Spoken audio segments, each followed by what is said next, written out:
Good morning, February 23rd. We stream the stock market, trading futures, options, stocks, following the news. Let me get set up here. Well, welcome.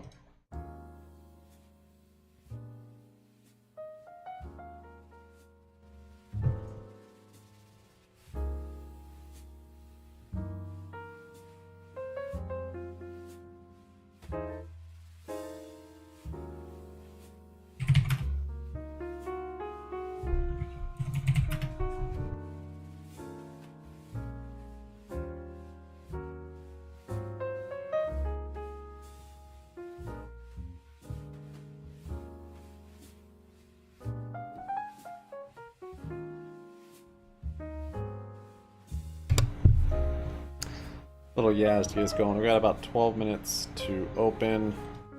I'm just sharing the stream, which all of you shall also do.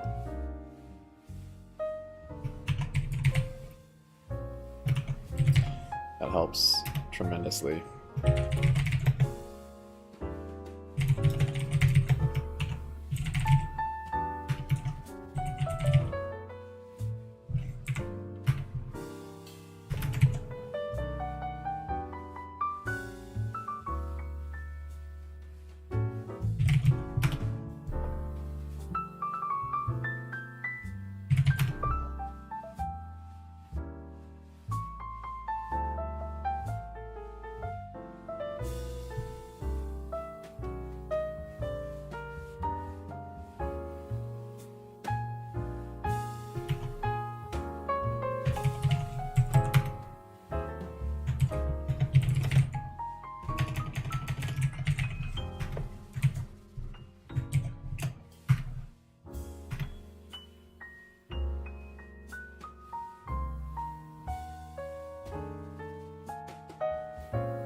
Let's see, let me just jump to the jobs data.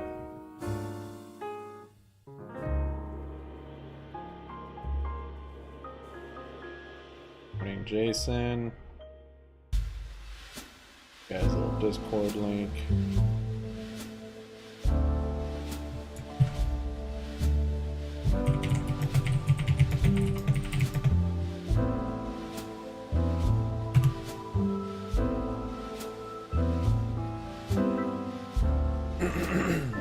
Western, you got delisted?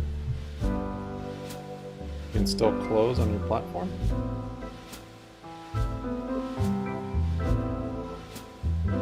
Or hold? Are you asking me?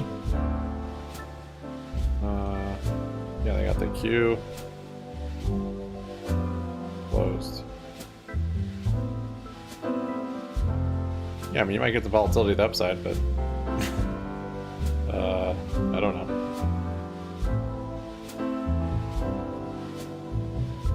Man, that Yaz is bumping this morning.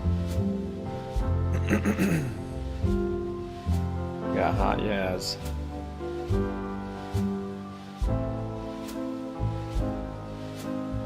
I meant to get more nat gas.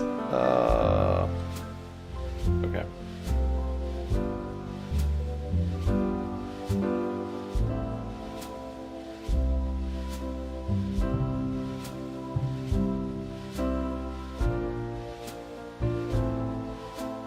Thought I'd close out of my SPY short though.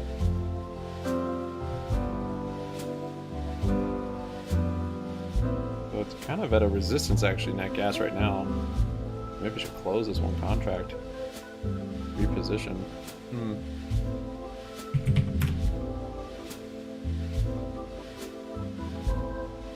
See what it does here. Good morning, Tasty. Gonna be a good trading day. Alright, 8 minutes. SPY is ripping up here. We did have jobs data. Lunar, 116%. No, 15% yesterday. Not bad. Holding up very strong. That's a great sign. Great sign.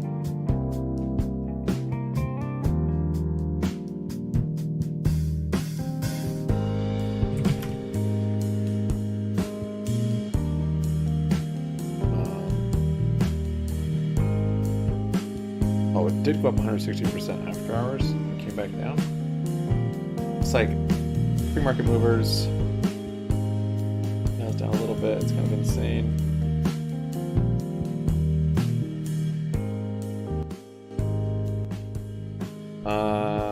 Lunar's the only one I really recognize up there. Biotech, therapeutics, something, something.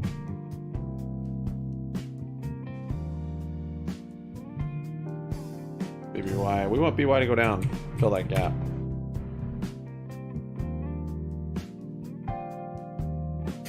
Yeah, I'm gonna close out of my UNG and then maybe reopen once we get a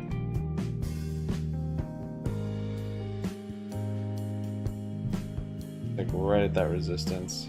And maybe I'll keep it. I'll keep it. I'll keep it, and I will just get more if it comes down. So jobs data, US jobless claims.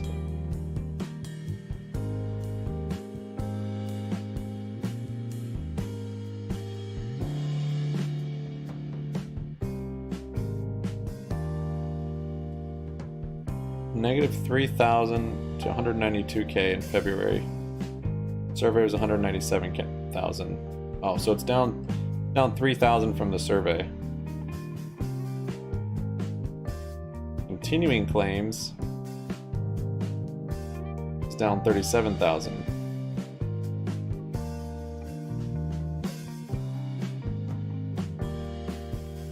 The market's liking it.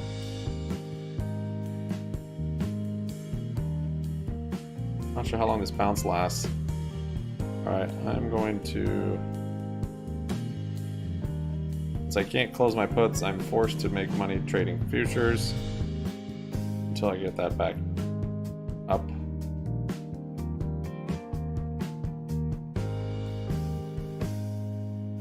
Draw some lines here.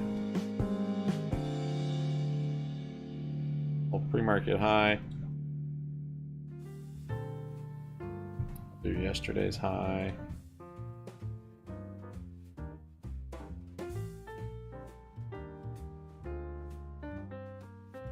Oh, that was 2 days. Yeah, yesterday's.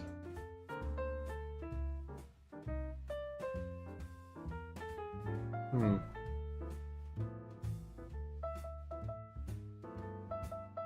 a whole lot of levels to the upside. Kinda could just take off. Same way it fell.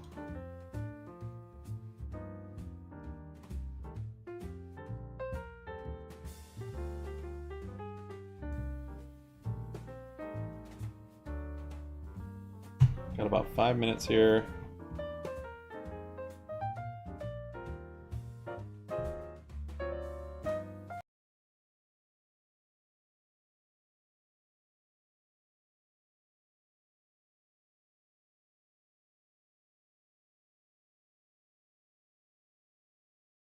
Oh, it's the GDP numbers. Let me look at that.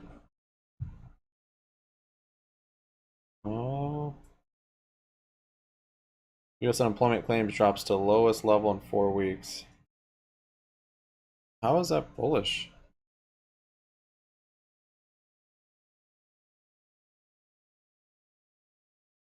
Everyone's exhausted their weeks.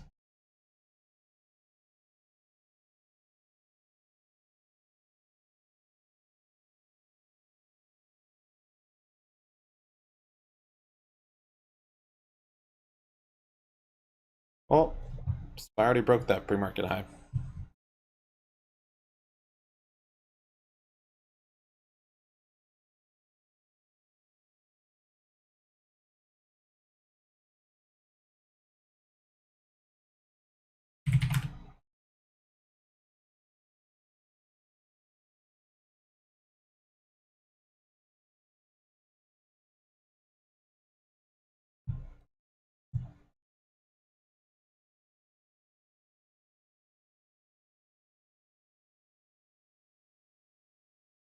Oh, we have storage data on that gas. Let's see.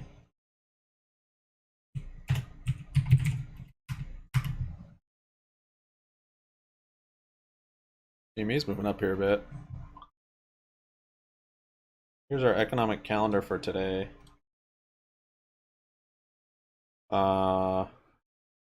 See PCE, GDP, jobless. We had a lot of day this morning. Consumer spending, nat gas storage at 10:30. So I'm gonna close actually because I don't want to hold through that.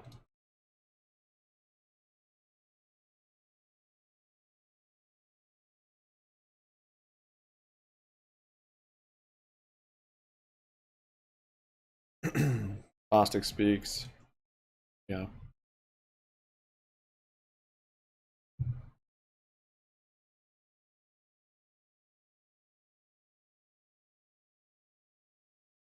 U.S. to increase troop presence in Taiwan for training. And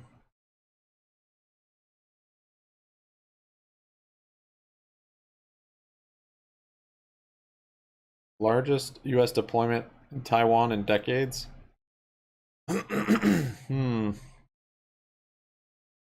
10-year yield bonds rises 1.8 basis points.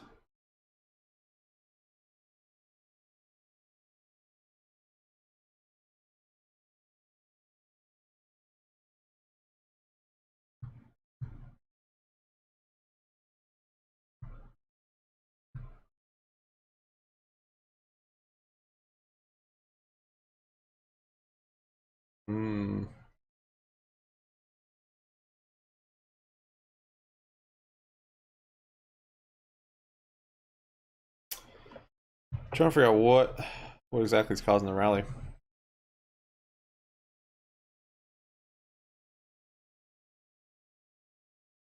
I mean, it can be. Yeah, initially when the market doesn't know what's happening, it usually sells off if there's uncertainty.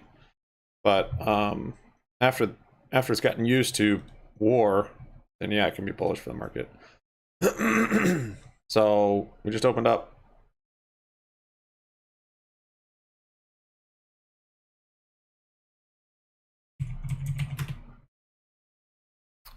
BBY getting dumped at the open. Thanks for your likes, guys. There's only a few of you in here, but I appreciate your 6 likes.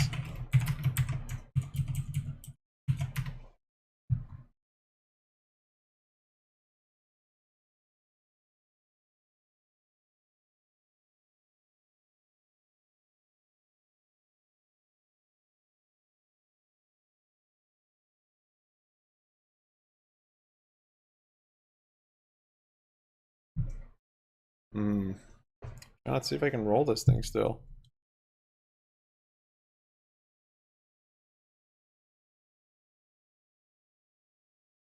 Yeah, Nvidia had earnings that helped move the market in after hours.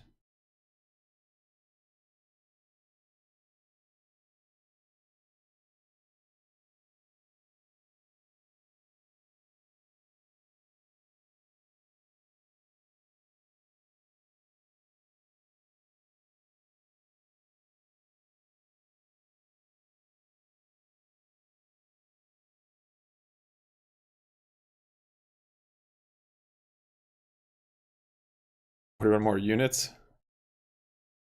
BBBY units. Joby's up 10%.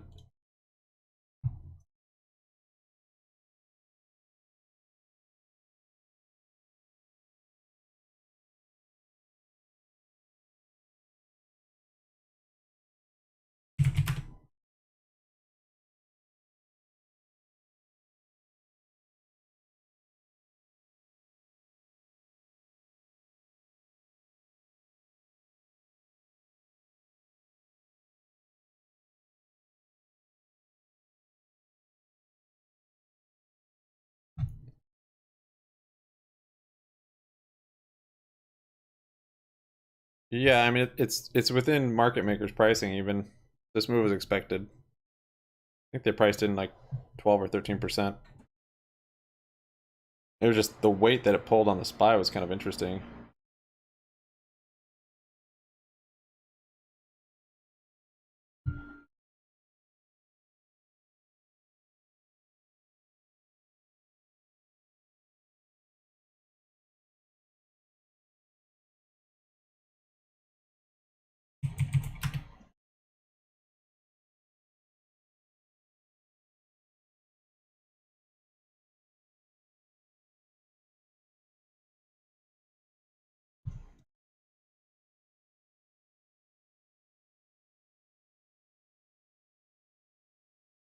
Yeah, Nvidia's up 12. Not sure the news on Joby. All that earnings. It beat.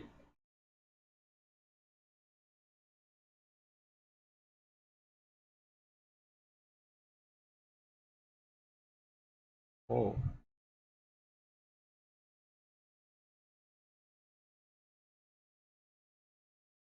Weird. A ton of volume on nat gas futures.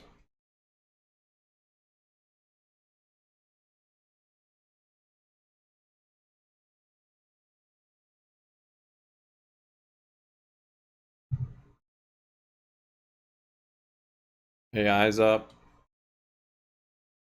SPY new high there.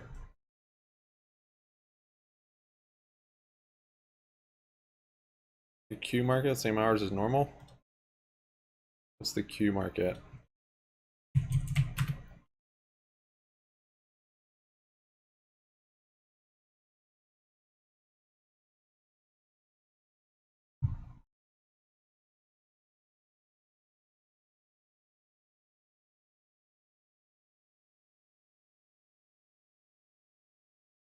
Yeah, natural gas storage at 10:30, so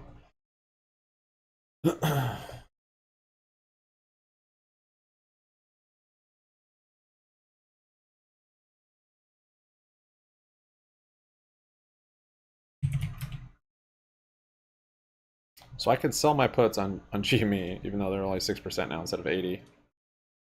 But my buying power would be negative 4,000, so they'd probably liquidate 4,000 worth of shares. And I don't have enough to buy puts with it. Make sense? I don't know, maybe I would have enough to buy puts. I don't get how I bought those puts in the first place. Alright, SPY's coming down here.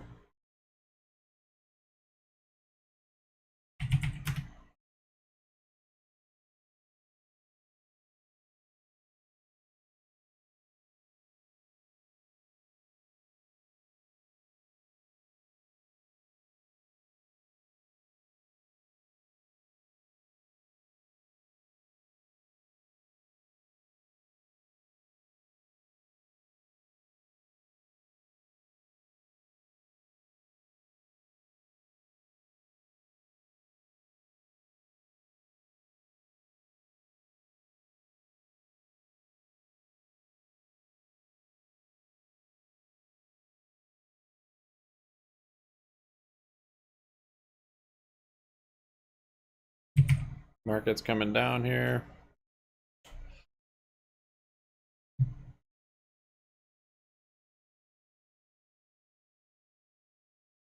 I give it some time. This didn't do as bad as people thought. Yeah, it's always about expectations. Always about expectations. 2% quarter over quarter. That's on the OTC, so I believe that's over the counter. Pink sheets, there's like less regulated.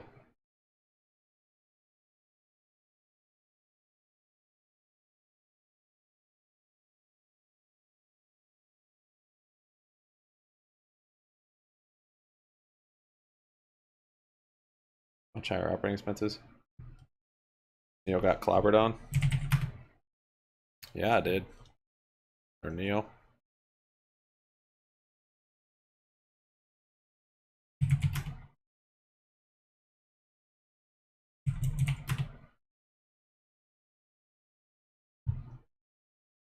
Free cash flow's down 70%.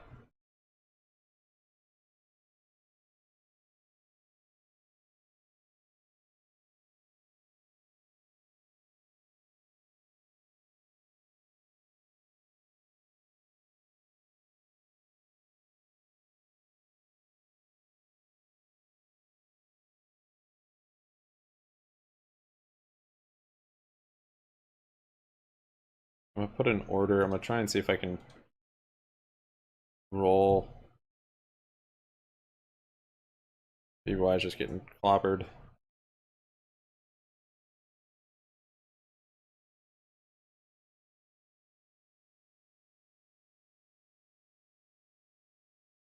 Oh, I can go to April.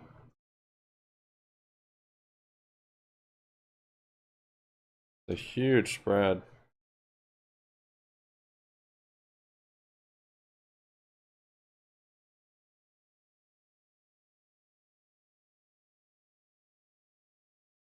I don't think that'll fail.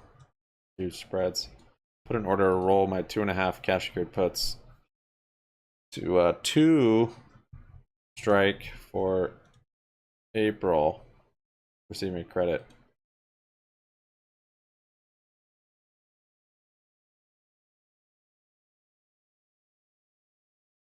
I wonder what all that volume on natural gas was. That was interesting.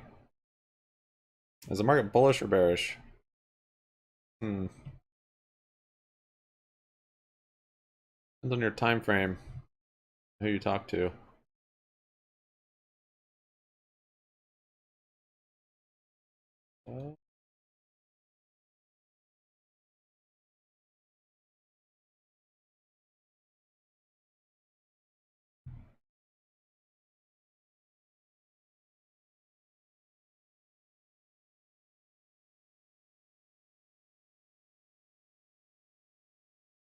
I'm still bearish on the market.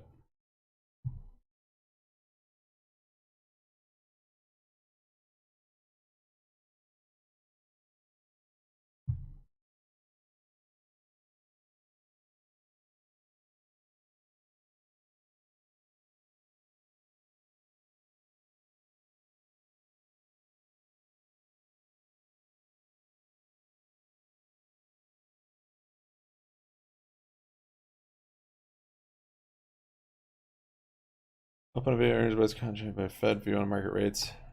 Yeah, data dependent for sure. We got jobless claims, GDP this morning, and PCE. So, even if it's maybe bullish news, that doesn't mean we're gonna rally.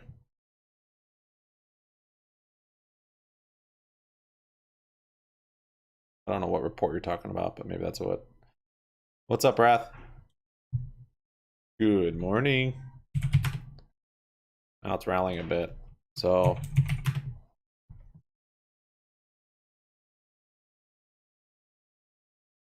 I'd like a short entry here. Very early though. But with all that pre-market rally.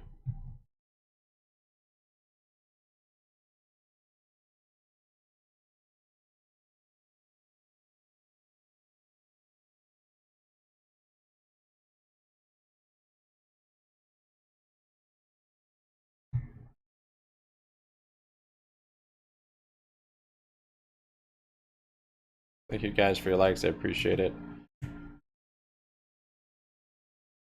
Got 12 of them out there already. Oh, okay. There's a little flush.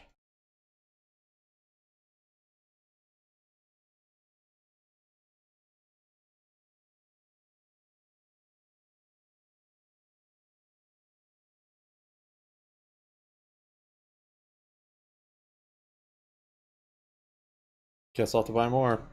Yeah, I'm gonna wait for that gap fill to buy more. Or that's what I'm planning at least. I don't know if it'll fill, but um the only momentum I've seen is down, so no sign of a floor yet for me. 100 to 800?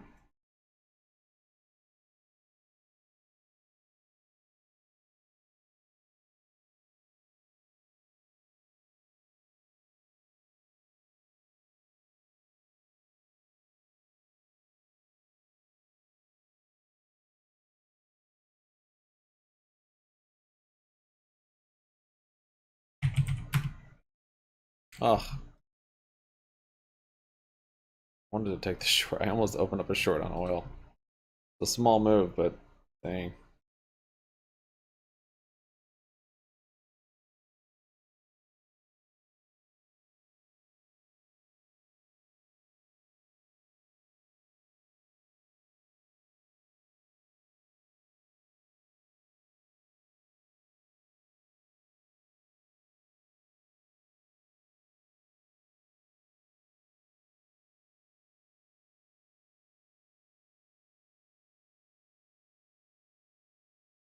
Like nat gas is coming down now.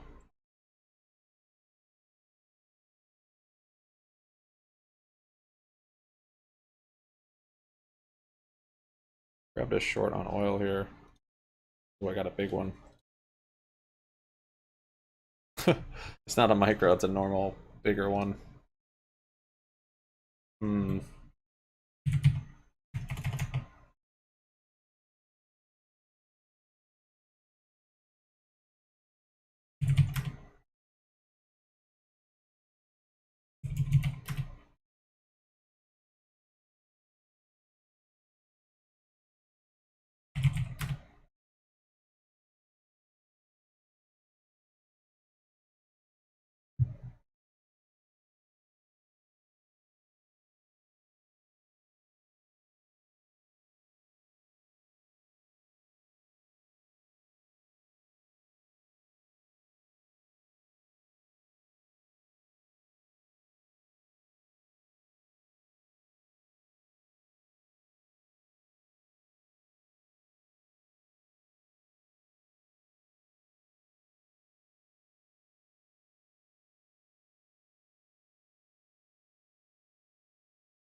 All right, 1,517 is the low from yesterday. Really 1,520, which we're at right now.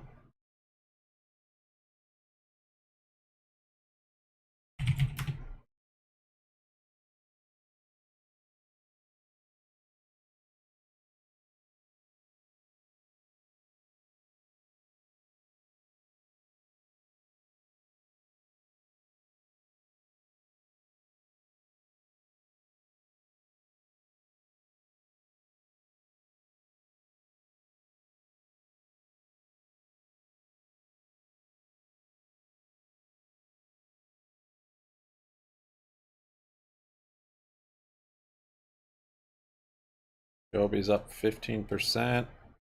Got a slow float on this one, I think. Oh, not that small actually. 258 million, huh?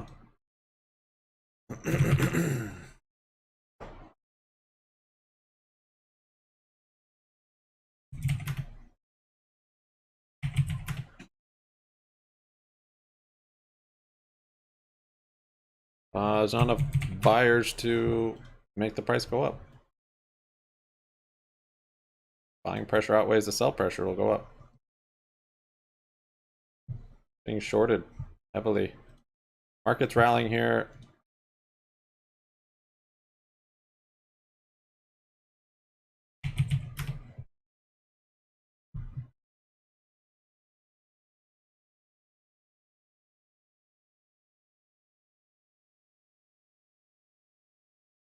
Blueberry mint shampoo? What?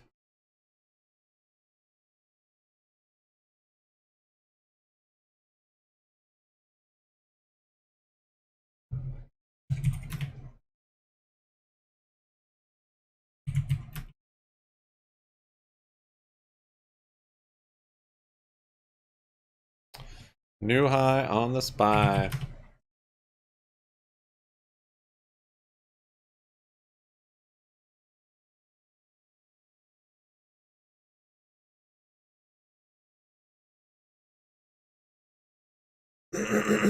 SPY is ripping.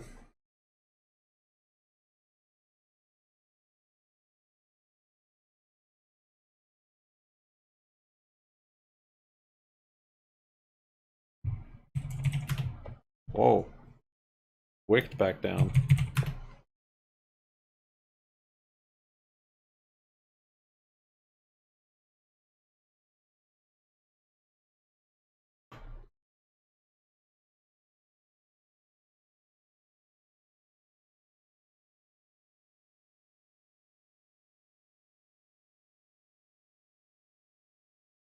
Whoa, big rip.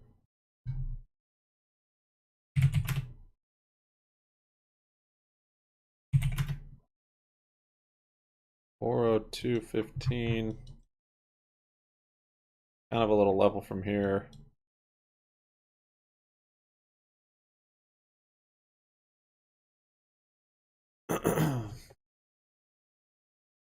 Morning, Christopher. Morning, Ace. Morning, Vietnam. All right. A new investor to their board of directors? What are you talking about, Wrath?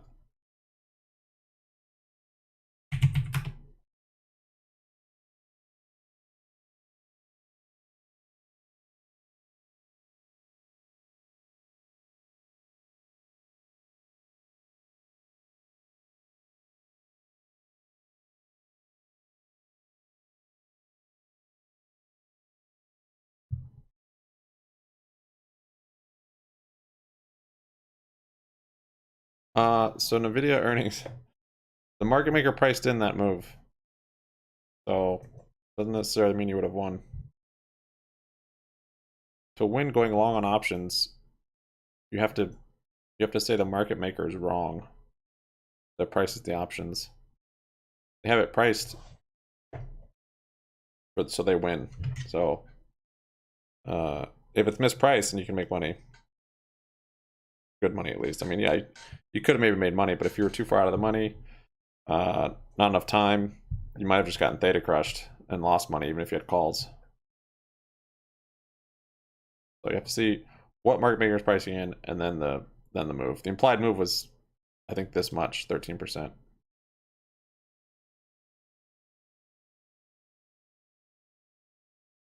The first 8 million were sellers. It means they have to be buyers now. Well,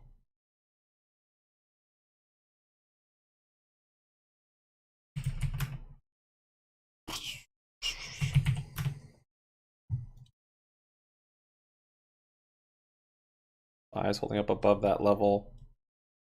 Still very, very early though.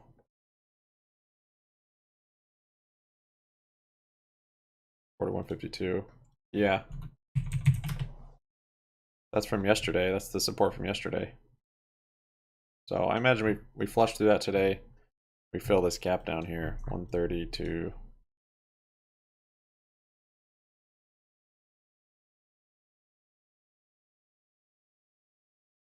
Wherever it is. There it is. 131.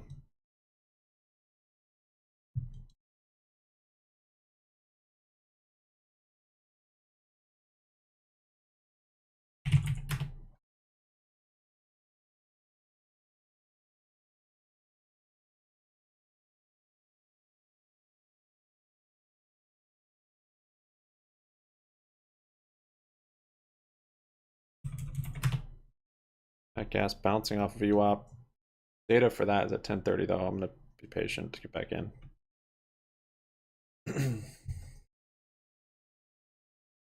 Yes, market makers. Yeah, Citadel. I think you're referring to. I think the board member thing with BBBY was actually wrong. I heard that was actually Bath and Body Works. The options up around 500%. If you got the right strike, then yes, could have made 500%. And if you bought it at the right time, right strike, right time. Yeah, look into that, Wrath, because I was told by multiple people that that was actually Bath and Body Works. That article was wrong.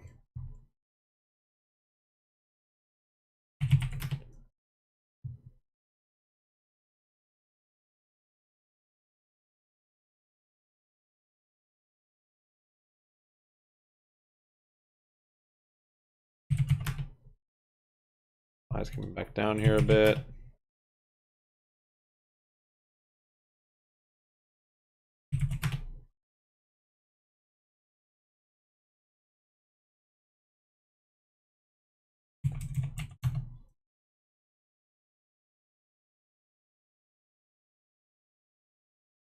Urban One's up 5%. What? This thing. Like trading normally, sort of. Huh. Strange. The jig is up on UNE or UNE. Gobi's up 16%.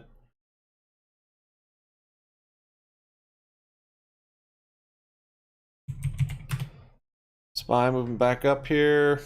BBY with a pretty big bounce.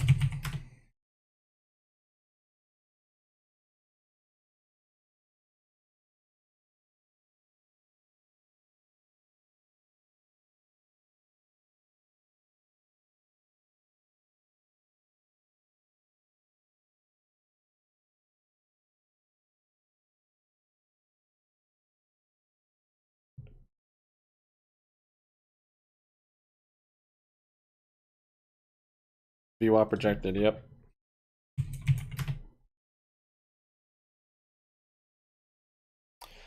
Yeah, I know the news link from Webull. I think that was false though. You have to look into the filings, but I was told that was Bath and Body Works, not actually BBBY.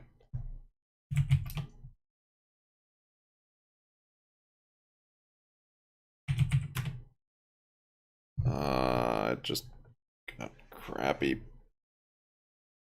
Eh.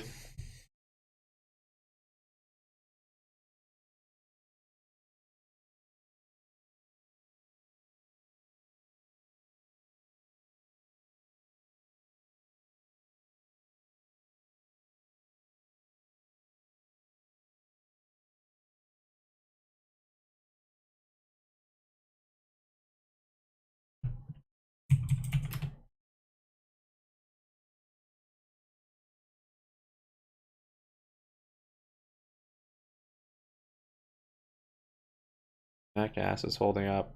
35 minutes till that storage data comes out.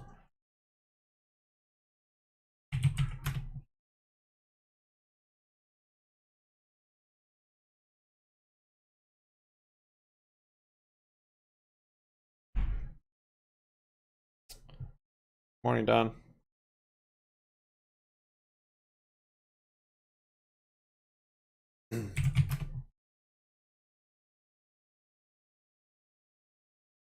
Stocks we buy today? I might buy some BBBY actually. If it fills that gap.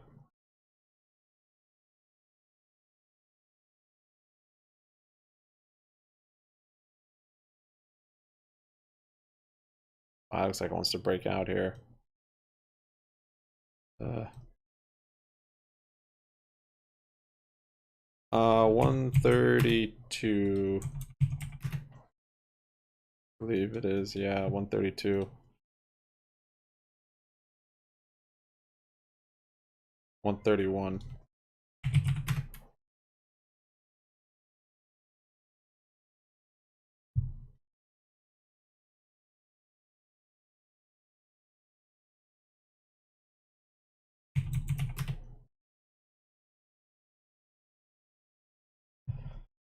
$150. Yeah, I had some 150s. I closed them out. They were up 50%, and I didn't like its trajectory, so close those. I might open up some more or some dollar cash secured puts.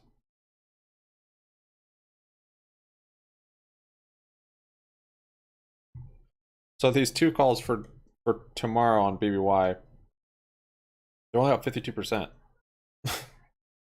They expire tomorrow, and they're way out of the money. The premiums have just not come down. Crazy. Video's up 14%. Oil. Yikes.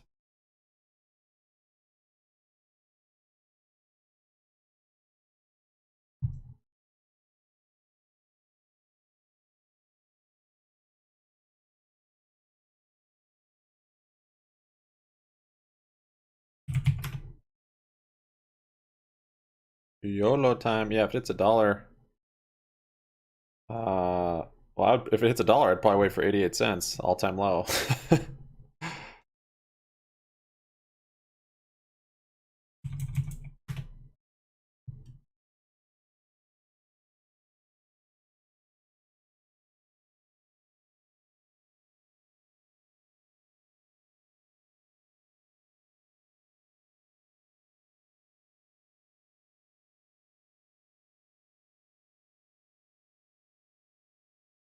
RB?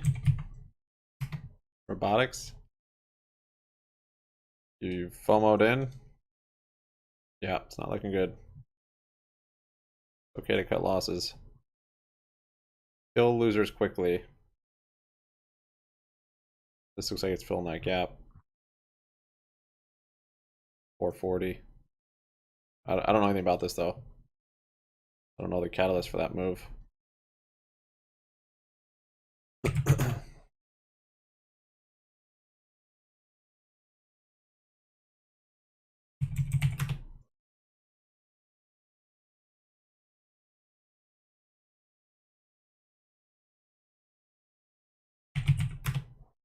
By kind of rejecting here a little bit.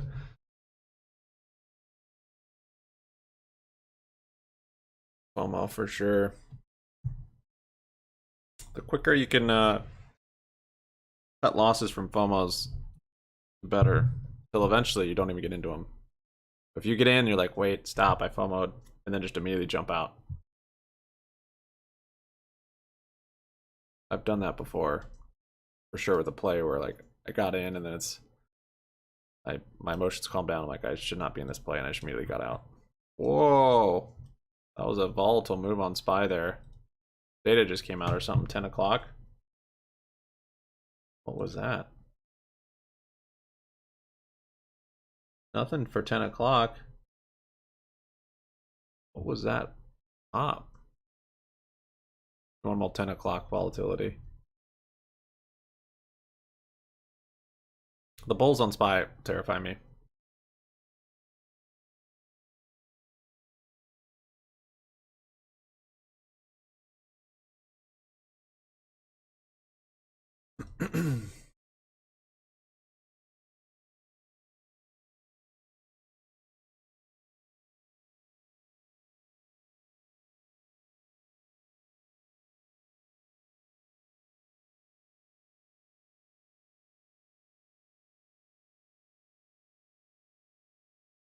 That's an RSI divergence there on the hourly. Daily's still bearish, but I wonder if we have a little climb back up to the moving average.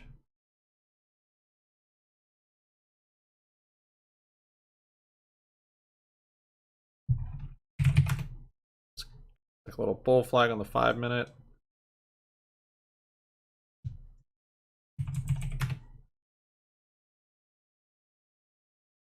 BBY, when are you gonna flush?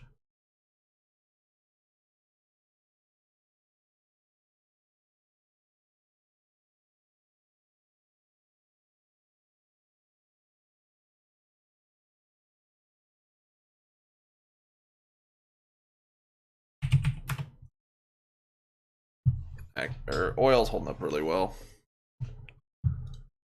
so far. I went short on oil and the SPY, so not at a great price.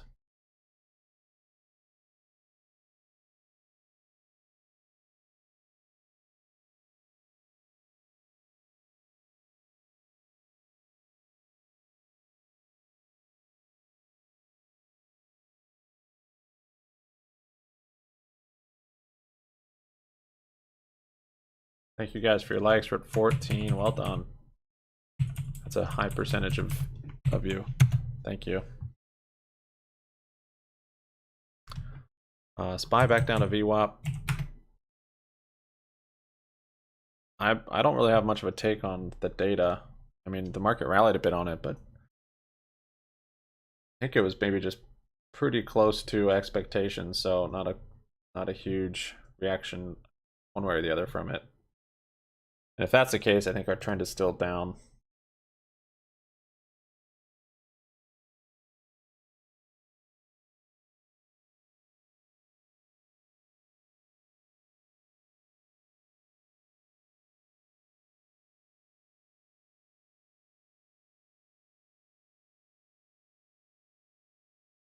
Okay, SPY broke through VWAP there.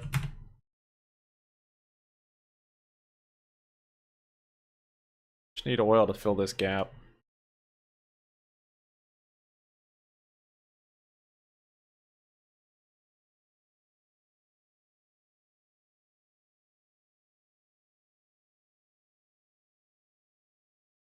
And we'll see after 10:30. I might jump back into nat gas.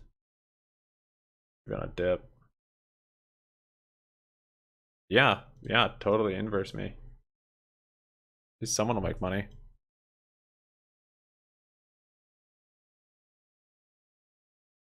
I don't know. I haven't heard much about GNS lately.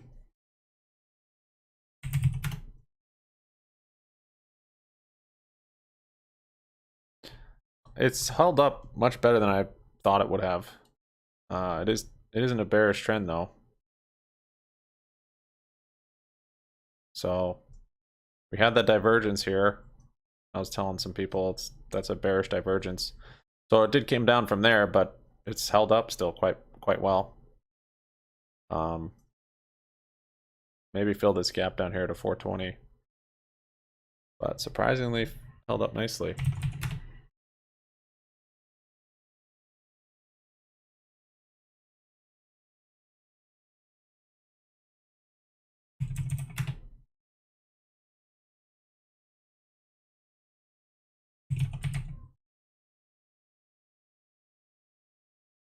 What's Bath and Body Works?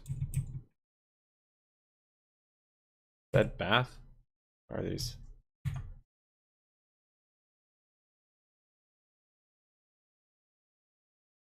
BBY just barcoding at yesterday's support. I think we're gonna see. I think we'll see it today. If not today, tomorrow. About that.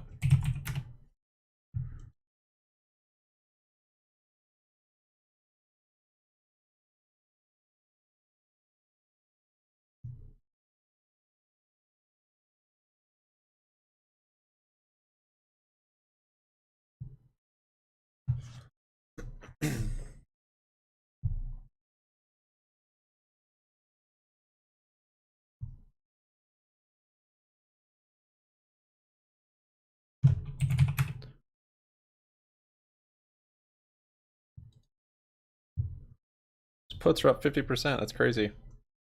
Crazy what happens when you get stuff like close to the money or in the money. Oh, now it's saying I can't close it. Oh, because I have. Yeah, I have. I see. Oh, shoot. So I can close it before I open up futures trades, and I could maybe reopen some new puts, and then I can. We'll see. I'll have to test it out tomorrow. Tomorrow's my last day. Because I think if I close those, I can't close them today. Now that I've opened up futures trades. All right, SPY's coming down.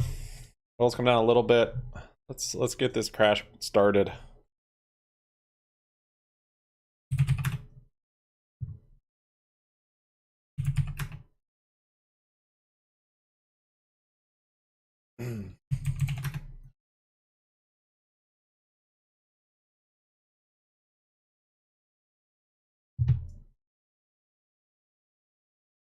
I only got two. What in the world?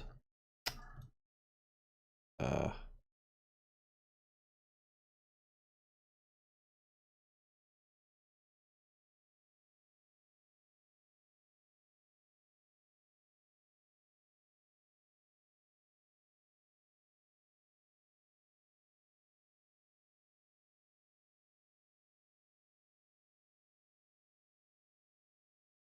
I got two of the.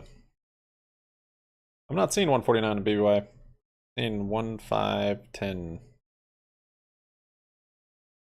Email spam and email SUGov for information about the deals made. I mean, you can. We all do it. I'm not gonna waste my time. All right, SPY's filling the gap. There's BBY's flush, 1.5, 149. I was away. I was traveling.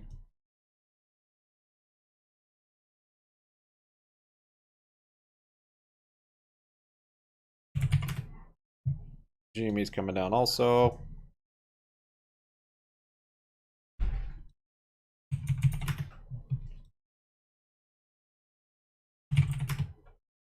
Went big on the wrong one. Big on oil.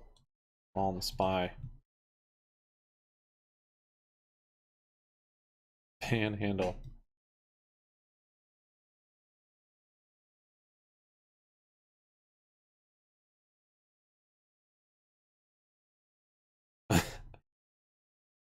Thank you. Yeah, I think I'm gonna open another. I'm gonna add to that. That MES.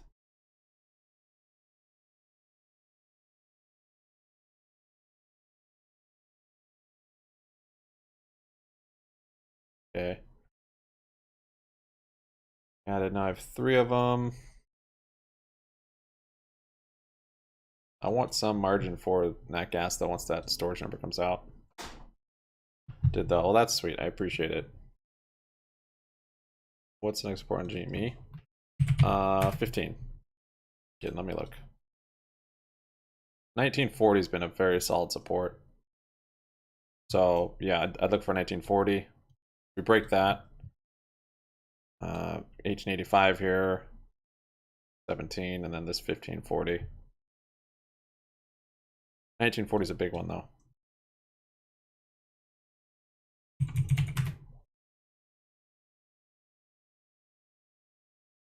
So BBY hit 1490. It's still early though. Very early. Doesn't always do this in the morning. We've seen it rally and then dump.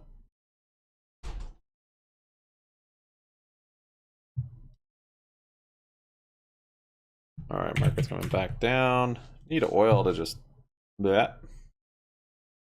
$1. Let's see, is AMC holding up? No, it's coming down. Well, like I was saying even yesterday, but maybe it's not a case anymore. It looks like a head and shoulders.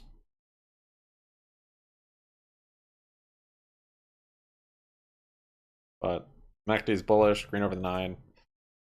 How much weight do you hold on this head and shoulders?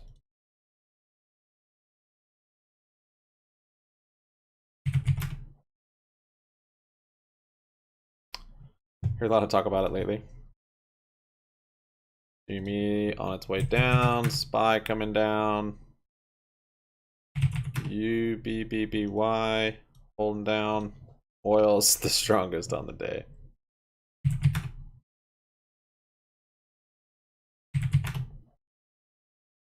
Can I get everyone to? No, she's not going to give that information. That won't do anything.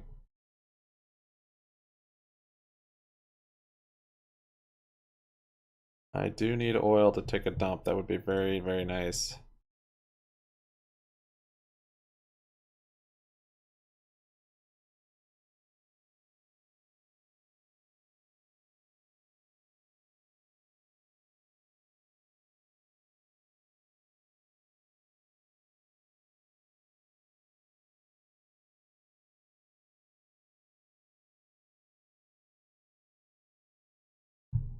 What in the world?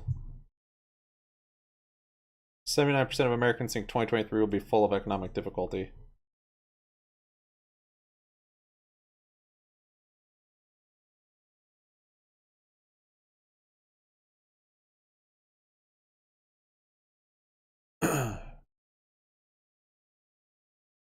Alright, see what happens with GME at that 1940 again. Kind of like a break of that.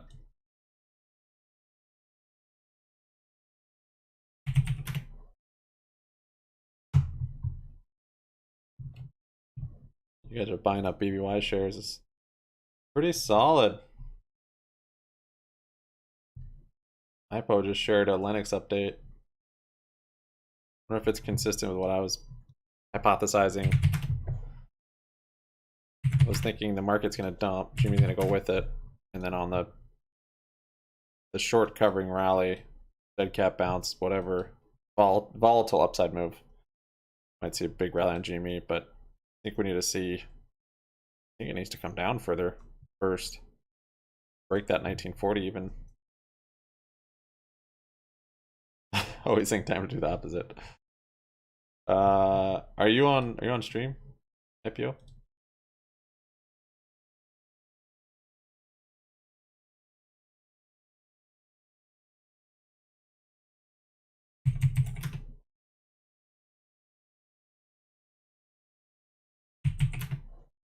I'm watching oil a little bit more. Um, today because I did put a position on it too early in the day.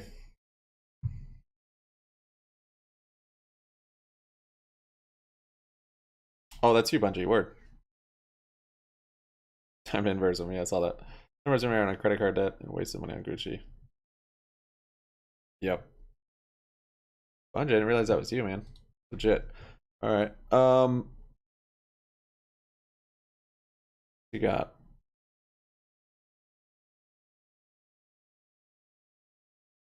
I think 28. I don't know where he gets any of his data from. So it's hard to say to put much weight on it one way or the other. Like what's his source? Is it, you know what I mean? That's the tough thing about Linux is he doesn't say where he gets any of it from. Like it's some TA, but then it's not. Pretty bullish wick there, but we'll probably keep coming down, hoping.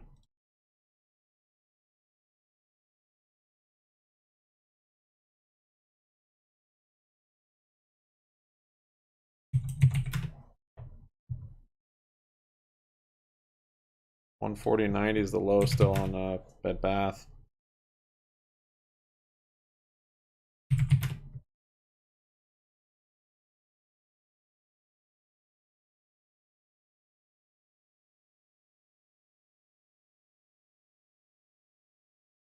So he's saying, telling you that there's a run next week is a horrifically bad idea for me and you. By buying GameStop, you'll force whoever's selling you that stuff to go short in order to sell you whatever you're buying, and that'll cause another one of these nice tumbles down to this some dumb price like 14. So here I am doing the dumb thing. Okay, hold on. So here I am doing that dumb thing, telling you that there's a run next week, which will cause run not to happen because everyone knows now. A market watched never boils over. I do like that expression though.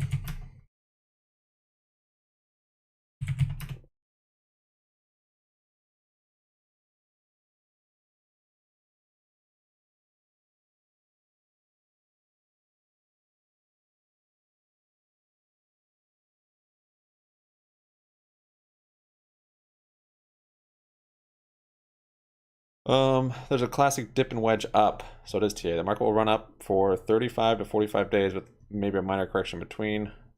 He's saying the whole market now. The run starts anytime within the next 4 days or 15-ish days. That's a long. Okay. I'm betting that's starting next week, although it is highly likely it will start on the 3rd or the 7th. Okay, how's he getting the specific dates? I should literally be embarrassing myself. I'm sure others will be doing this right now. That's what you should be doing too. There you go. Yeah, that's that's very, very broad. Like, I agree. I think there could be a rally in the market the next 4 to 15 days. I think we're gonna dump before that. And if we do, then we'll probably see a bounce from it.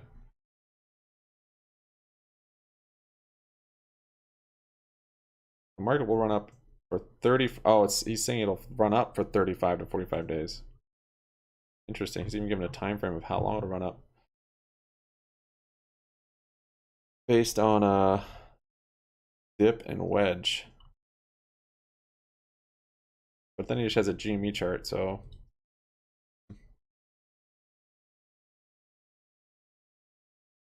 is he trading the whole market based on the GME chart?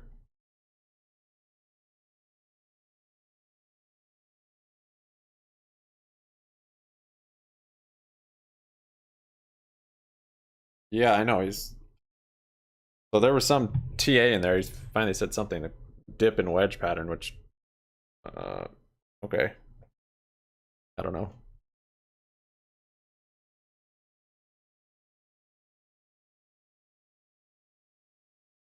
He's saying this dip in a wedge, kind of wedge.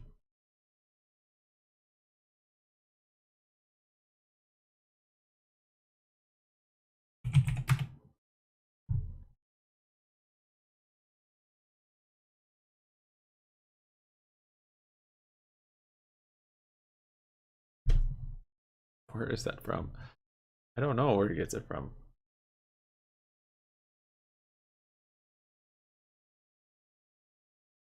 All right, 12 minutes for nat gas data.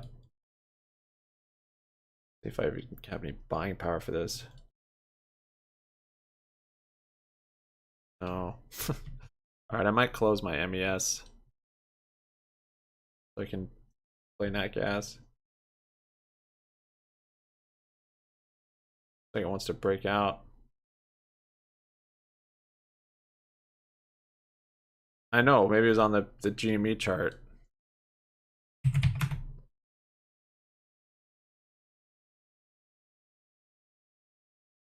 All right, nat gas made a new high there. Dip. Yeah. Or is this the dip?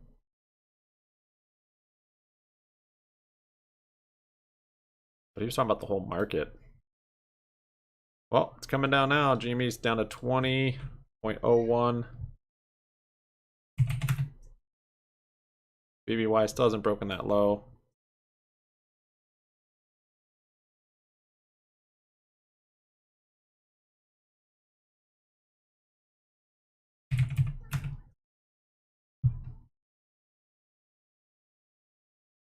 GME's outpacing the spot of the downside pretty good.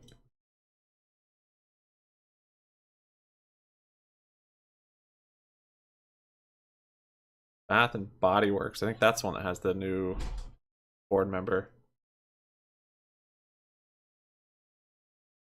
Yeah. Plans to nominate director candidates. I think this is the news. It's not BBY. It's Bath and Body Works.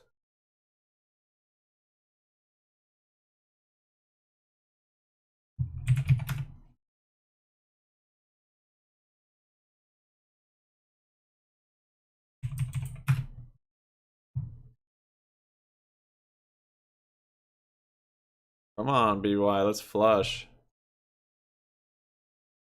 7.5% already today. Happened so quickly.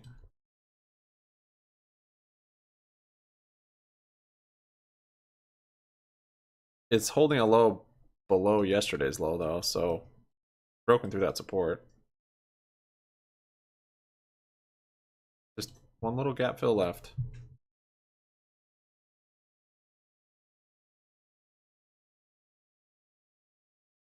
Oh, has it started filling the gap actually? No, it hasn't. 148, it'll start filling it.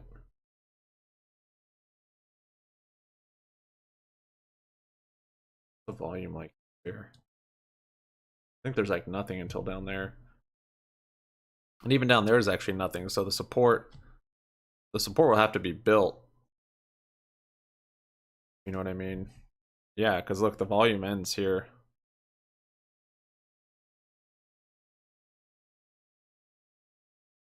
So it will probably have to, if it is going to use this as a support, we're going to see some volume pick up, I'd imagine.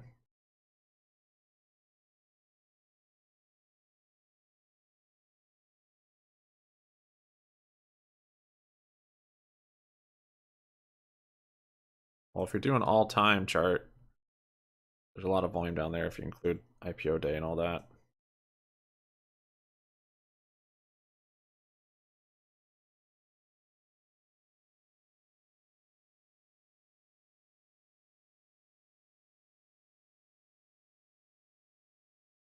Yeah, so I guess all this time back here got a lot of volume. The first couple years it was public.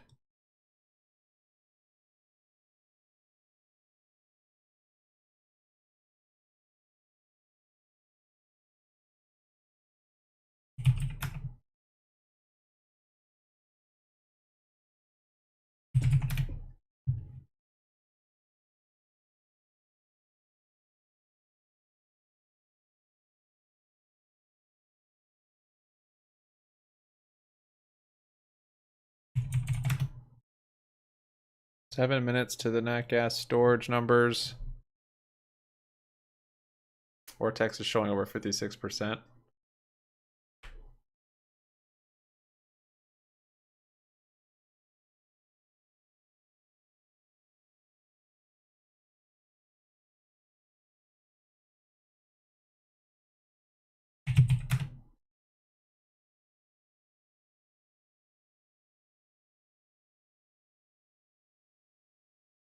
Astro's up again.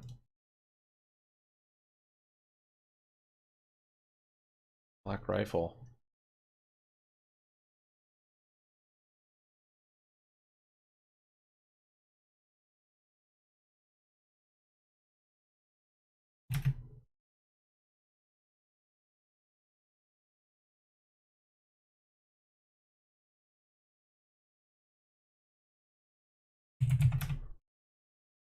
Hmm.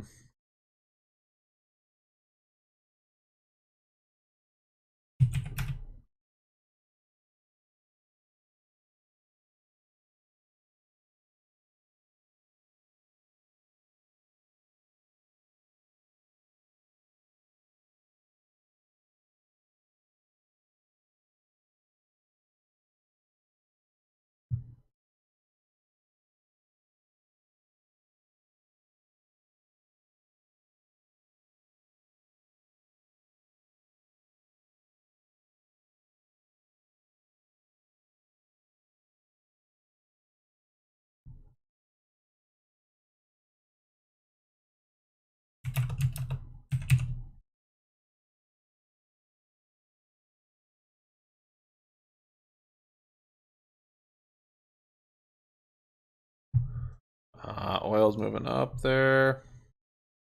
SPY as well.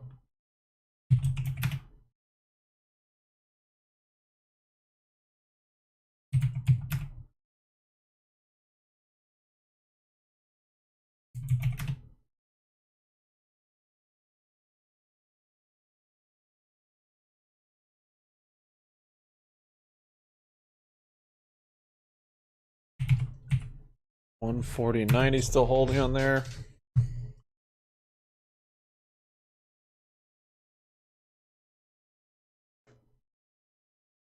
URCC up 5%.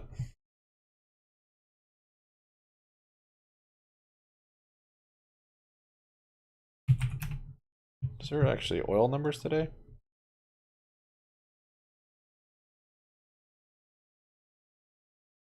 Natural gas. Crude oil inventory is at 11. Oh. Whoops. Should have checked that first.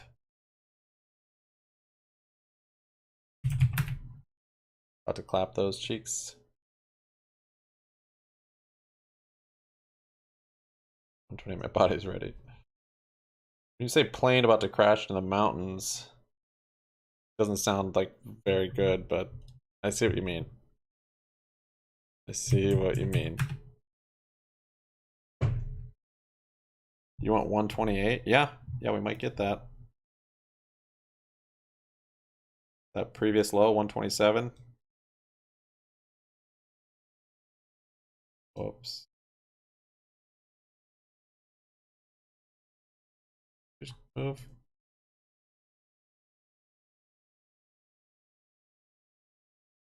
About there.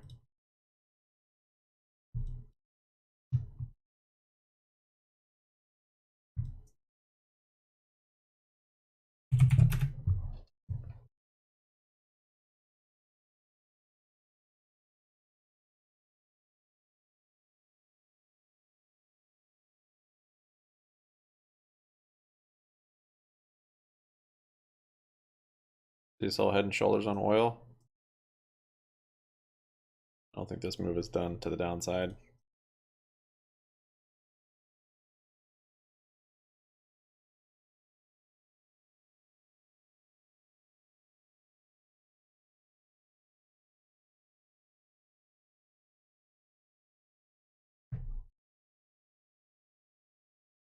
That said, it is pushing to a new high.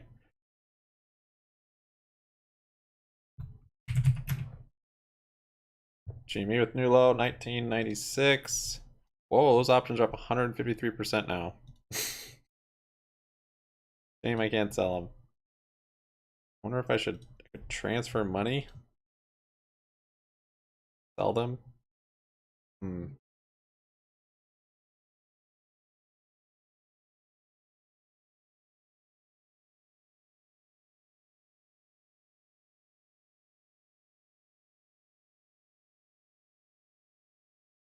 That gas data in 2 minutes.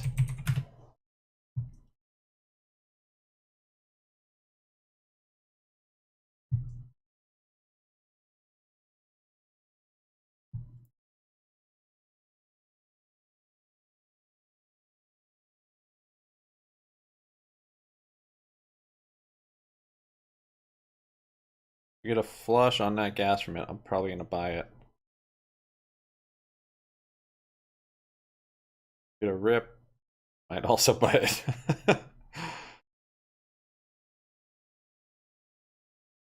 All right, 30 seconds, 20 seconds.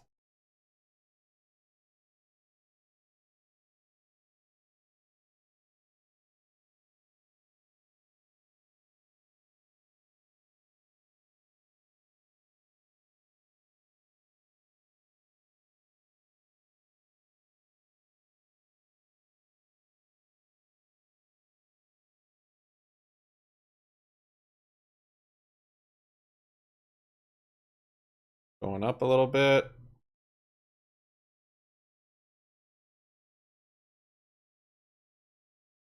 Uh, Nothing.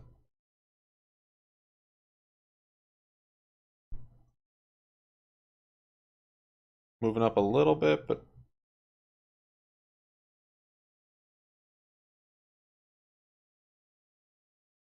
yeah, I'm buying one there. I'll get more if it comes down. Back to VWAP.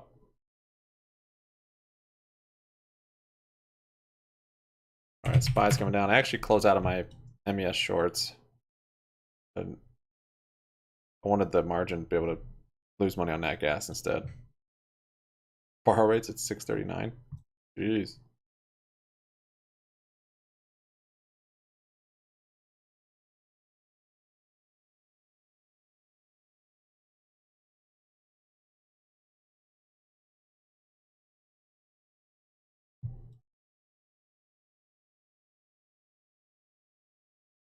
Oh, there's a move.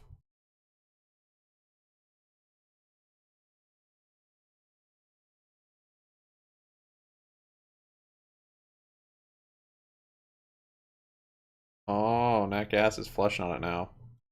Whoops.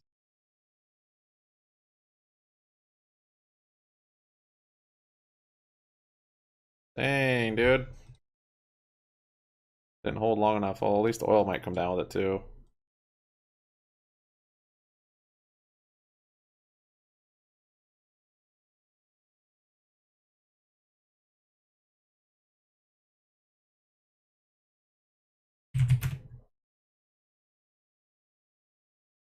GME is down almost 3%. That Beth hasn't moved. Video holding up well. DIAF 12%. Joby's kind of holding up.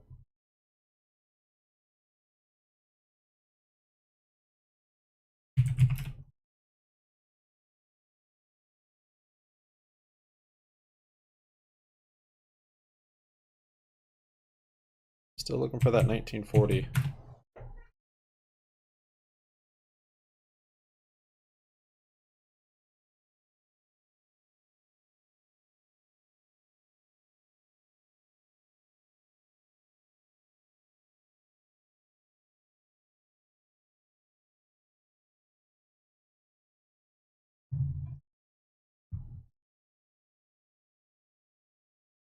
Yeah, natural gas storage actual negative 71B versus 100 negative 100B.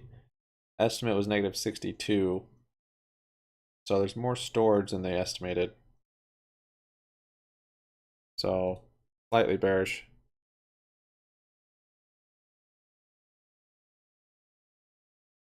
I keeps wicking.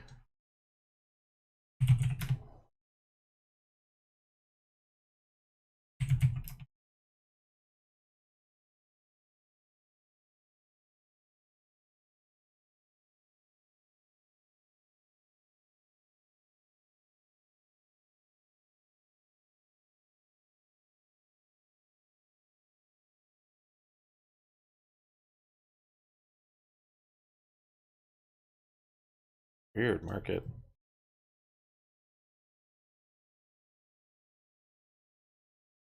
Plunge protection team is awake today, maybe. Ah, come on. That is quite the wicking going on, though. Wow. That gas is coming down.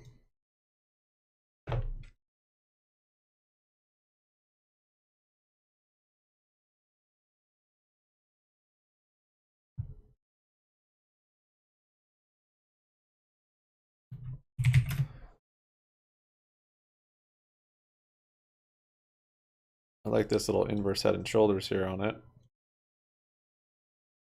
We still have this RSI divergence.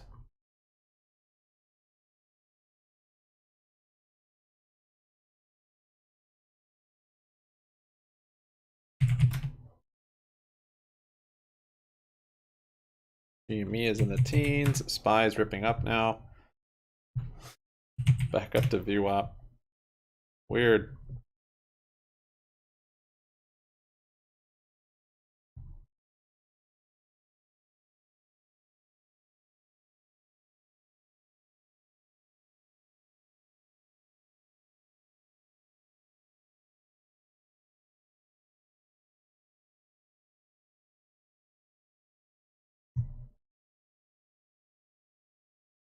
Rejecting VWAP there though.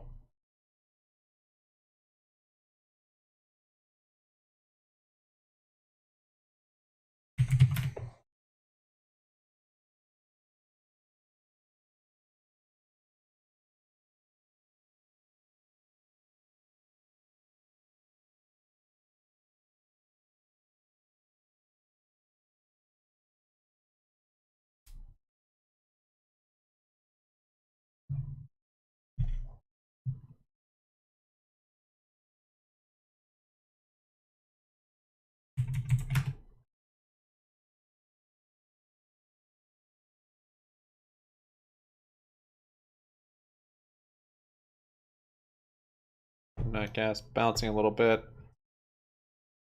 I'll put an order. Let me change this. Put it at VWAP 2356 to 2360. Pick up another contract to the long side.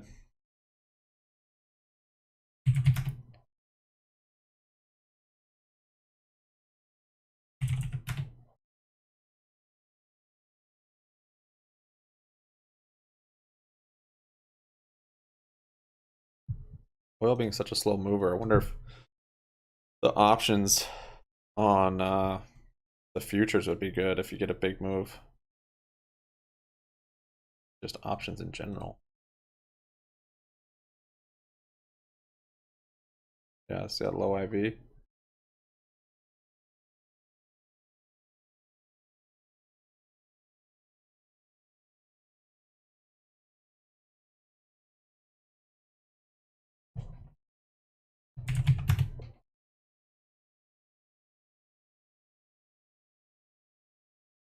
GME basically failing that little cup and handle.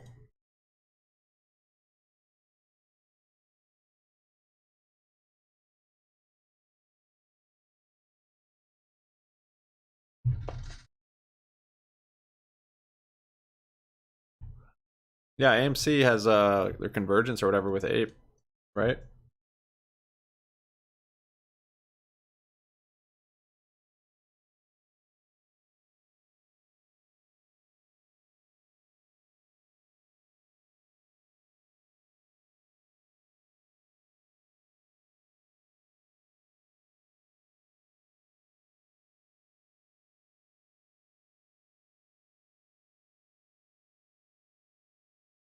A pretty big bounce on that gas.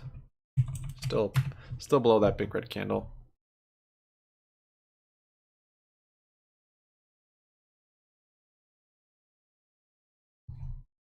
Now that cover call is up 71%.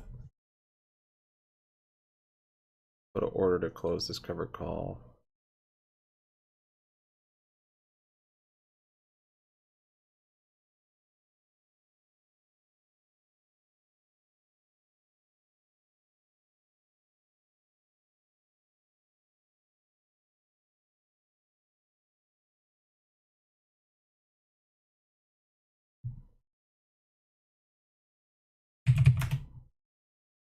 Yeah, AMC.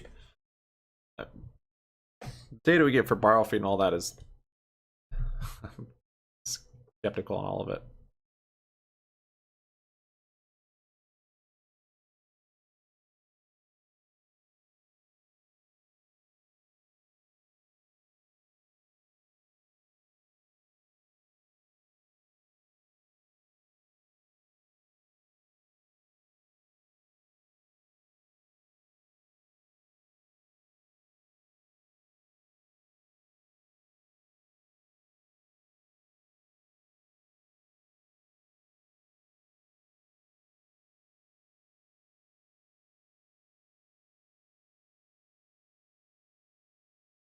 I get better at sink or swim. It's so simple, it's confusing.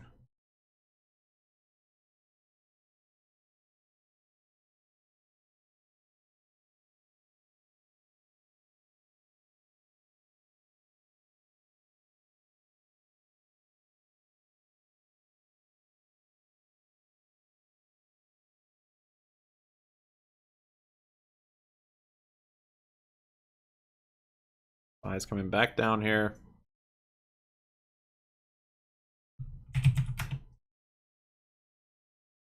That gas moving up.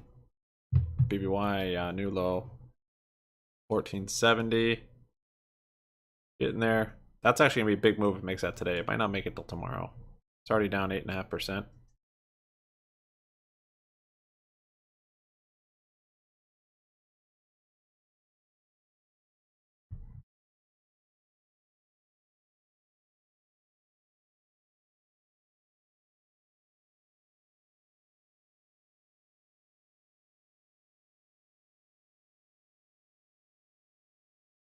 So there's some orders on the bid here.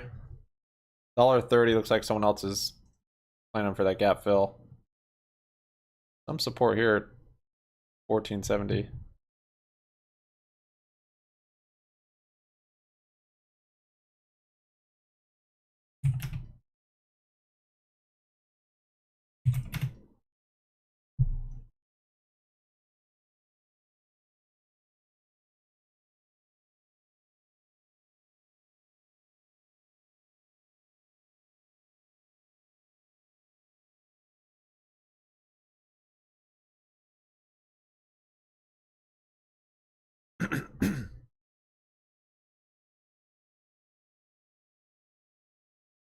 Oh yeah, we've got some Fed speakers today.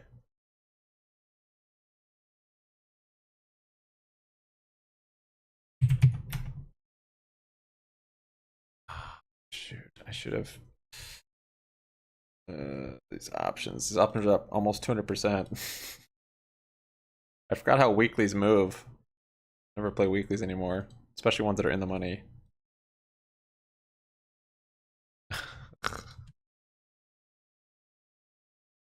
Got the email to crush shareholders. Wow, your FUD just turned on quick.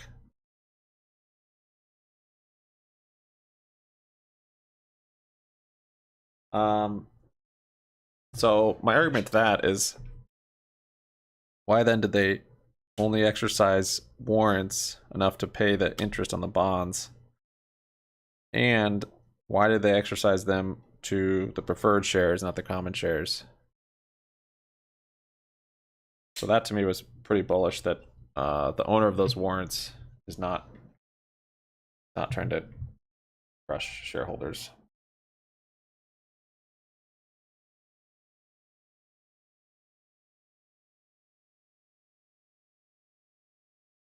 I sit at the lows. It's probably going to fill that gap. Oil's hanging out at the high. To make money from retail.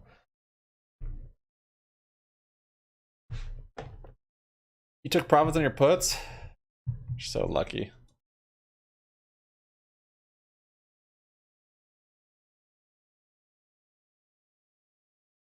Why they're quiet about it?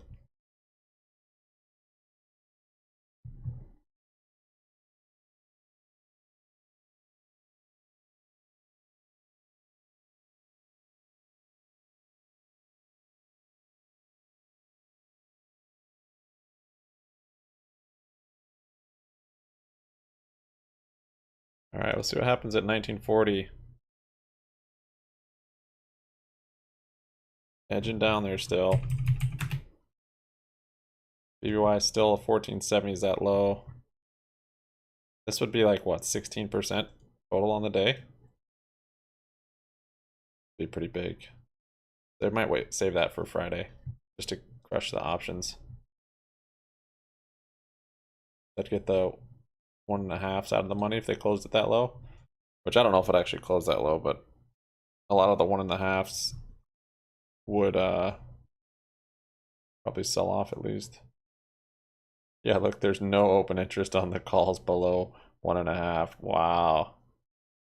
And look at this. We've been in a reverse gamma squeeze. That's kind of crazy.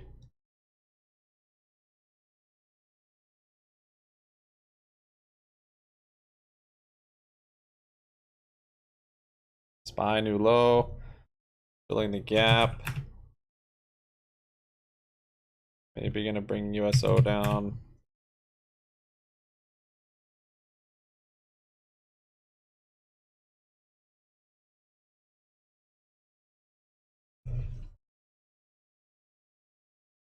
SPY's right at like 400.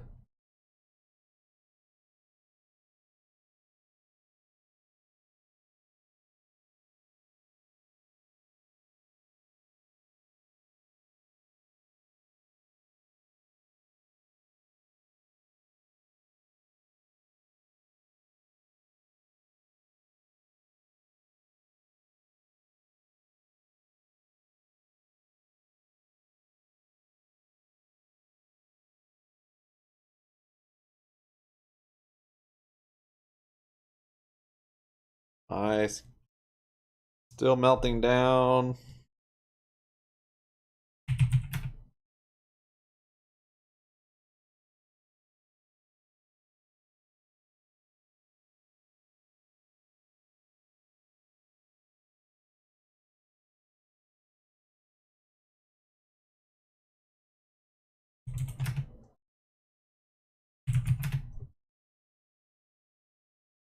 Right now, short available shares.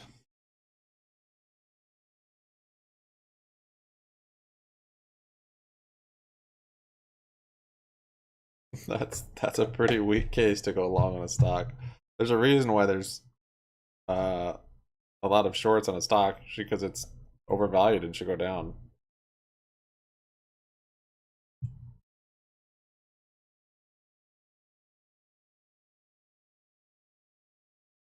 GME, my boy. I don't know how to say that accent. My boy, GME. I didn't even do his accent.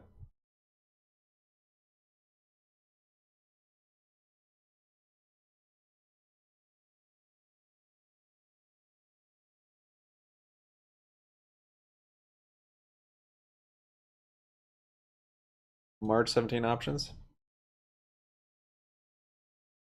SPY's flushing down there.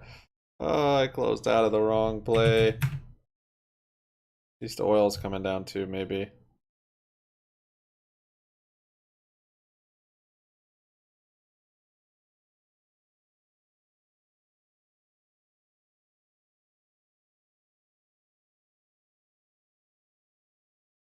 Okay, nat gas at VWAP. I had an order that just filled. Went long on one more contract on the mini. Also kind of at a support here, so I'll slowly scale into the longs again. BY options. March 17th. Yeah, it's a lot of open interest at $2. A lot of open interest at $1 also.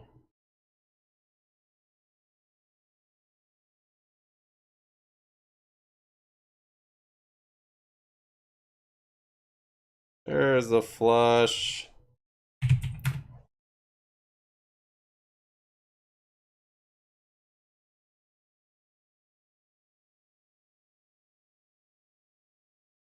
Bringing oil down. Dollar starting to come up a bit. GME is getting the heat also. 1980. Gap's almost filled on SPY. That pretty fast.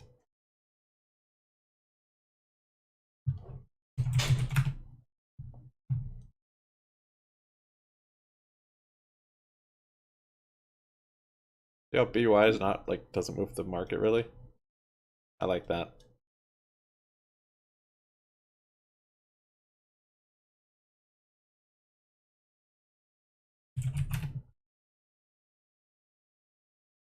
Ugh, 215% on these puts. Gotta be a way.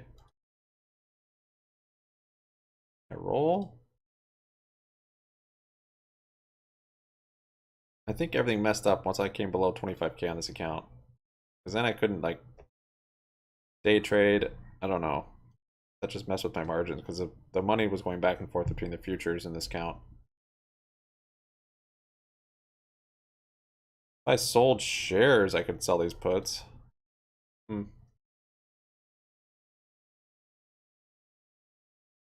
That's interesting to think about.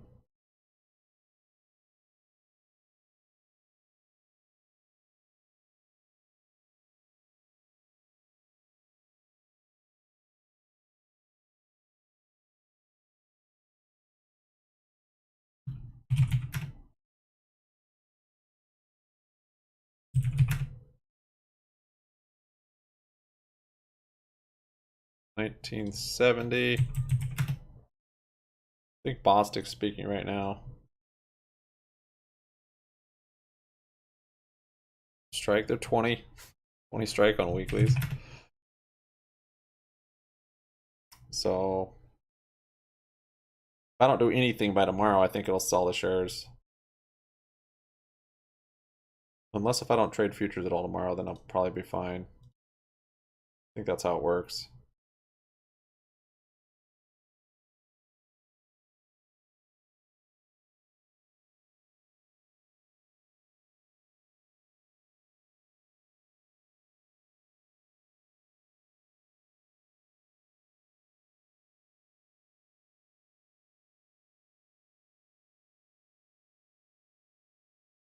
Maybe it's time. Maybe it's time to let go. Commit this capital to the Theta farm. I was thinking about selling out some of the long term even for it, but I could just close these shares.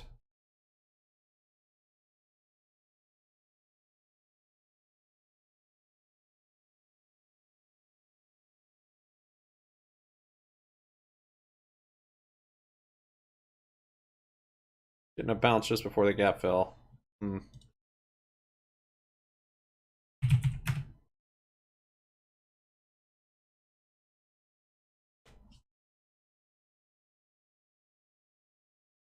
Let go. Elsa. I don't know that reference.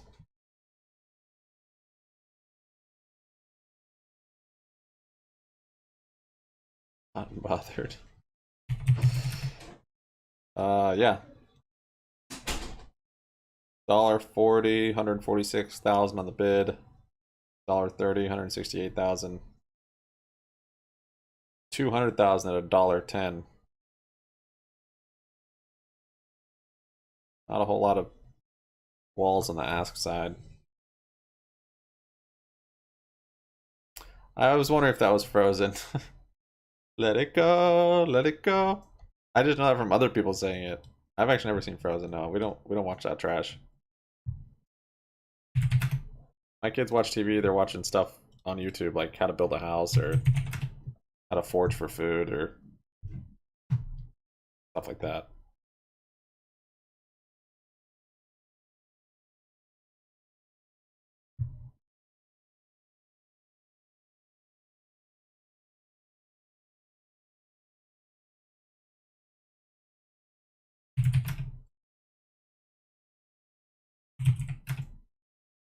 Dude, oil's holding up so well.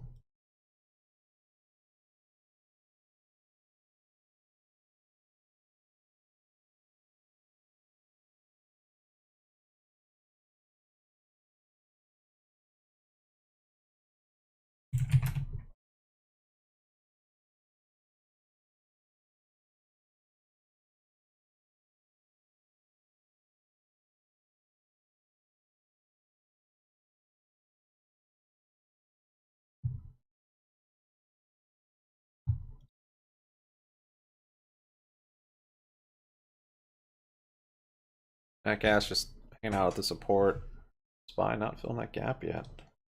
Wait to see what Bostic says.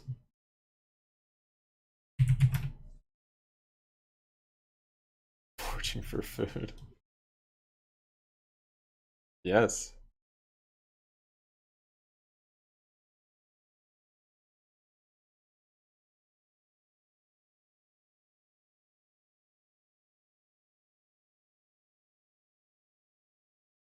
I've actually never searched for that, but now I want to. I don't even know what that would entail.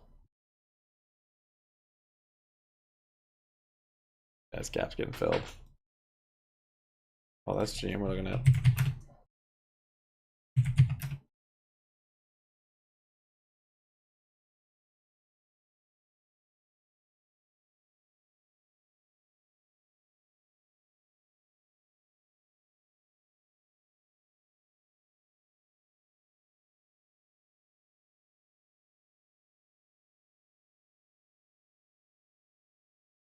Yeah, Frozen's so good for your kids to watch, isn't it? That's a much better lessons. We can sing about snow.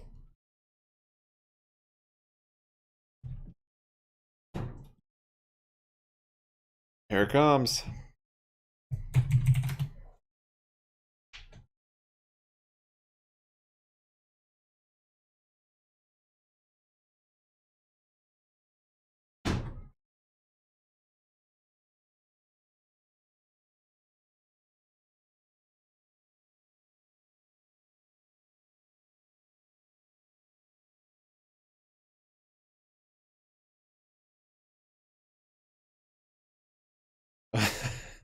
You don't have to be sustained or die. You can still forage for food. But yeah, I like that reference. Wandering around, hoping to get lucky with food.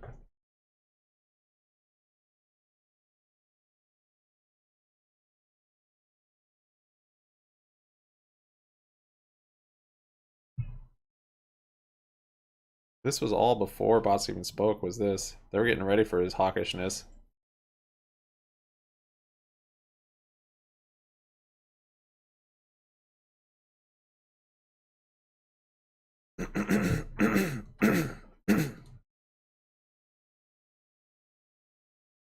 GME to that 1940, let's see it. I was gonna sell my shares, I probably should have done it.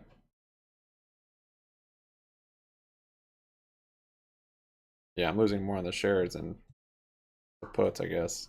So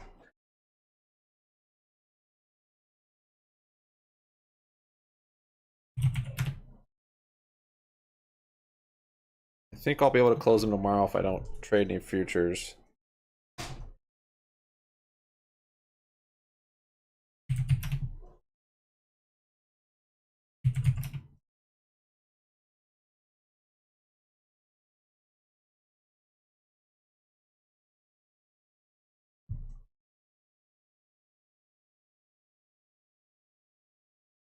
GME new low, 1973.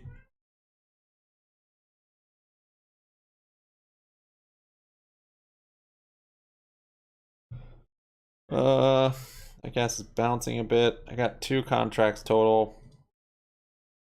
Trying to wait to get another one, but showing pretty good support on that VWAP.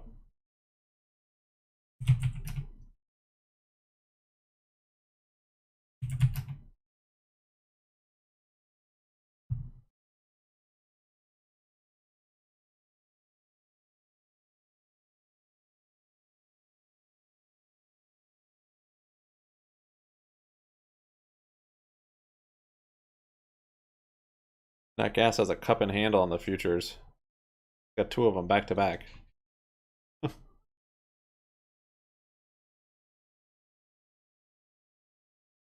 Might make another order. Another contract alongside at VWAP again. That same price.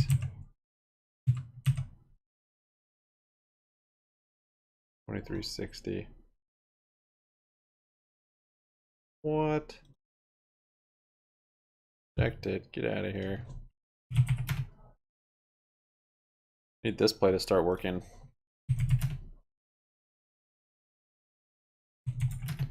Video's holding up pretty well.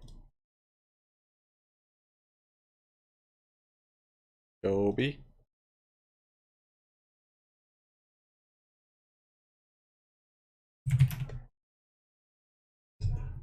Oh, there's a nat gas bounce.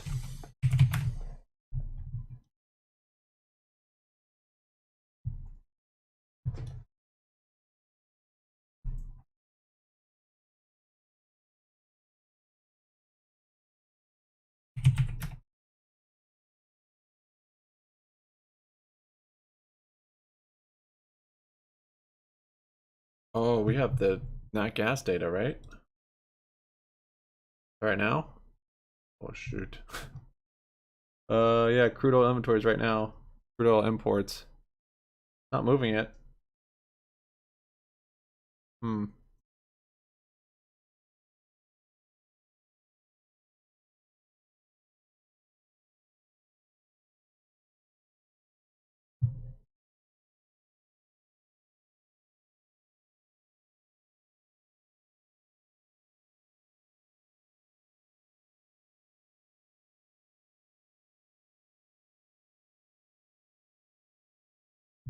Kansas Fed manufacturing index was at 0. Estimate was -2.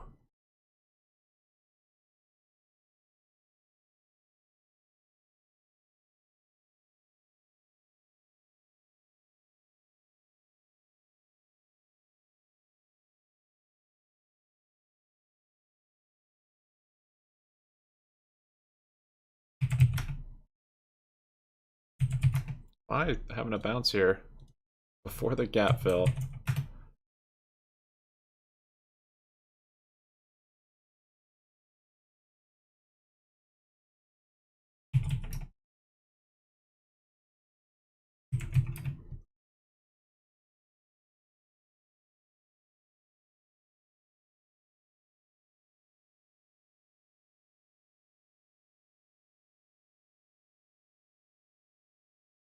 Yeah, so crude inventory came out. I figured that would affect oil. Didn't do anything.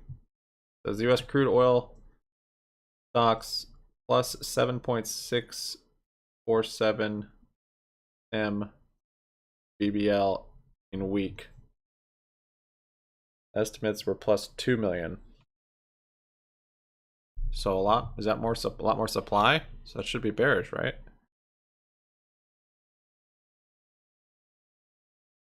The US is on track to add nearly 19 trillion to its national debt over the next decade, Congressional Budget Office said.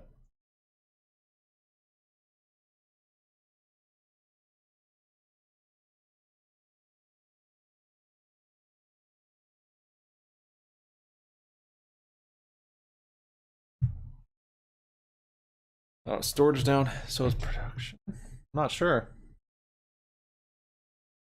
Hey, Tree Leaf. Oil's coming down. I don't know what the data means, but oil's coming down. It's weird how it, if it's reacting to that, how slow it is. Commodities market might react much slower to news. No, it doesn't though. Nat gas is instant.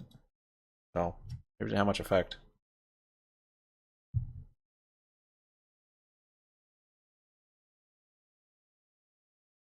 Kept under trillion.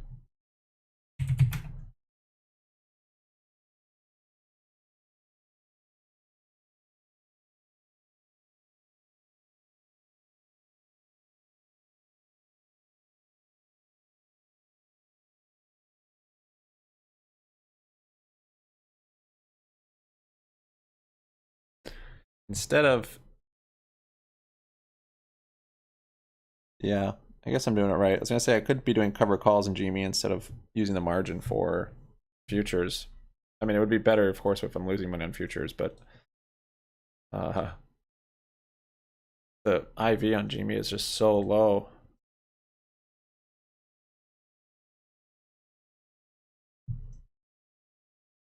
Just the last, I mean, really since here, 819. This added some volatility, but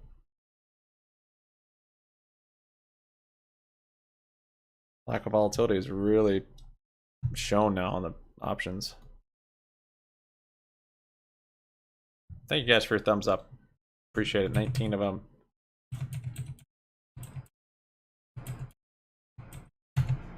Word.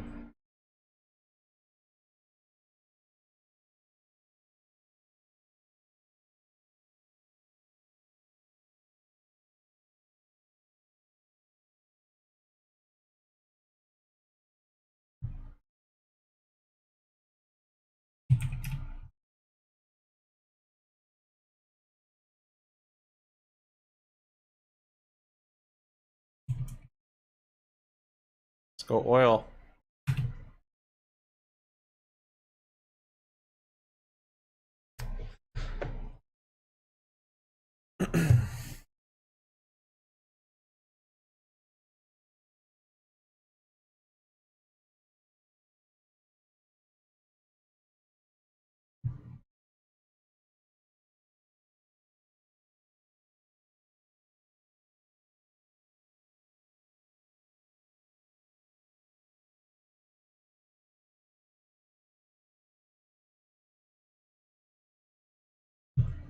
Uh, well, now SPY's coming down. Little bear flag intraday. Probably retest this 397 support down here. I don't think I have margin to do anything though. Oh, I can do that. Oh, never mind.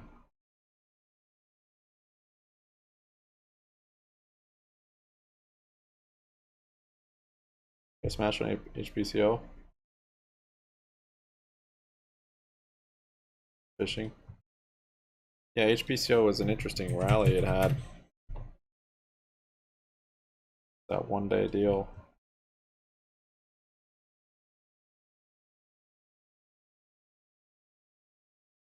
Yeah, that was strange. There comes that gap fill on SPY. GME still waiting on that 1940 to hit. Oil is coming down.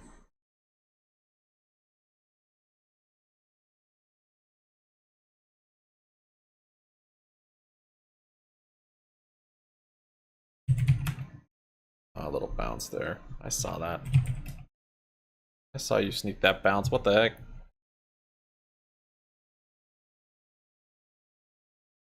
I didn't even get this bad of a fill.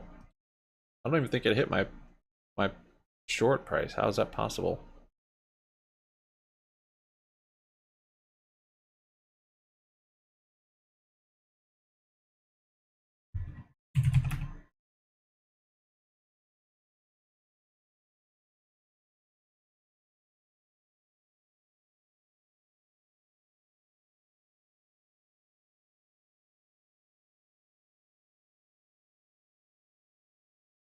Tried buying on the way back up.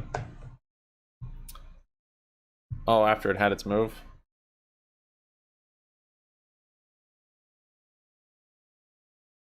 Okay, gap's almost filled. I don't trade oil a whole lot. I probably should have just stuck with what I know for now.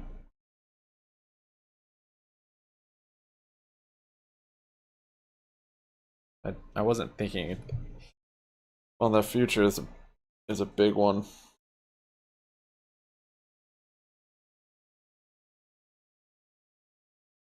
Rejected VWAP. I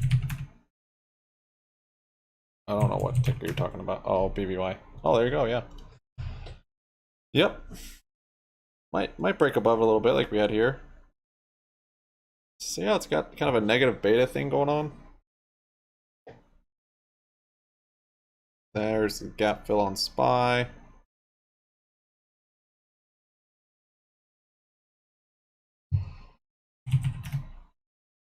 Mm-hmm.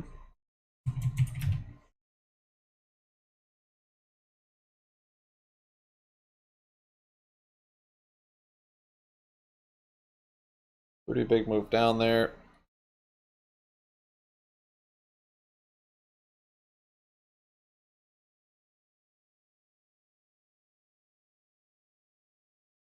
SPY's negative.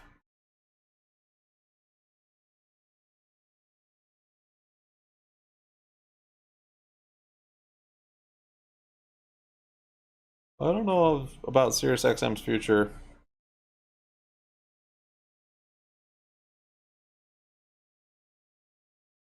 Yeah, yeah, I've seen it too at times. The negative beta.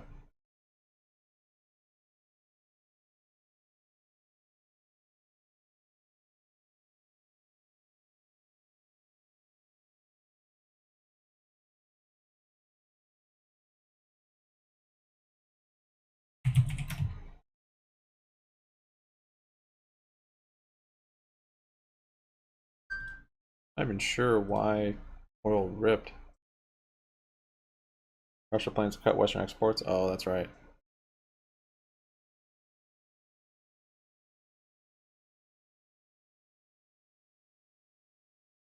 Yeah, there's a lot of different factors with the oil right now.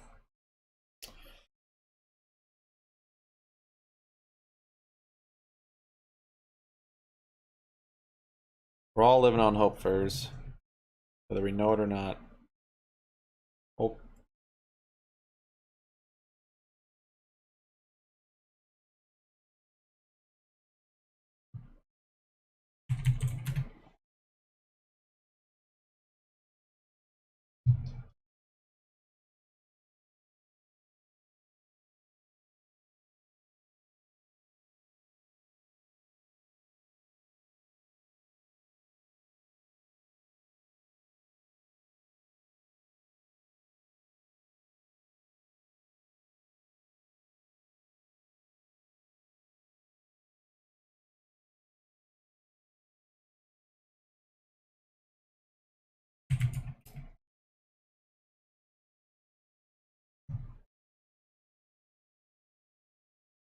Companies are using layoffs to cut new higher salaries and win back the power they held before the pandemic.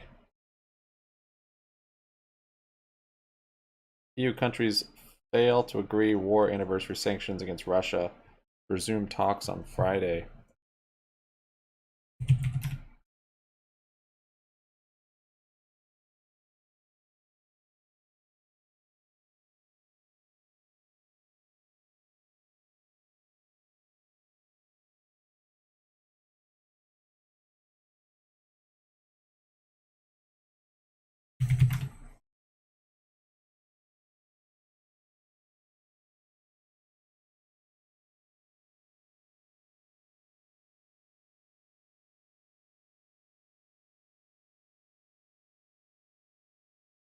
BBBY is not tradable on Trade Republic.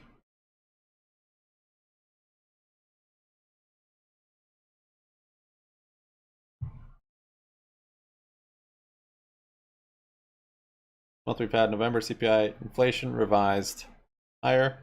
December CPI inflation revised higher. January jobs 200% above expectations. February CPI calculation changed. Q4 2022 GDP reassessed lower. Why is economic data changing almost every day now?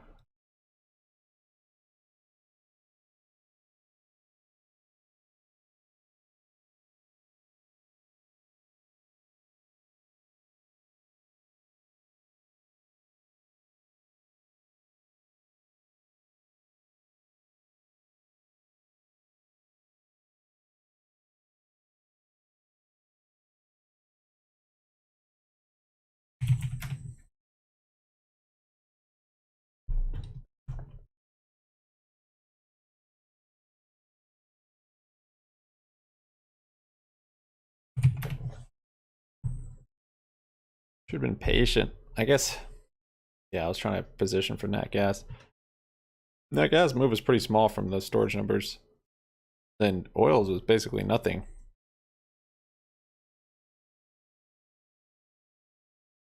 Don't like it? Change the formula.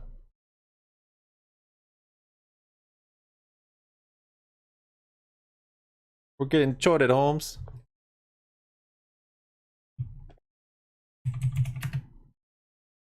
Yeah, there's a little VWAP projection. Let's see, have we moved to VWAP and then made new lows? Yeah, this day. This was earlier in the day too, so. But that's not much lower. I don't know if that gap fill is going to happen today. That's a pretty big move.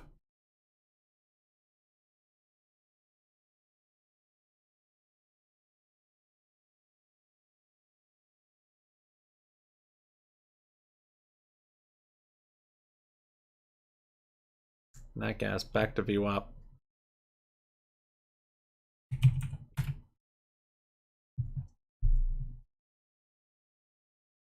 Eyes looking weak. Bear flag after bear flag. See if 397 even holds.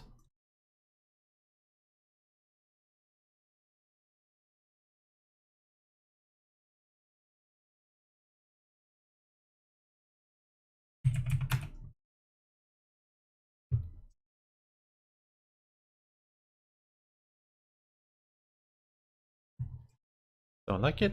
Change the formula. Don't like it?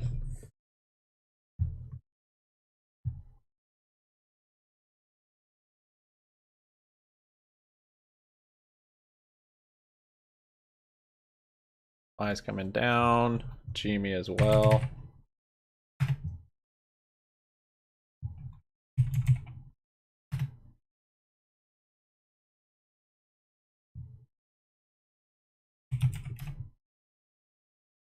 Oil needs to break that support. Let's fill this gap. Do it.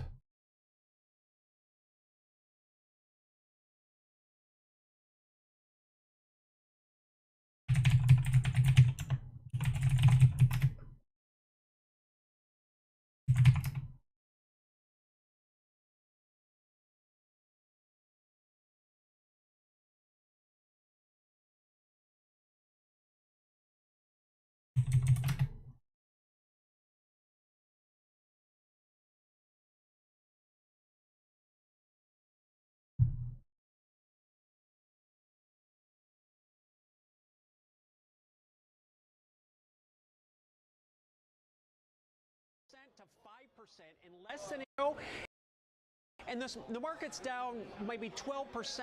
So I'm very encouraged. We're 15% off the lows in the SP. And if you look further out, in 2024, rates are going to be at 4%. And then from there on out, from 2025 to 2030, rates are down to 3.5%. So I think the markets have done very, very well. And I'm very encouraged by this. Highs increase in BBBY, I feel it. Strong with the fours. So what would your trade be for Amazon, Alan? Well, Amazon has been a stock that hasn't bounced off this bottom just yet. We're stuck in a range between 80 and yeah, 120. we've got bid support, like Meta or Tesla. as you can see, or you actually can't see that, but got some at 145. Same kind of thing is what I'm looking for. Short squeeze here, some 1.4. I'm seeing bullish divergence, meaning it made new lows but not new highs. 1.3 is the biggest one on the day. Well, the biggest one's actually at $1.10.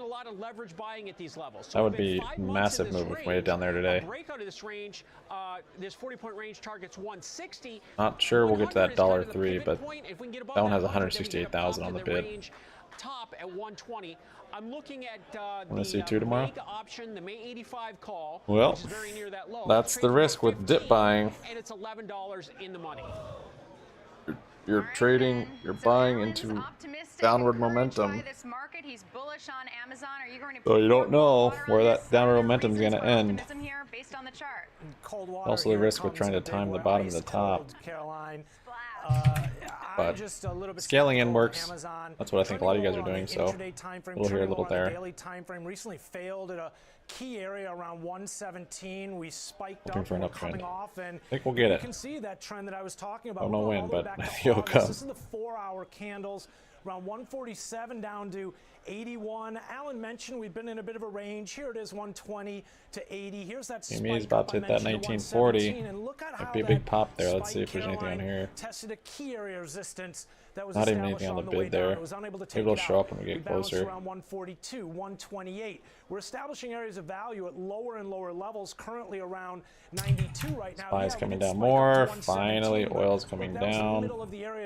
I might just hold this oil contract Basically since, well, we're going long all the way time. back to the end of October here. Again, 120 to 81. So I want to point out, no rejection of this working assumption that we're trending lower. No rejection of this area of value that's forming on recent lows here. Take a step back with me from the GME. 4-hour Dang it, candles, and I GME. wanna show you.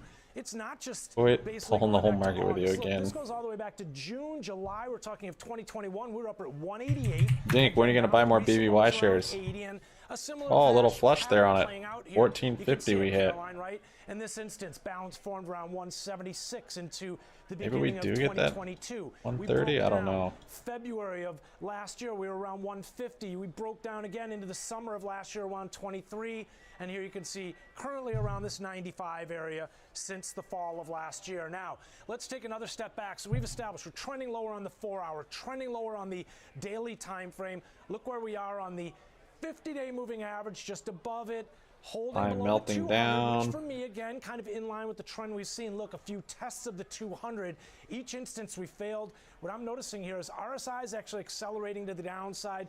Could be opening up a door for a retest, a lower extreme test of 81 if we get continued weakness through this range that Alan identified, 120 down to 80.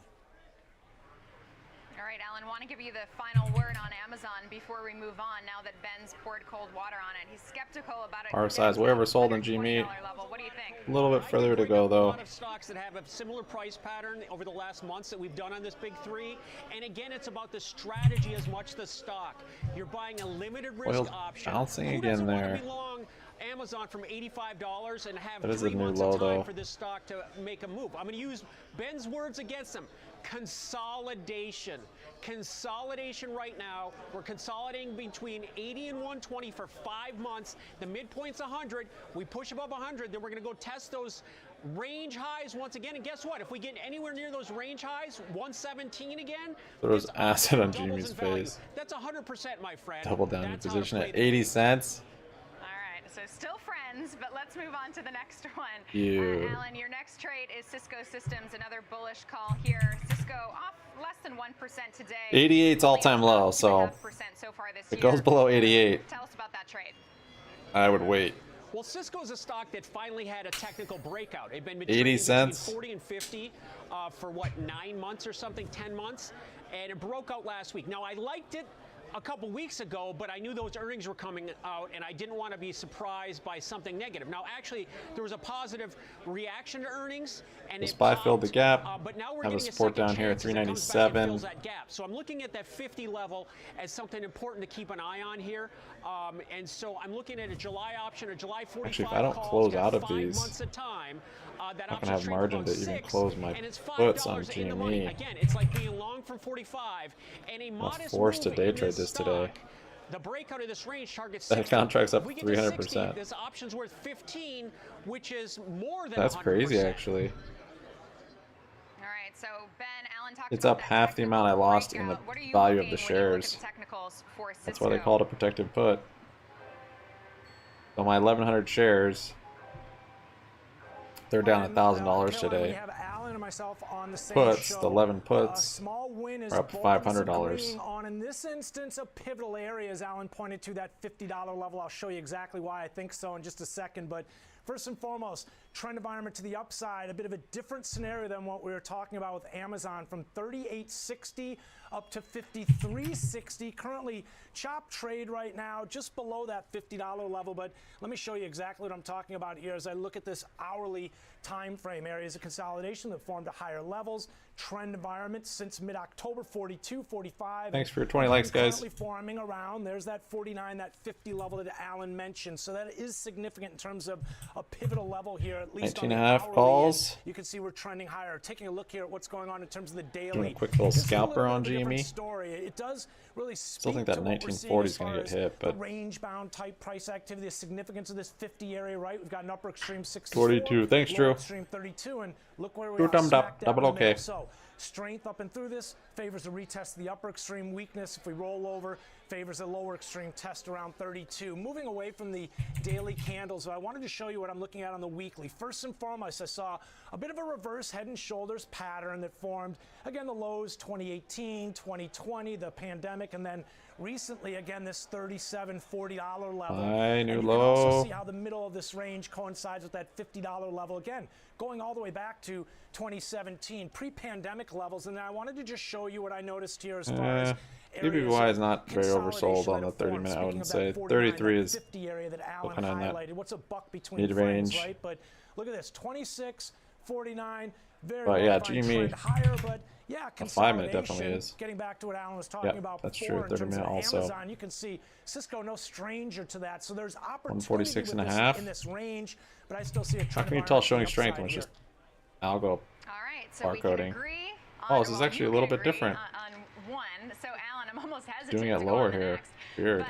But before we do go on to the next, I do want to ask you, I've because got obviously a big Cisco buyer and Amazon 130. both tech plays. Very stock specific. Maybe we in do terms hit of that these today. trades, or would you be comfortable being a buyer of tech at this point, given how encouraged you are on how the market's reacting to everything going Good chance on? bounce at 0.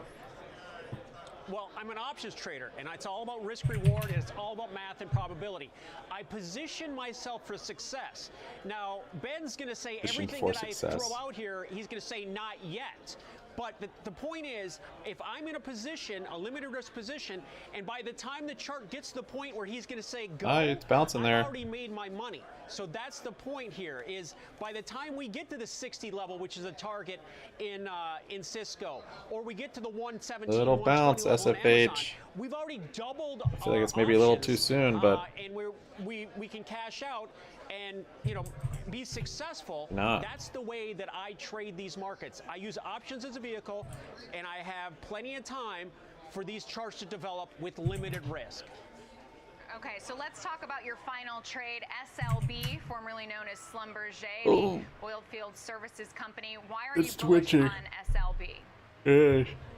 So the market was bullish in the oil obviously. sector, just from a fundamental standpoint. Yeah. It's been hanging around these lows here, and the Fed got their intended goal of knocking crude oil prices down off their highs. That's what's happened. Now, the dollar's had a little bit of firmness here recently, but I'm seeing that as temporary.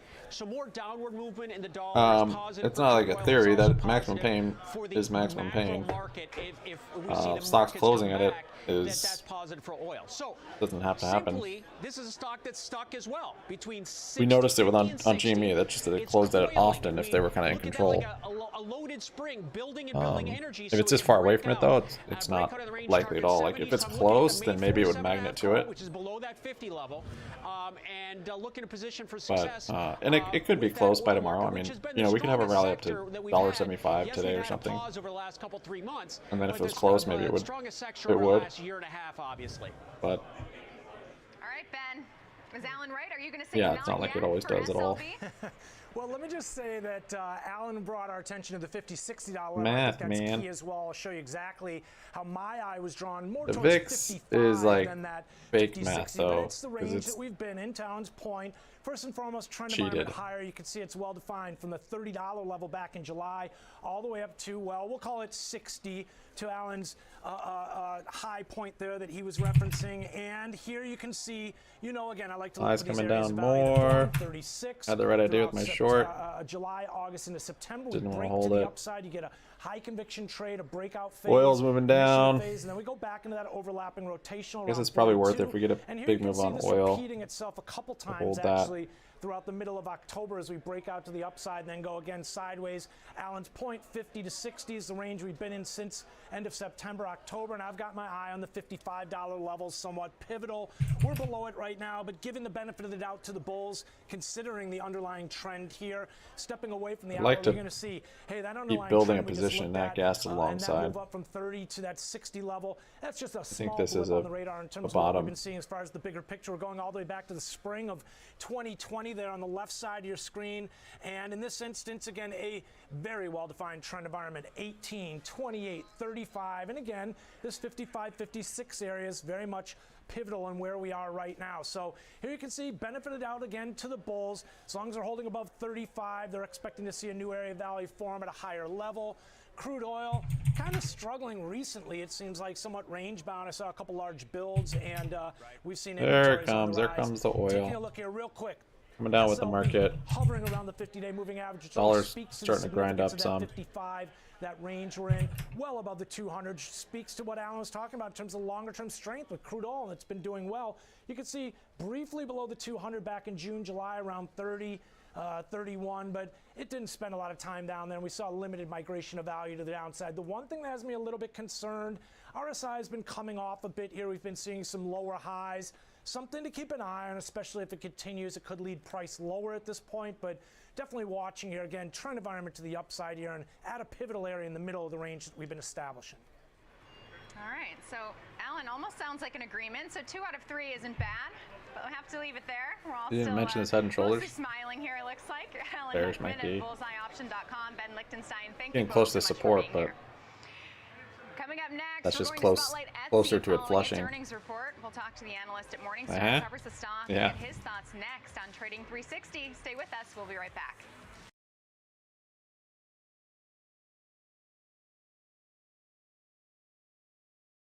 Buy coming down more.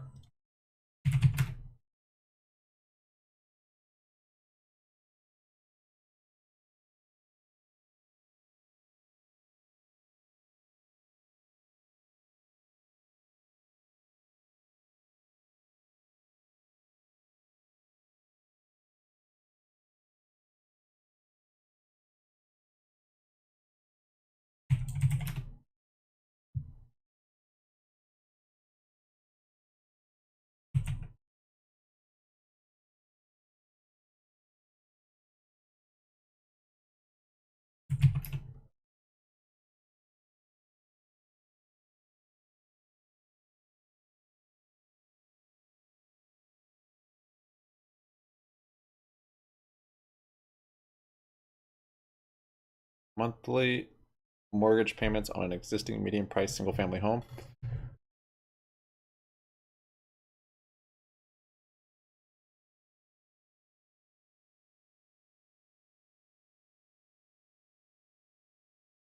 Down from last month. Is that monthly?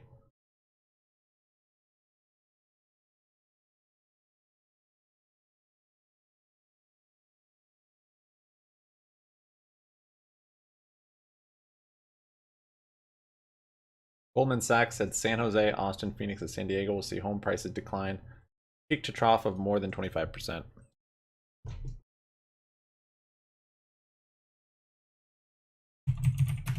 And with that, you're getting interest rates that have increased more than 25%.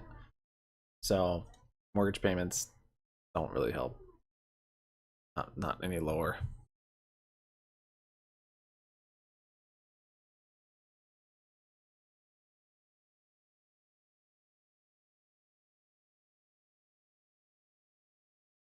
But cash, now cash, you can take advantage of that.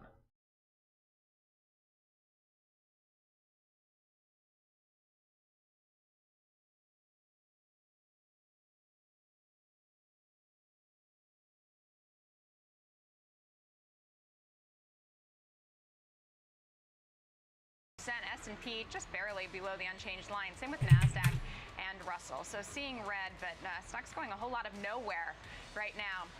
Now for a look at developing stories this morning, I'd like to bring in Kevin Green, senior markets correspondent. Would have definitely made more on this network. one. Kevin, thanks so much This for move. joining us. You know, another stock that we're keeping our In eye this on one today so far. is Block. It's due out after the close today for earnings. But it's off about 1% heading into that report, but this it's could a pretty catch up. strong start to the year. What can we expect from this report, Kevin?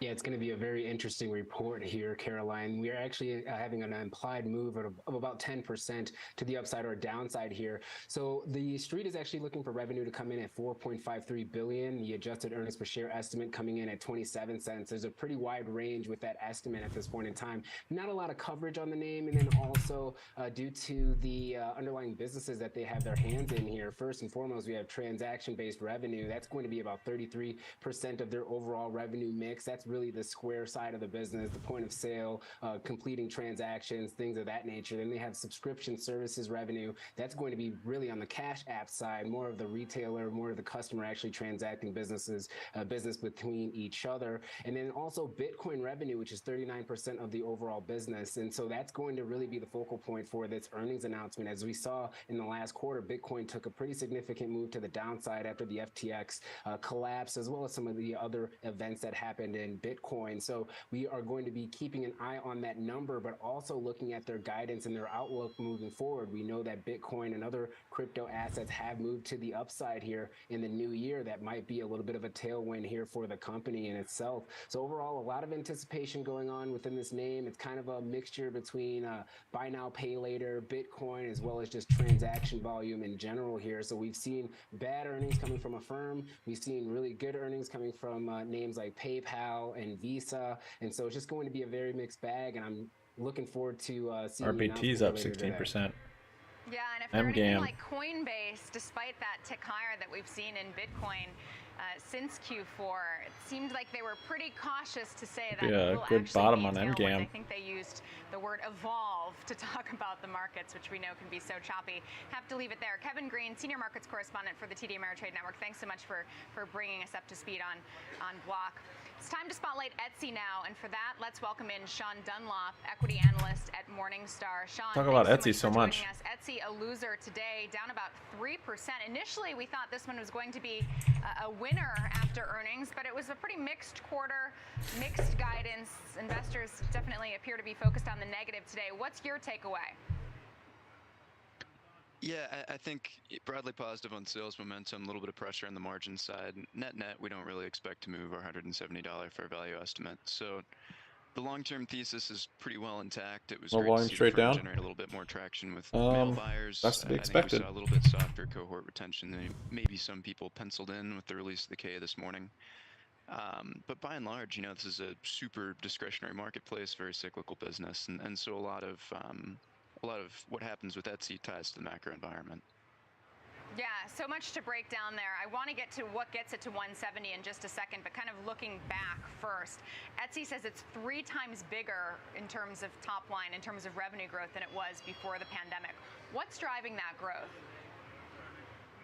Yeah, I mean, you obviously saw just massive trial during 2020 as people flocked to the marketplace to find masks. Etsy was pretty much the one marketplace in stock. And so I think as you take the 30,000-foot view, they've done brilliantly to retain about 96% of that 2021 GMV.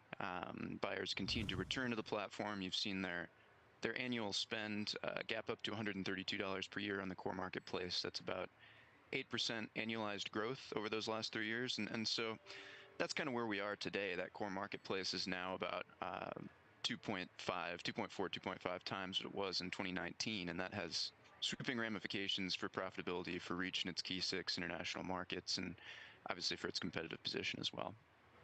So I think the big question is, can that growth continue? And you made the point in terms of cyclicality. It's hard to think of a marketplace more discretionary than Etsy, right? So they say they're being prudent in terms of 2023, only hiring for critical roles, talking about that belt tightening. But can that growth continue if we do, in fact, see continued economic declines or potentially a recession? Yeah, I think in the face of an economic recession, it's extremely unlikely that they'll be able to generate robust GMV growth. I mean, we're talking about a platform that sells things like home decor, apparel, jewelry, beauty products, toys and games, crafts, basically all the things that people would look to first to sort of save money, to rationalize expenses as you see inflation elsewhere. So I think GMV growth is going to be very difficult to come by in 2023. I do think the firm probably generates slightly positive revenue growth. You've still got a little bit of leverage in the ads business and that fee increase from early last year that's playing through. But ultimately, the long-term growth narrative we think remains intact. A lot of that hangs on how much the new buyers are spending as they join the platform, and we still think that's up about 8% year over year. So we think over the long term, as the firm rolls out towards new geographies, reaches new buyers, sort of makes some of these platform improvements that they've been making, we still see a route to almost $300 in per buyer spend in the long run. So your fair value target is 170. I'm assuming that's 12 months. So does that mean you're bullish on Etsy or bullish on the economy, that we aren't going to head into a recession? Or both? Yeah, it's actually not 12 months, and so that's kind of what drives it. It's we do a 3-stage DCF model, and so a lot of the value actually sits in the out years. So if you're looking at this from the perspective of 1, 2, 3 quarters, it may not be a brilliant time to be looking at investing in Etsy. If you're an investor that's looking to hold it for 3 years, we think this is a fantastic entry point. So basically, our thesis is growing per user spend by about 5% per year, and as the firm sort of saturates its more nascent international markets, if you think about Canada, Australia, France, and achieves similar penetration levels to what you see in the US, we think in the long run this can be a $45 billion marketplace. Yeah, also talked about really impressive growth in Germany and India on the earnings call. But just looking at this right now, based on the fact that Etsy continues to be pretty resilient, continues to post growth, what would you say about the state of the consumer right now if they can continue to spend on Etsy? Yeah, the consumer has been very healthy. In some ways, maybe too healthy, as you think about what we need to happen to bring inflation down into reasonable bounds. It was interesting, first quarter guidance is actually solid, but on the call they were talking about sales starting to kind of drop in February. And I think as you move throughout the balance of the year, as consumers maybe increase their savings rates, maybe draw a little bit less heavily on credit, you probably, and as they shift wallet share towards services and a little bit away from goods, you'll continue to see headwinds to GMV growth. So there's potentially upside if the economy ends up being healthier than we anticipate today over the back half of the year. But I think management guidance embeds quite a bit of caution about the macro environment. And Sean, just quickly, because we have to wrap, they started with a lot of demand for masks, then home goods, and then it was weddings upon the reopening. What is everybody buying right now? Is there a common theme? Yeah, home goods and apparel, we've seen a big return in spending in categories like weddings at this point. Yes, it's legit. Come back. That's my Discord. Okay, so still weddings driving that growth. All right, Sean Dunlop of Morningstar, thanks so much. Coming up next, it's time for the Disruptors. George Tillis has his eye on NetApp. The stock is lower after earnings. He'll break down the report and show us how you could trade. Just grab him a little breakfast here. Spike's coming on further. See what happens at support.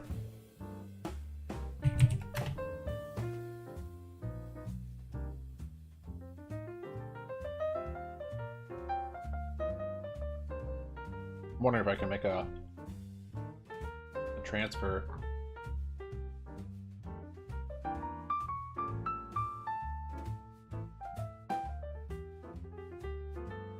From one account to another so I can get margins so I can close those puts.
There's SPY hitting that support. Might be a good long here. That's actually last support. Whoa.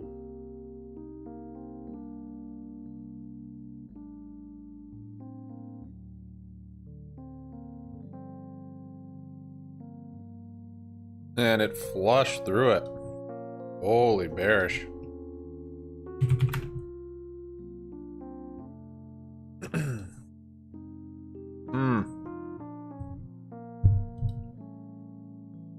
Yeah.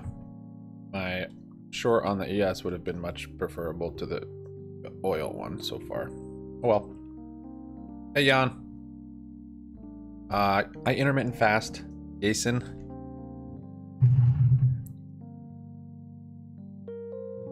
Yeah. Don't have to eat in the morning. It's a gift. Gifted. And how do you know it's the middle of the day? It might be midnight for me. Not a rough day, no. This is what we're hoping for. I'm hoping for a 130 gap fill. So I don't know if it'll hit today though.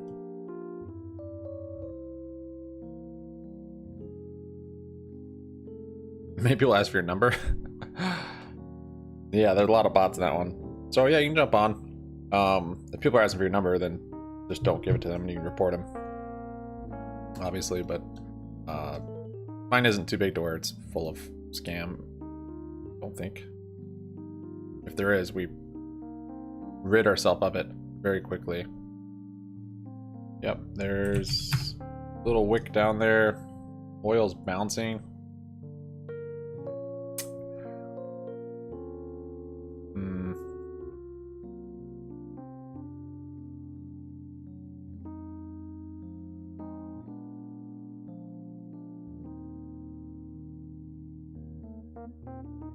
East coast of what?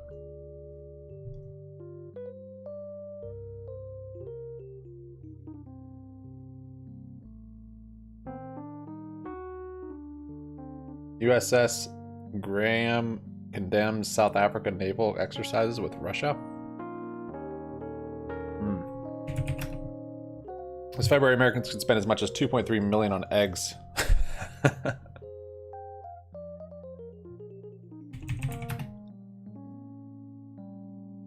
this isn't looking too strong yet.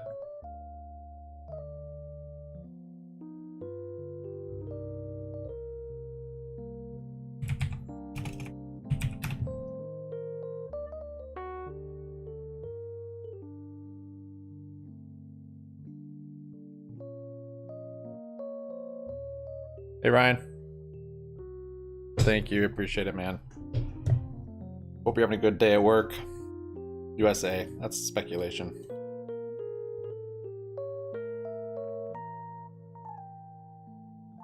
Yeah, something good. I mean, a lot of the news that we've heard from them has been good.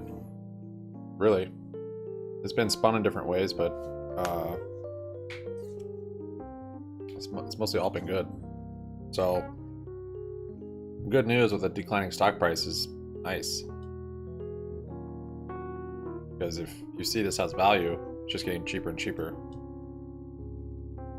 That's nice. You want to own it. Yeah, East Coast.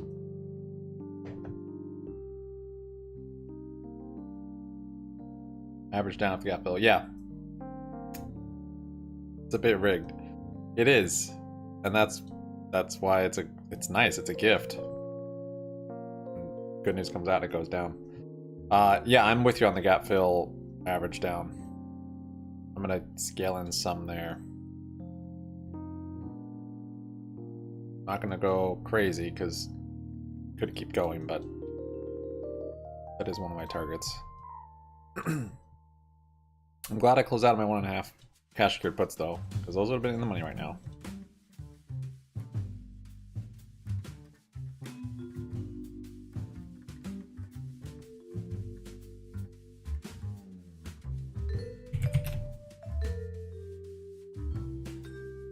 Those calls work out in GME.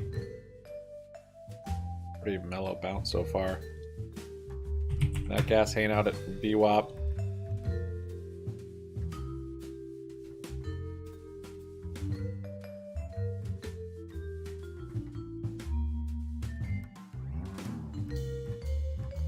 If I should close this bill.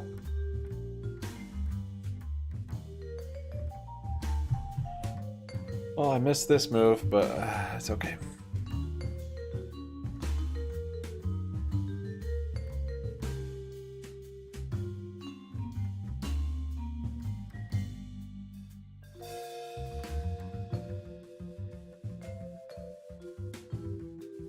Are we under 2.3?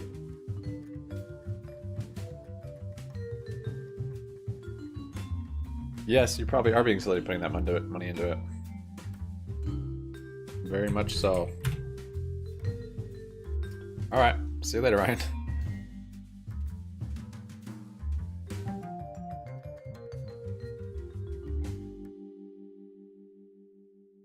Ice Ventura's not my real name. Smoking.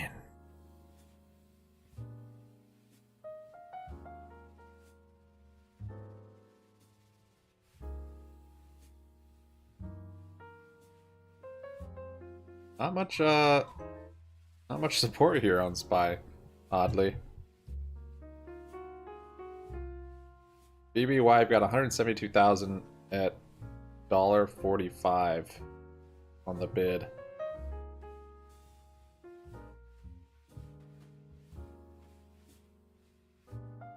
Then 170K at $1.30.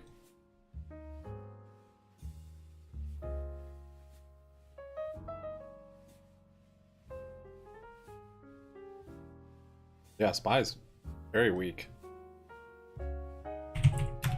That gas is broke through VWAP.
SPY's flushing through here. 396.04 is the next level.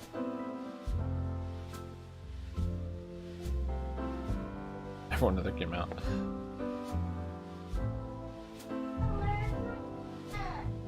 Oil had a little bounce there.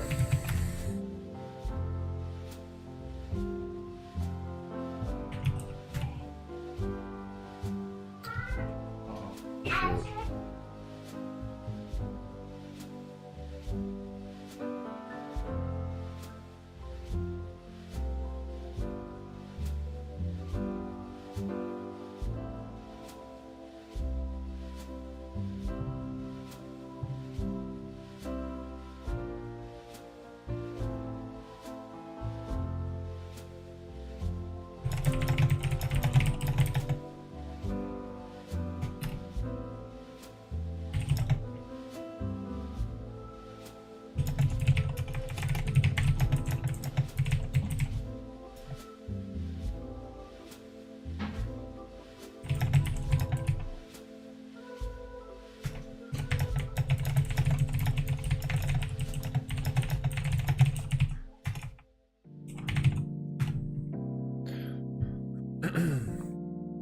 Plum.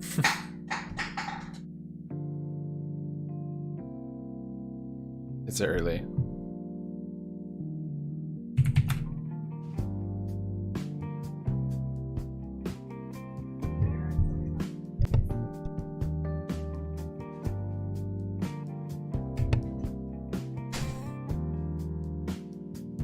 Leave the headwinds aside because we can kind of assume what those are, but talk to us about what's working for Intuit right now.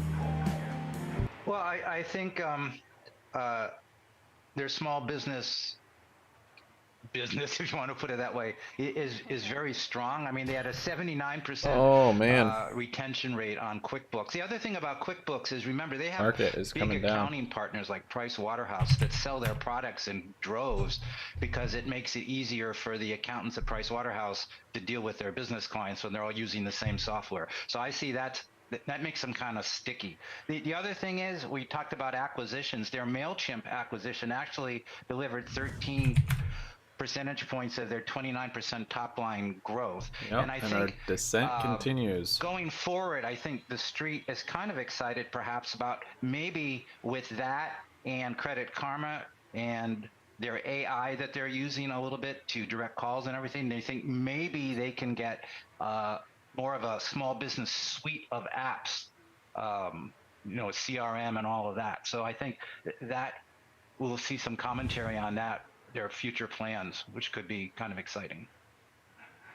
So, Ceedi, you have a buy rating on this company and a $650 price target. Is that right? So tell us what gets it there, because that's quite a bit lower, or quite a bit higher, I'm sorry, $245 higher than where it's currently trading right now.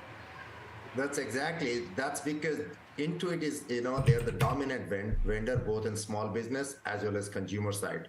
Like, look at QuickBooks we are talking about. They have 90% of market share among small businesses who use any kind of application. So they have the pricing power. They raise pricing every year. And also there are certain factors is that they're going up from accounting to, whole small business platform. There's a huge cross-sell opportunity.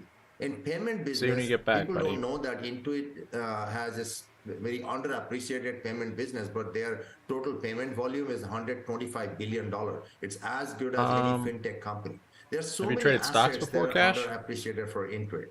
And now MailChimp acquisition is a huge cross-sell opportunity. Just imagine they have 800,000 customer MailChimp.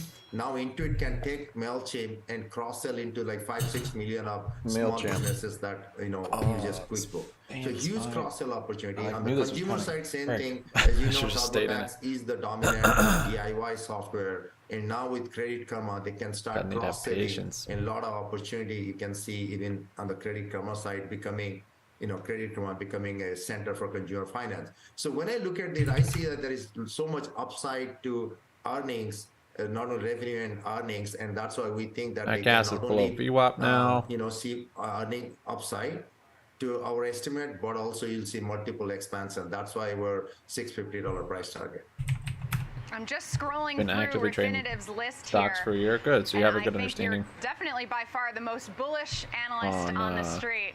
Long Have and to leave short. it there. CD, thank you Limit so much. buys, Lee limit Bull from sells. Charles Schwab. Really Stop appreciate limits, both of your insights. that sort of One thing, last I'd quick imagine. check at the market, and we're looking at red arrows here. Yeah, to and get those into losses options, are picking up some I would start steam. with The just Dow, the worst paper performer trading. right now, off about 0.7%. Paper trading options. It's going to do it for Trading 360. I'm Caroline Woods. I'll see you back here at 2 p.m. Eastern for the watch list, but stay tuned because Fast Market And I would is next. paper trade. I would start by trying cash secured puts.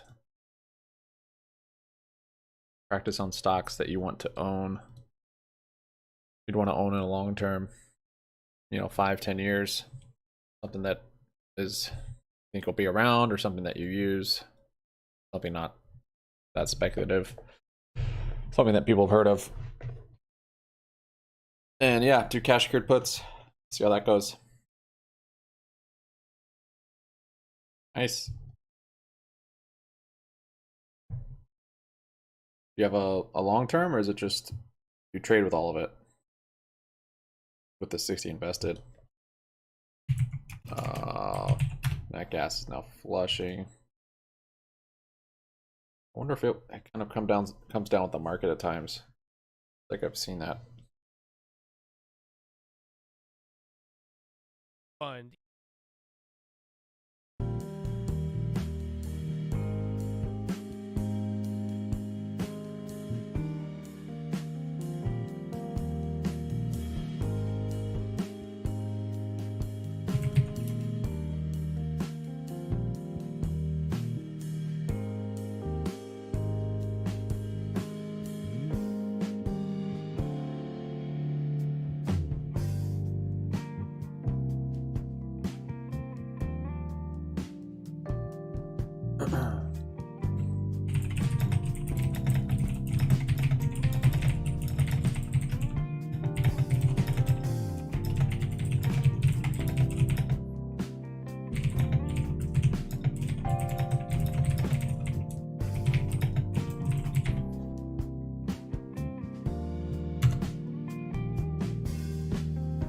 Going back on trading lately.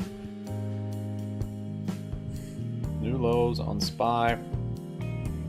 Well, 10K in cash.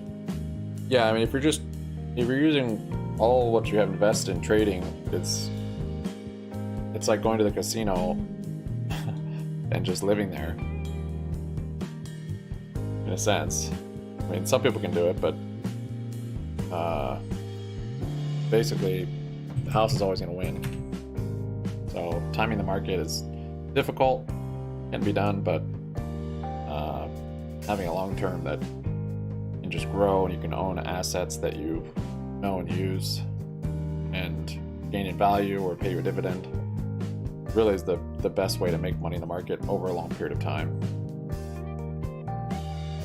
So that's why I have a long-term account that I don't trade with. I just invest in and pretty much just buy stuff when it's cheap that I like, that I use, and then I use a smaller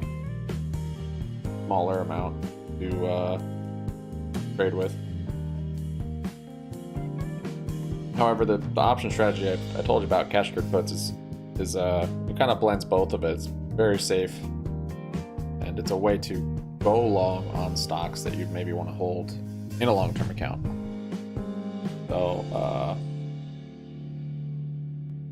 yeah, so it kind of does both. It's income generating, but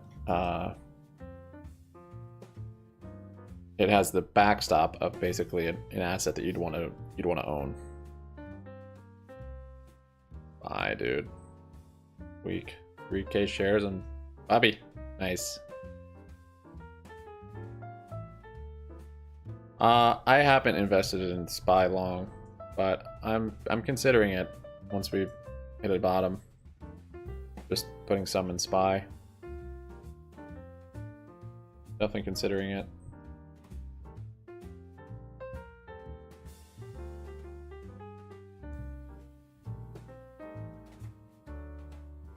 Or a similar ETF. Maybe not specifically the SPY, but yeah, with your trading, I would I'd make a watch list of stocks that you would want to own, and that's investing. Owning it, investing it. You know, it doesn't have to be many. It can be 5 stocks. But if you look around your house and think about products even you like, that's one way to just get ideas. Oh yeah, I like that, I use that, I think that'll be here. You know, keep it simple. Doesn't have to be fancy, new, cool stocks or one new crazy technology no one's ever heard of. Not for long term. That's for trading when you get volatility and stuff. But long term, you don't want sketchy stuff. Sell property gets my. I don't know if I would maybe go the other way around. I don't know if I'd ever sell property to. But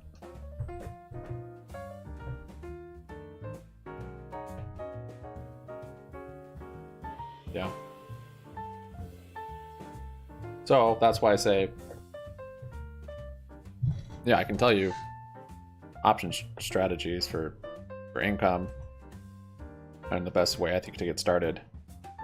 But I would, me personally, I have a long-term set aside with money I don't touch. I just invest, and it actually is even better if you were adding to it also on a quarterly or monthly basis. They've shown that the best returns were when basically people just added to it on a periodic basis and then invested it slowly, basically. Okay, cash. The BBBY. So yeah, this would be a speculative trade. Yeah, 145 might not be bad. I'm waiting for gap fill at 130 to consider buying some more if it hits down there, which I think it is. In fact, we're actually starting to fill that gap right now, aren't we? Yeah. It was 148, so we're already starting to fill it. So yeah, 143, I might do cash secured puts. I might just buy shares. Maybe I'll do both.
Is bouncing here a bit. Let's see if that was the low.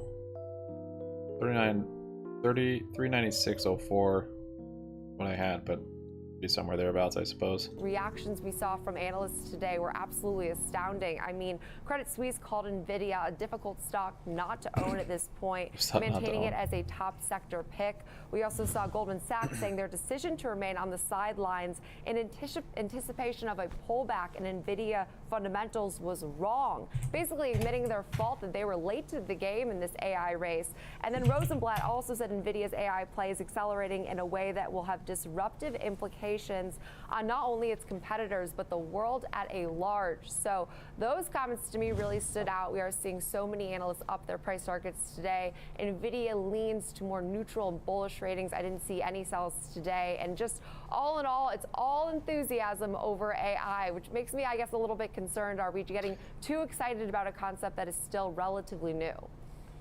Well, Jenny, I think the problem that you're identifying is AI is the future, and AI gets people very excited, but AI doesn't pay the bills.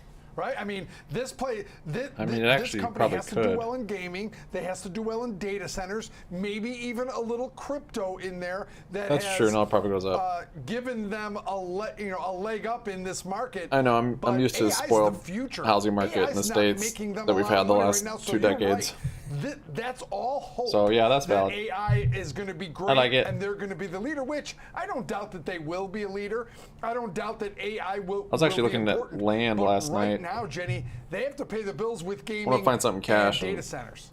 Yeah, blowing all my cash that's on my exact concern, Kevin, because I market. do think you look at these numbers versus their peak at pandemic highs. We're still seeing some overall weakness in areas that other chip peers have discussed. I mean, you have Intel, which is absolutely hard to compare to NVIDIA at this point, given the negative news cycle that has surrounded that stock as of late. But data center revenue weakness, also seeing this gaming weakness, PC weakness, people not utilizing hardware and software the way they once were. Those are still issues for NVIDIA. But today, it does seem like all of this attention is all on the speculation that I've only owned property in very hot markets too. iPhone. I just think that's a pretty major bet. And but yeah, it doesn't have to be hot. I guess you can rent it, but if you can't rent it, then still, like I said, buy this buy. Novel, relatively new to these markets. Start a new account and just theta farm. Adoption of AI. Sell a warehouse and make a theta farm account. Before I'm entirely sold, I think.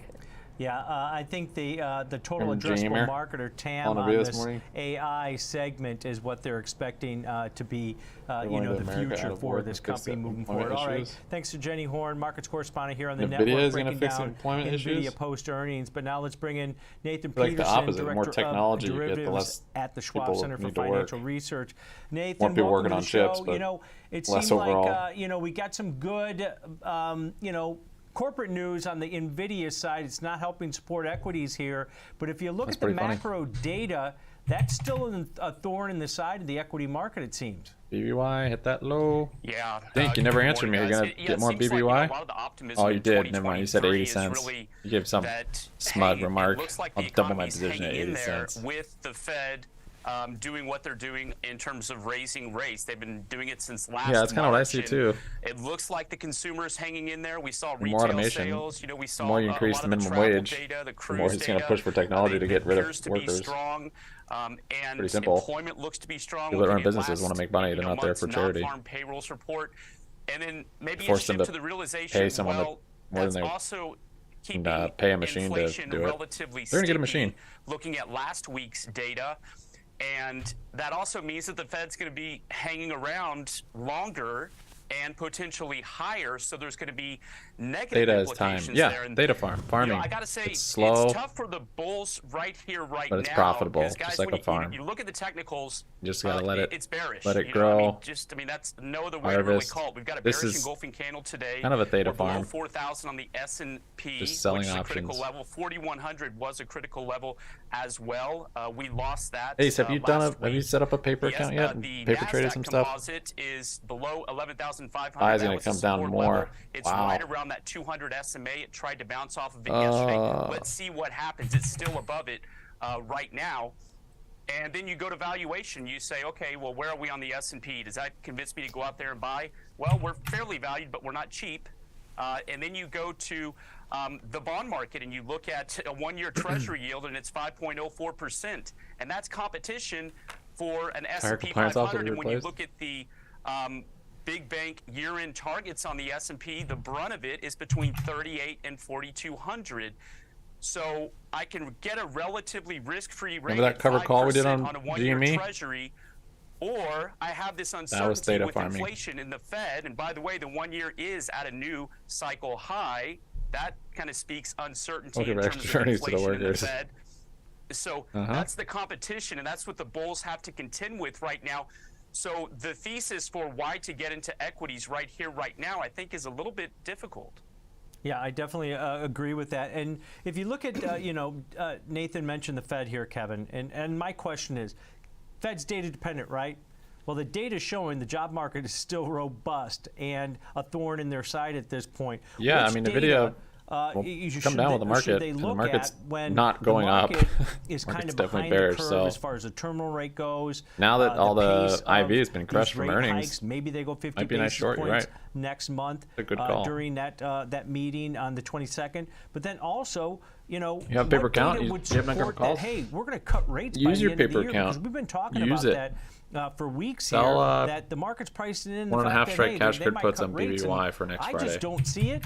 Is there something out there that is reflective that, hey, inflation is slowing and the Remember, we Fed's closed done it. their job and they We don't really closed have it to go for, 50 basis I think points, we're up and they 80% don't on have it. to be this aggressive. I haven't done anything No, else since. there's not. I actually mean, reset the if account you because I was look at trying the other expectations for futures trades. income and outlays tomorrow morning. But we can do it again. Yeah, we closed, Concerning made money. in terms of reigniting. You and I have been talking about this since all voted. August. Remember? When I haven't done anything when the since then. government started spending money again, Tom. Now look at personal income. The consensus new low. from Yeah, that's last right. I was gonna month look at. up 0.2. This What? month the consensus is Dude, up 1%. our levels, like, The might be another big day. PCE from down 0.2 to up 1.2. These are the month-over-month numbers. wanna chase, the but PCE price if you index warranted. 0.1 up to 0.4. The core 0.3 to 0.4. But if the market's come down, I mean, all oil the year-over-year numbers down very well a could tenth. also. Those are the expectations. So if there's reigniting here, this is problematic. I mean, I don't want to get I think incredibly the margin requirements on bearish, short, even in the but futures, is if you higher. reignite inflation, the Fed's got to step in, and they've got to do harsh. And when this number comes out tomorrow, your biggest fear is that 50 basis point hike. No, it can be goes from going up. about 20-some% to 50-some%. Yeah, 80. So 80%. If you look at It's some not of the a. revisions in GDP, Nathan, It's not 80% like they on a were long huge call. upward How that would be 80% movements of what's here, invested. And this also, It was you know, kind 80% goes of the against what profitability. Fed is The most you can working get is towards, 100% that robust, profitable. Job markets, wage growth is growing. People are still spending. Right, It's on the so services side at this point. that gas but is coming that's down still, more. you know, a thorn in the side of the Fed at this point, isn't it? Yeah, it is, and that's what Chairman Powell basically identified as the biggest risk out there was on the services side, that inflation potential of being sticky. I was there. laughing all You the way to look my at the re-entry. JOLTS data, that's really Yep. strong, and you look at our I've had some early non-farm payrolls, exercises even on this morning, so we cash came in good puts below and cover estimates calls. again. Great. 192, I believe it was, versus You're 200K. selling that call. So. Yeah, that's the concern is this. Instead Yes, of buying we've had it, the you're consumer selling one. hanging in there. But I was looking Someone at else a is chart of buying it. basically excess savings here for the consumer, and we're still above pre-pandemic levels. But if you look at the trajectory, we're expected to be below pre-pandemic levels by Q3 of this year. Now, if inflation hangs around here and the Fed continues to raise, and by the way, the probability of a 50 basis point hike for March is up to 22%. It's just been creeping steadily higher. So we got to keep an eye on that. Right now, if you look at the probabilities, it's basically we've got 3. If you go out to June, it's a 65% chance. And the Fed has generally, historically, gone with a rate hike if it's above 60%. Chatting with E-Trade trying to figure out how to 3 close more this 25 thing basis points. that I have to call But the in. bond market making those news highs is telling you, hey, we're still, it's a moving target. We'll still have to see what happens. So I'm I allergic think to the the phone. concern is, yes, the consumer is hanging in there. I told her, and I'm allergic to the phone. happens, What do you though, do? If at the time like, I the can't help you. consumer begins to actually Take a change Benadryl. their behavior and stop taking out more credit card debt because they're depleting those funds, what if that coincides with the Fed's rate hikes actually taking more of a hold on the economy? So you guys asked, what's the scenario where they actually have to pivot? I think it would be if there's a confluence of a number of those factors that hit the You guys getting that economy feedback? all at the same time. This might be in Q3, Q4, who knows? May not even happen, but I think that would be the scenario Oh, that that you was would be my looking phone. for, where the Fed would say, okay, we overheated, we went too hard, now it's time to pivot. Yeah, I'm in the Bullard camp on this one. I think that they do need to get the terminal rate faster than the market probably wants them to, Kevin. But on the opposite side, on the corporate side, besides NVIDIA earnings, and Alibaba was up also. But if you look at some of the consumer discretionary stocks, whether it's Domino's Pizza, Papa John's Pizza, Wayfair's down 26%. we're seeing some outliers that there are signs that, just hey, consumer oil and the doesn't services bounce the side might market. be doing okay, but they're starting to pull back on some of their spending. So that's a good sign. Dollars. Yeah, but pretty good strong news today. from Walmart the other day that caused that stock to recover was inventories are getting better. Right. A lot of these companies are starting to get through. There's a way to trade this. To be I guess I gotta trade the futures on story it. next week as well.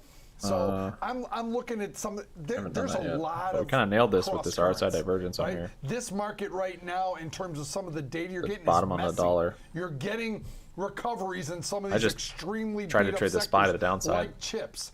More or The less the nice same, I feel recovery like. in some of the consumer staples like Walmart, like Target. Those people that the inventory Oil starts to bounce, I'm problems gonna seem close to it. be in the past. And But boy, Dang. this eventually, like when Oliver and I talked this morning, it was micro versus macro today, because the macro is not favoring, and obviously micro held in there for a little while, but now it's all macro. Yeah, and I think we talked about that yesterday. Consumer credit's starting to rise pretty significantly at a fever pace at this point. So will that put pressure on the consumer in the next coming months? All right, guys, let's take a quick break here. But when we come back, we're going to take a look at Square or Block, whatever you want to call it. The ticker symbol is SQ.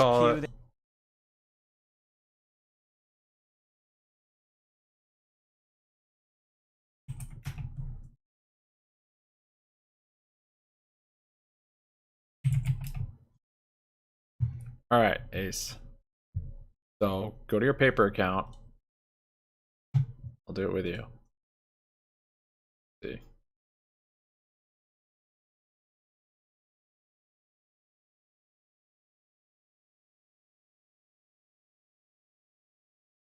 Go to your paper account.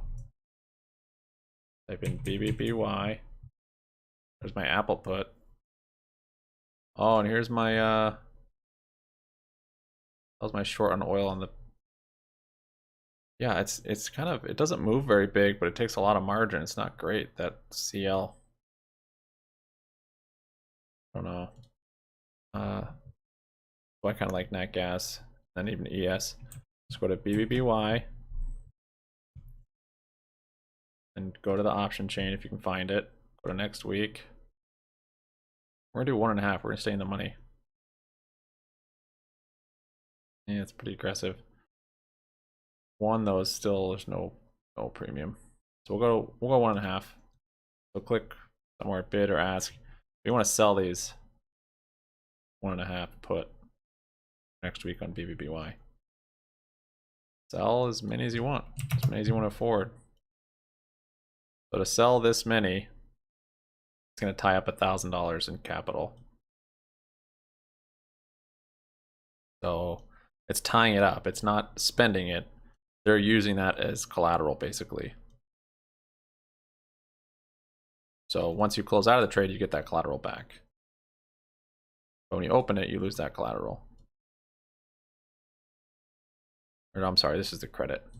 It's tying up 2,400, 2,475. Wow, that's such. That's crazy. Yeah, that's good.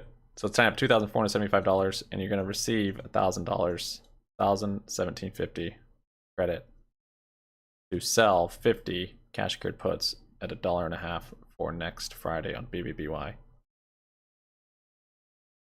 Okay.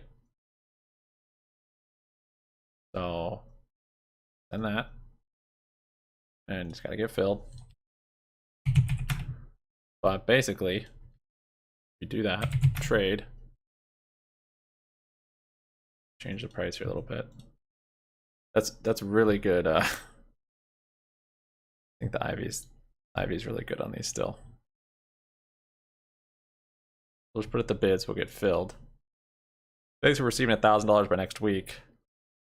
That's a buying power, only $50 now.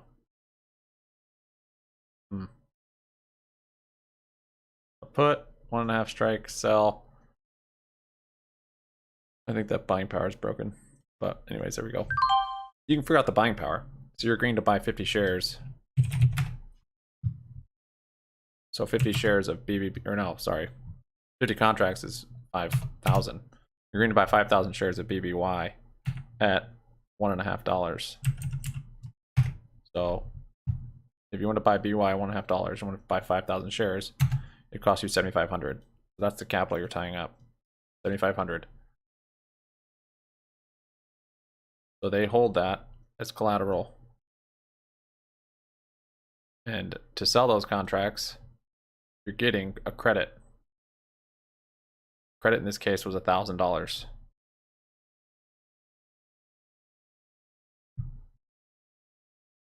Eyes coming down more here.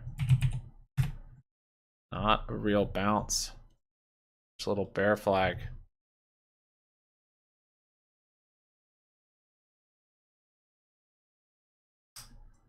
Puts, yeah, cash secured puts. Affects the collateral. The strike, so not the date, but the strike. And then how many? How many contracts? So one contract's worth 100 shares. Right? So if you sell one contract, you're agreeing to buy 100 shares.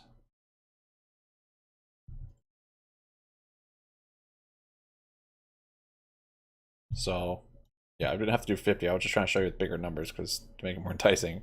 But if you just sold one cash secured put, right, for the $1.50 strike. So BBY is at $1.50 and you bought 100 shares. It would cost you $150, right? So there. If you spent $150 on 100 shares at $1.50, there. That's the collateral it would take to sell a cash secured put at a $1.50 strike.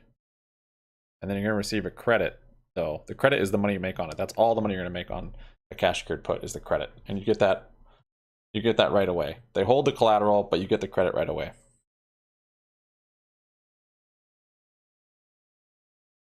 And you can't make more than this. This is the most you make. And then depending on where BBBY is, it can go up and go down, doesn't matter. If it's below or if it's above this price by the expiration date, that contract will be worthless. If it's below it, there's going to have some value. And so you either take the shares, you just let it go, and it'll expire in the money and you'll get exercised or assigned. And then you're going to have 100 shares at $1.50. But you also have to add in the credit you received to open that position. So you're actually going to get it for less than $1.50. Oh, nat gas and oil are both moving up. Those don't usually move together.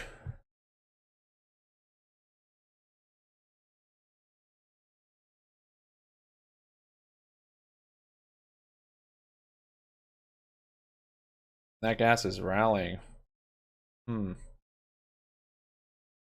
Bit. Why are they moving together? Just energy in general is moving up, maybe. To focus more on crypto at that time. Yeah, for you, Cash, if you have, you could start with covered calls since you already have the shares. But like I said, I'd probably paper trade it first. Right, Kevin, because but it's not a huge position if you only have 300 shares. Margin, you can sell 3 calls, like Dean said. It's negative 3% in the last year. Over the last 5 years, I was explaining cash secured puts, so selling puts. Inconsistency in the with 300 shares, you would sell calls. Itself really needs to demonstrate scalable architecture, whether that's in payment solutions or the buy now pay later through Afterpay acquisition.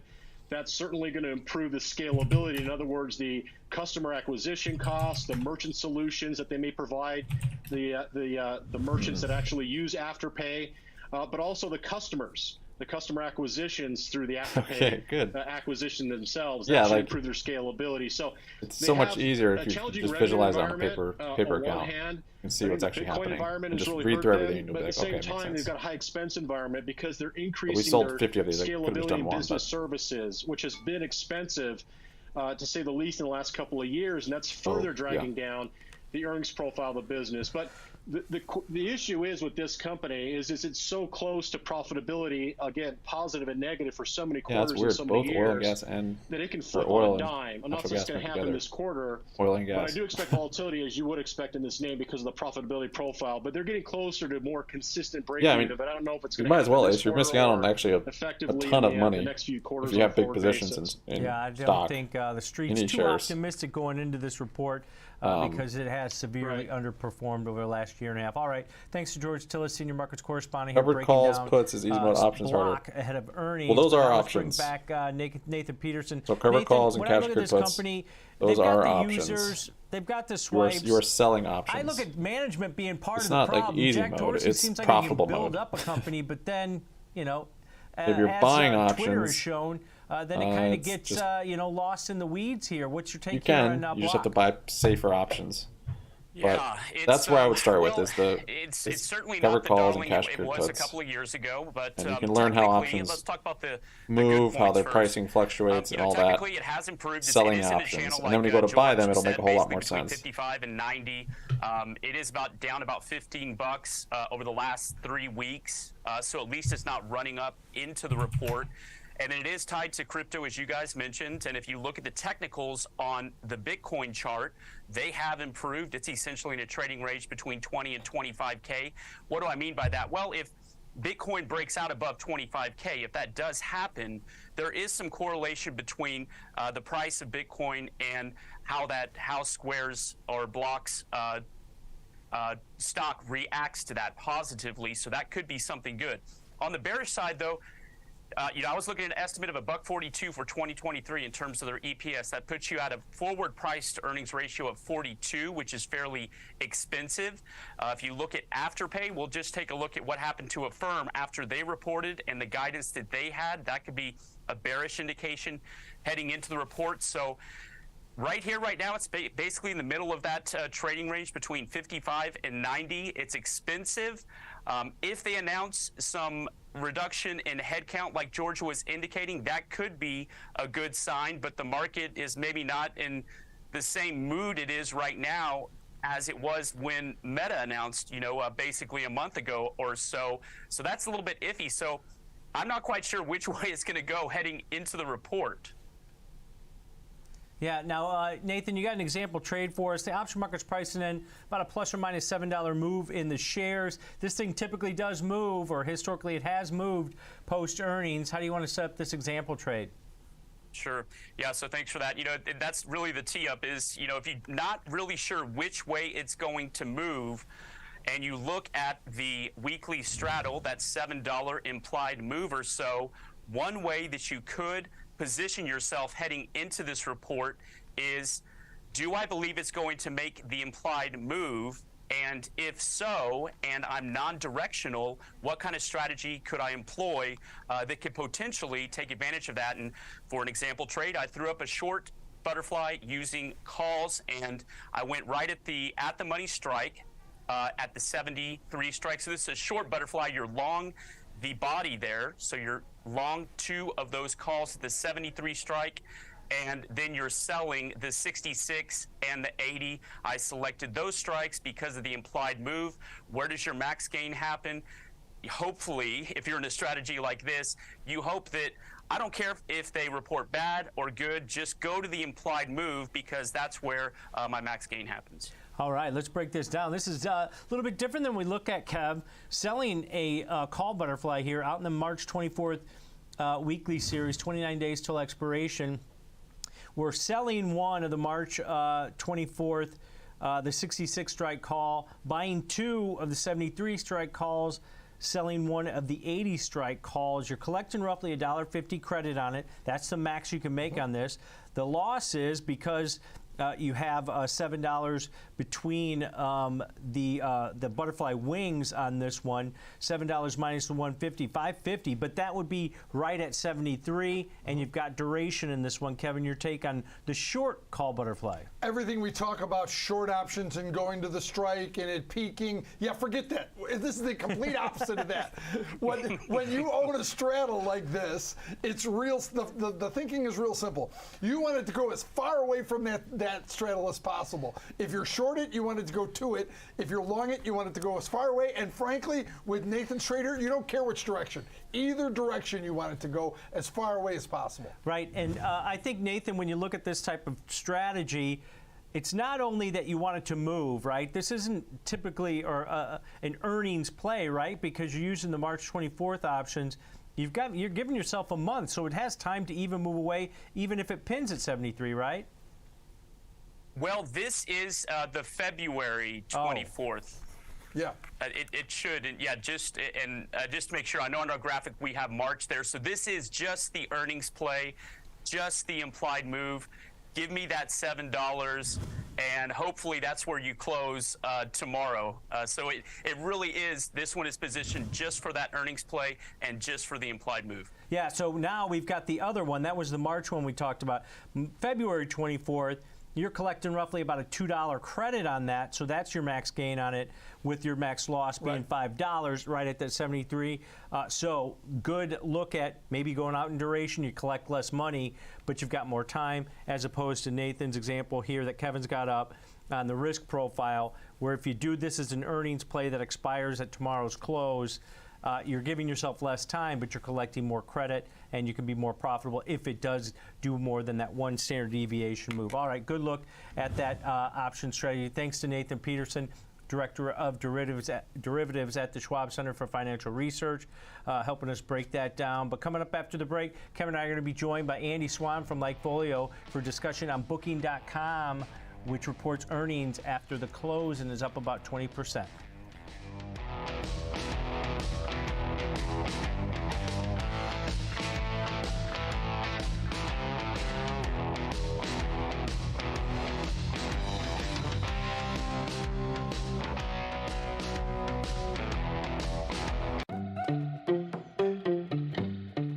Watchlist can help you keep track of securities you're interested in. To add a watchlist to the left sidebar, select the plus sign, then Watchlist. When the default list appears, select the name box, then Create Watchlist. Enter a watchlist name. To begin adding securities, enter a ticker symbol in the symbol box, then select Enter. Continue adding all the symbols you want in your watchlist, then select Save. The existing list is replaced by the new one. You can also create watch lists from the Market Watch tab. After creating a watch list, you can add symbols to it from different locations across the platform. From the Charts tab, select the list icon and then Add to Watch List. From the Scan tab, right-click a security and then Add to Watch List.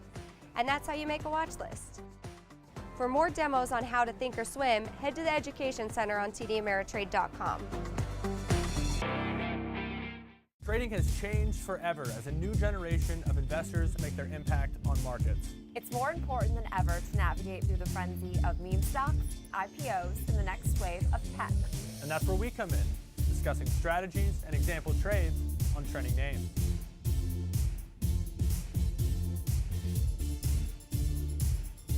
Take control of your financial future. Next Gen Investing, weekdays at 1 p.m. Eastern, only on the TD Ameritrade Network.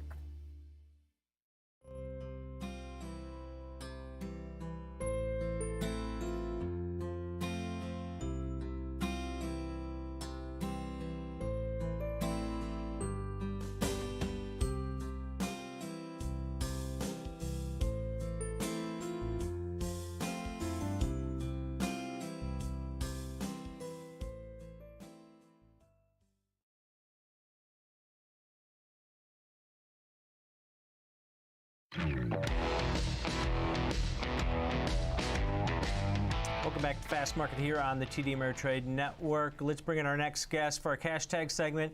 That's going to be Andy Swan, the co-founder of Likefolio. Welcome back to the show, Andy. Thank you. All right, so we're talking travel, we're talking Booking.com. It's had a good run so far this year. What kind of data are you guys seeing out of Likefolio? Is the consumer still out there booking trips? Yeah, they are, but it's starting to dwindle. You know, it's kind of, multifaceted tale here. Booking is one of those companies that in December, Likefolio featured with a bullish feature. Like you said, the stock's been up nicely since then. And one of the reasons is that Booking is doing better than competitor Expedia in all of our data points. And, a primary reason for that, I think, is that Expedia operates mainly in the United States, whereas Booking really has international hotels and international travel on lockdown. And Europe's, a lot of people don't know that, unlike the U.S., Europe's hotel market is very fragmented, which gives Booking a lot of pricing power when they're able to bring customers into the door that they don't have in the U.S. with the big chains, and so they have a really different approach than Expedia. And right now, the tailwinds really feature Booking rather than Expedia. So overall, look, I think Booking is going to put up a nice number. I think that the revenue numbers should be good. But one thing that's starting to concern us about the entire travel space is that it's very heavily reliant on people traveling for work. We've really seen a big fall off in the number of people talking about taking a trip or flying, for some sort of leisure or vacation. Inflation, economic concerns, the stretched consumer, all of those themes really seem to be hitting the travel market right now, especially on the individual level. So we think there are some new headwinds forming for both Booking and Expedia, but we think Booking has the advantage in that matchup and will continue to have that for a considerable time period. Andy, everyone expects eventually this travel stickiness and demand for travel in all different ways to temper down, right, and slow down. It can't keep up this pace. But one article I read that says still to this day, only 2/3 of travel are booked online. Still a third of it is booked by calling someone or doing it like that. I can't believe it's that little, which tells me that even though there might be some short-term ebb and flows, this area of the economy, booking travel, can still grow, right? I mean, of all the companies that they own, Bookings.com, Priceline, Agoda, Rental Cars, Kayak, I use OpenTable probably the most of any of them, which is just booking restaurant reservations. So isn't that the long-term plus, that this area that they seem to dominate over Expedia still has room to grow, Andy?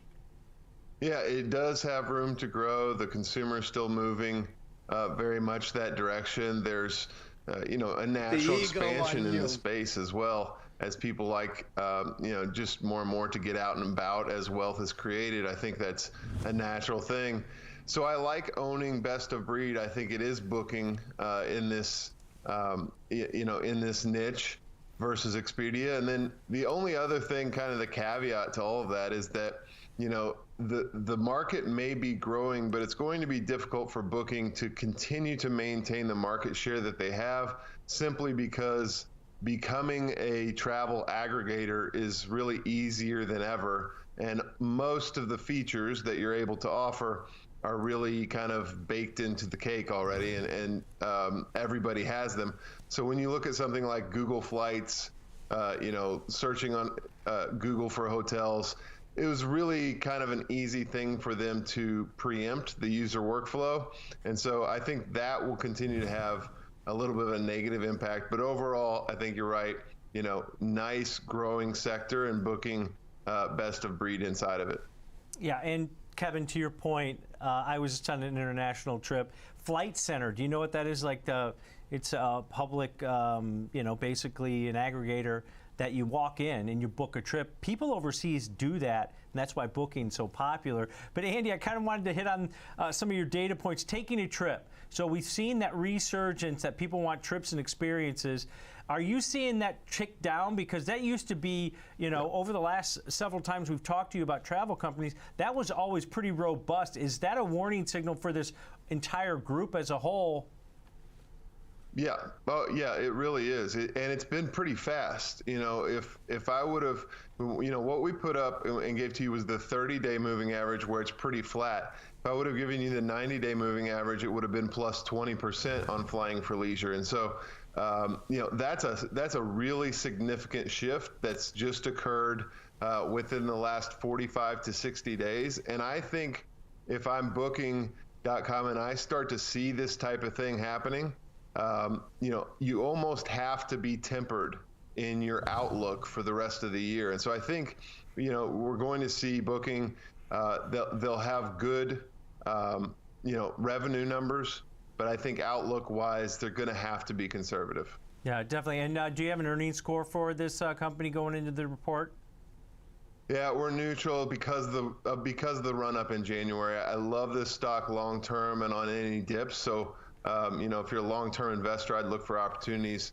I think the risk is probably to the downside on this earnings call, but an opportunity for long term investors. Yeah, definitely the leader in this space, though. All right, great stuff as always, Andy. Appreciate it. Thank you. All right, that's Andy Swan, co-founder of Likefolio, breaking down Booking.com. Kev, your outlook here. Remember, small share float in this one. Well, here's the thing. The first thing we want to mention when we're looking at this name is liquidity, because the markets are wide. If you look at the mid-market price that it's showing you for this trade, it's all over the board. It could be $1, it could be $3. So make sure, whatever you're doing, first and foremost, that you check liquidity on this. Put in a limit order at the level that you want, and make sure that you understand things like liquidity in this name. All right, now let's get to the trade. This is a stock that I did something relatively fundamental, which was I went to about the 74% out of the money put, Tom, and sold the 2,300. Bought the 2290 put vertical. So selling the put vertical right now, it's ticking between, like I said, it's all over the board. Right now it's 240. Make sure you understand that when you have wide markets, they can really swing around. So selling the 74% out of the money put, the 2300, 2290 put vertical for about 240 it's sitting at right now. Yeah, and that's the thing. This thing was trading 340. Right. So price discovery is really important in a stock that is nearly $2,400 when you're putting these trades in. So you have to be comfortable.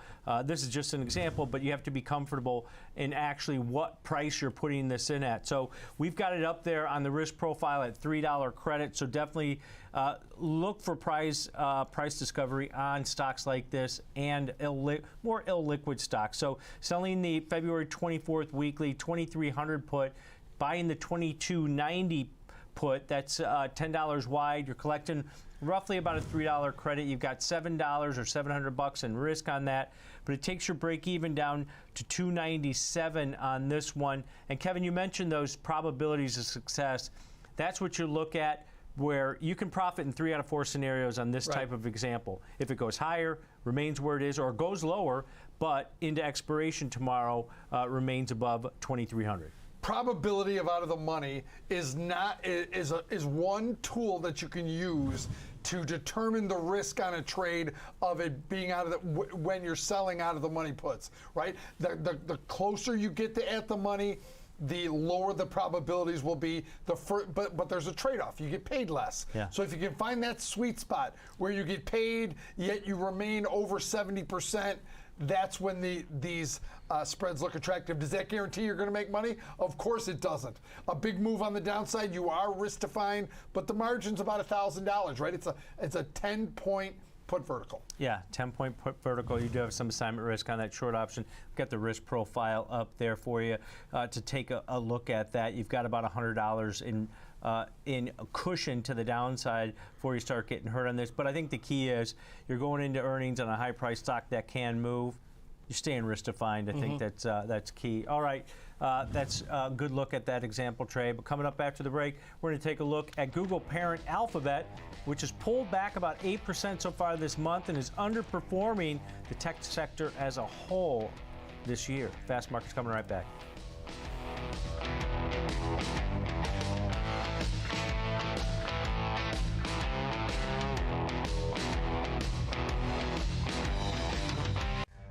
Whether you're an experienced investor or just getting started, TD Ameritrade offers a webcast that's right for you.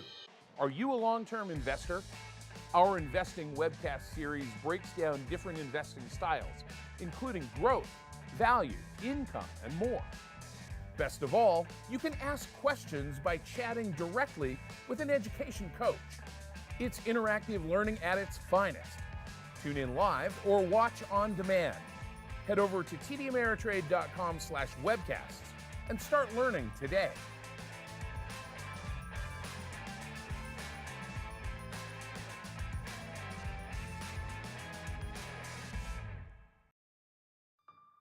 Thinkorswim by TD Ameritrade is more than a trading platform. It's an entire trading experience. With innovation that lets you customize interfaces, charts, and orders to your style of trading. Personalized education to expand your perspective, and a dedicated trade desk of expert-level support that will push you to be even better and just might change how you trade. Sorry, I was talking to E-Trade. Because once you experience Oh no, ads. Thinkorswim by TD Ameritrade, there's Thank you, Ace. Welcome. Did you get the... Did you get something? Did you get the little... I can't remember what the gift was. I don't know why oil just ripped out of there. I don't see any news or anything.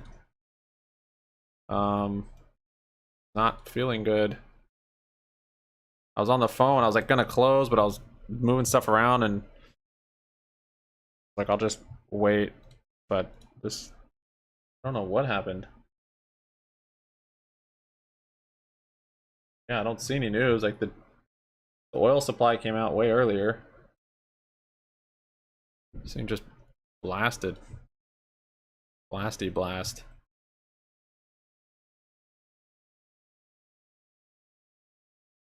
I thought they were moving together, nat gas and oil, and it was for a bit, but then nat gas slowed down, oil kept going. Appreciate it, Wizard. You already have the badge on Discord, so you're good there. Clap, what's up? Just checking you liking this pop on SPY. I have video on. Oops. Oops is right. I like the pop on SPY. I mean, I guess I don't have a position on it right now. I had a short up here and I got lost patience and closed it. And took a short on oil. So that's how I feel about that. I saw GME move up with it. Oh, GME is breaking VWAP. Wow. Whoever got those calls probably doing pretty well. BBBY also moved up to VWAP. It's weird how they more moved with oil than the market. What is happening here? Don't need no stinking badges.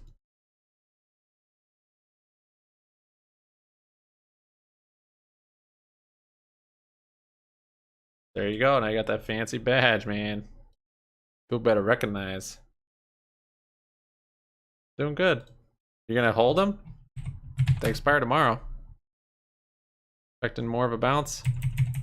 Faster than what Theta's gonna eat those things at.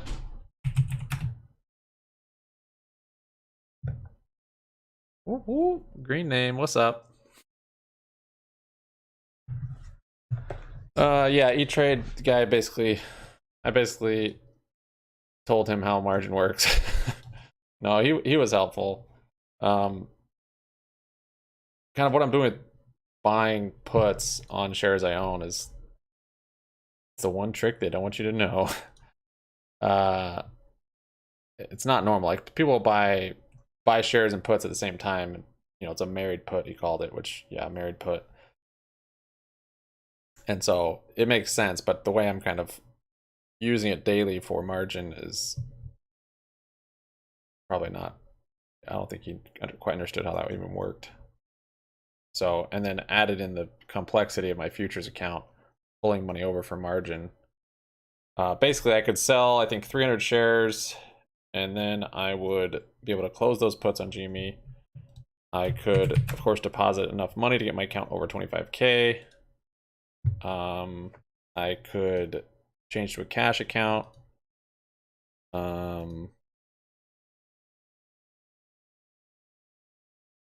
Yeah. So at one point, I think a couple weeks ago, once my account dropped below 25K, I did a day trade. And so I got flagged or whatever. Or I was already a day trader account, but whatever, I got it flagged. So then I was only able to, so now I can only trade with the beginning balance. Like I think it's settled funds. He said beginning balance of the day. So always read the warnings before you execute trades. I like saw one, I'm like, I submitted it and I was like, wait a minute, that orange box was a little longer than normal. Normally I see an orange box about margin call. I'm like, yeah, I know, whatever. But that one was like, you close this trade, then you're in trouble. Not in trouble, but yeah. Anyways, shouldn't have done that, and then I wouldn't have had this problem. So, I don't know what I'm gonna do. I could transfer over, but I wouldn't be able to really trade with the money until tomorrow. And this put, like, not gonna be worth anything tomorrow. It's up 156% still. It's up like, I don't know, 180 before. Not a whole lot. I'm just, yeah, figuring it out.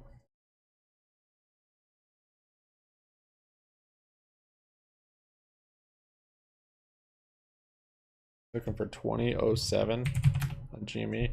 Yeah, it's still kind of melting up there through VWAP. SPY's bounce has been very ugly. Glad I didn't close that USO. That oil, I just, when something's just moving like this and there's, I don't know why, it's, ooh, freaks me out. Like it's not going to stop, but it stopped.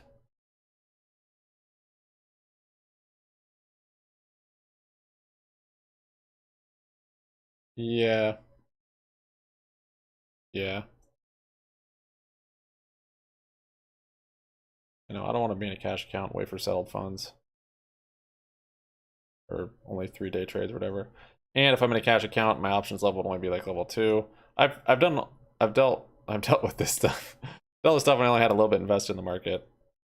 And I've been fortunate enough to not have to not be under the 25K with these accounts for years. So yeah.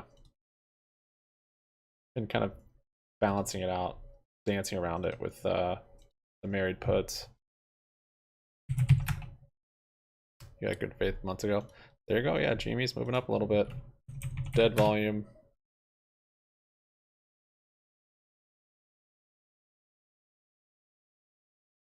Or went broke taking profit. Nice, well done. Yeah, BBBY. I don't think it's filling that gap today. There's always tomorrow though. I'm gonna wait.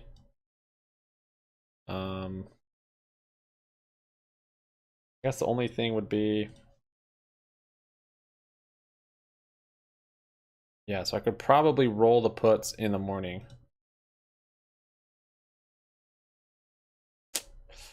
Should check that. I just checked if I could close it. I guess I could always do it tomorrow. Just squander away these profits. If I can't do it tomorrow, then I could sell some shares. That's when you got delisted. Yeah. Someone was in here this morning talking about that. Oh, there it is.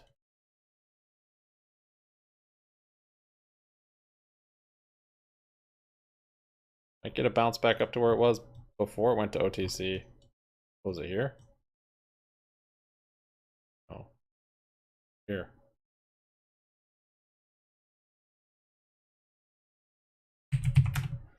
I think someone was saying they could still close their position, so I don't know. They trade options that settle next day, so no biggie.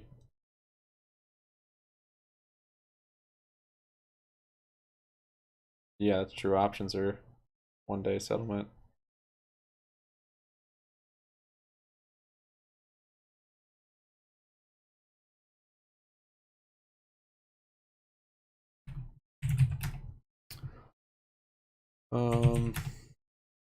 I do remember the days when we get crazy spikes.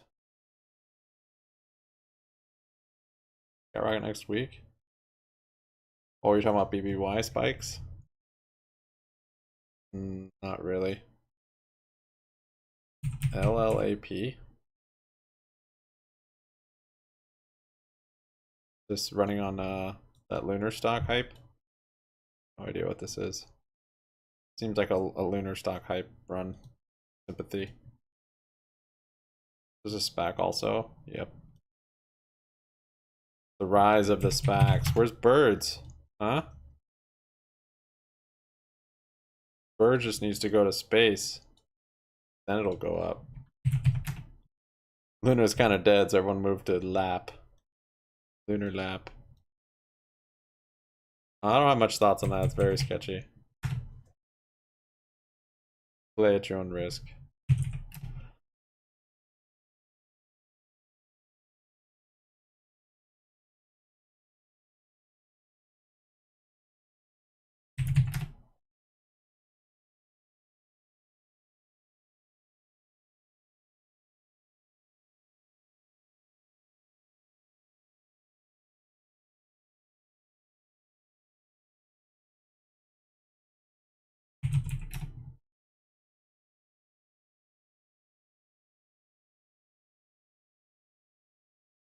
Kind of strange. Midday volatility on there without any data. Maybe Biden was talking or something.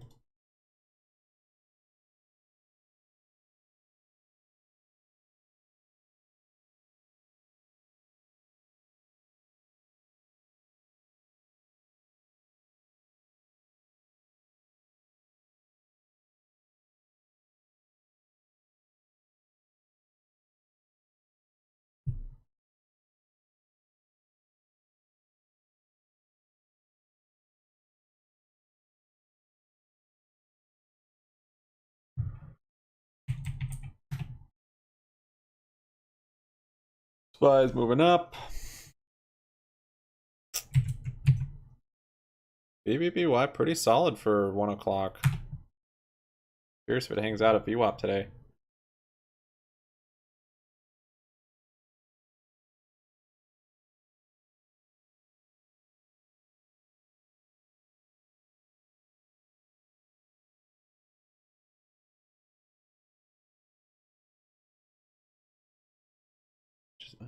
Tomorrow though, I'm not gonna have this premium. This option gonna be worthless.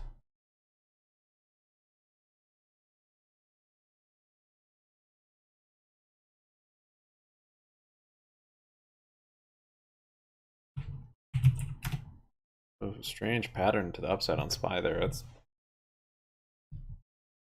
I don't know, it looks weird.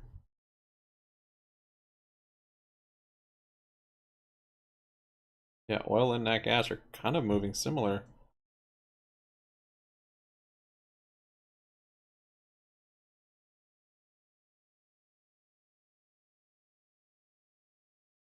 Bobby's got the look.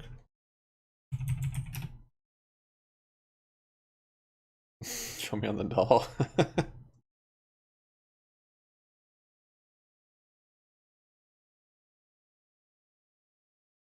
Ace, how much money would you make if you sold that real estate in Mexico, that warehouse? Just cashed out, like quick sale.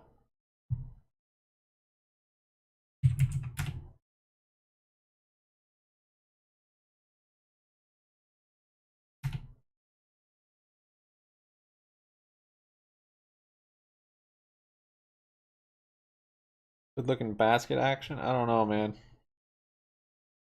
I'm just seeing a bounce on the market.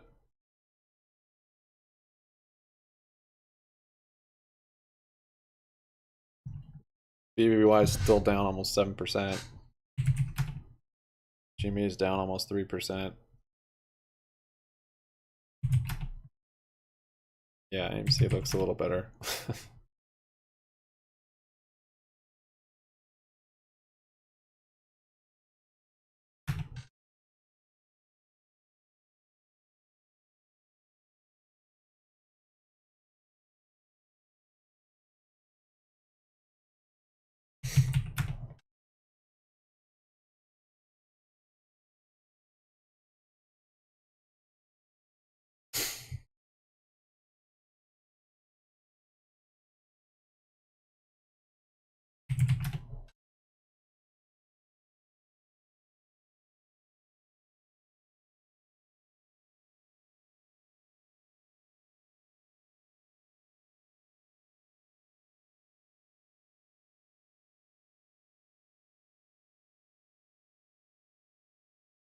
$130K buyer pays the taxes.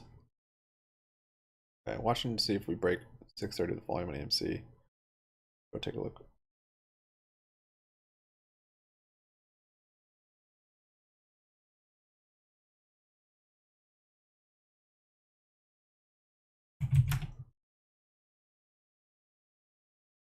Yeah, this could start turning into something. Not seeing it. It's not yet, I don't think, but AMC could start leading the charge here. I don't. SPY is moving up. So if SPY starts getting kind of squeezy. Wait a minute.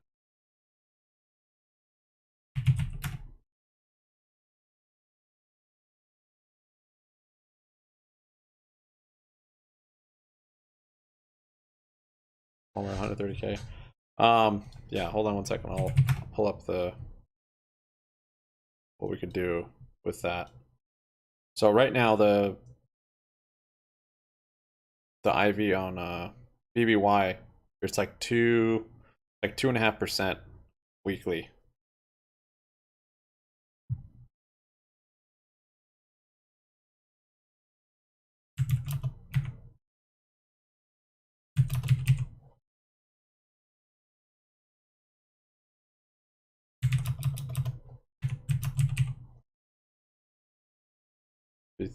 $3,250 weekly return on that investment.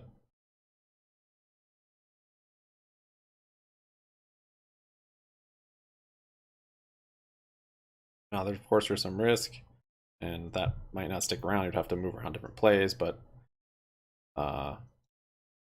yeah, that option is available to you right now. Okay, market's kind of shutting it back down. AMC's still going a little bit.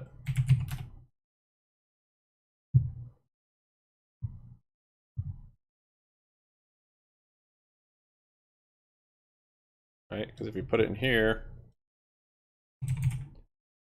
and I wouldn't probably do it all on BBY because you probably have a lot more exposure than you already want, but you could put more into it. This is safer than buying shares. We already have that one. We'll forego that one for now. Just look at next week's. 1.5.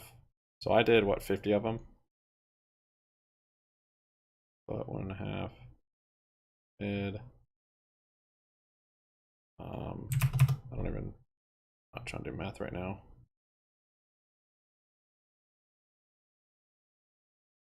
Not showing me the actual buying power. Okay, I'll just do the math.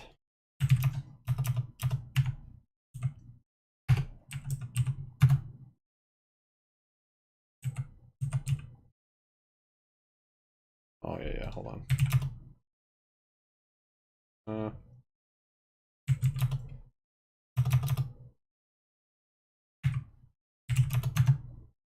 $866? I think you could do 866 of these. No, that's not right. I gotta move a decimal point.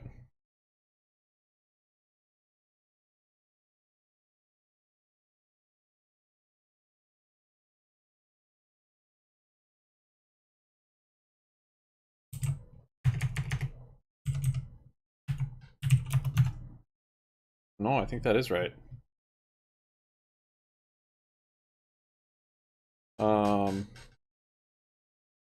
Right?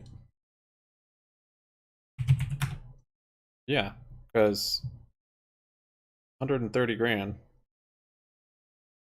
130 grand divided by, oh wait, 100.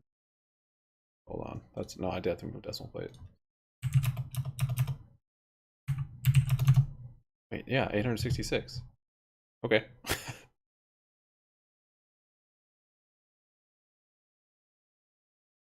Yeah, so I think you could do 866 of them. Basically, with 130,000 collateral, you could sell 866 cash secured puts, because 130,000 divided by 150 is 866.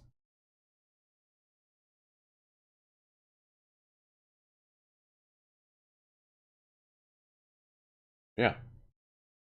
I feel like I'm doing something wrong. No, that's right. It's because this one's in the money now. So it's a lot better. So I was telling you 2.7%. Yeah, 2.7% is more realistic, which is still insane. But right now with BBY up here at 150, the option premium on next Fridays is much higher. That's why it's so high. So yeah, with that 130K in collateral, you could agree to buy what is that, 86,000 shares of BBBY at $1.50, and to agree to buy that, you'd receive $15,891 in credit. So this would be what you'd make on it, $15,891 in a week on your 130K.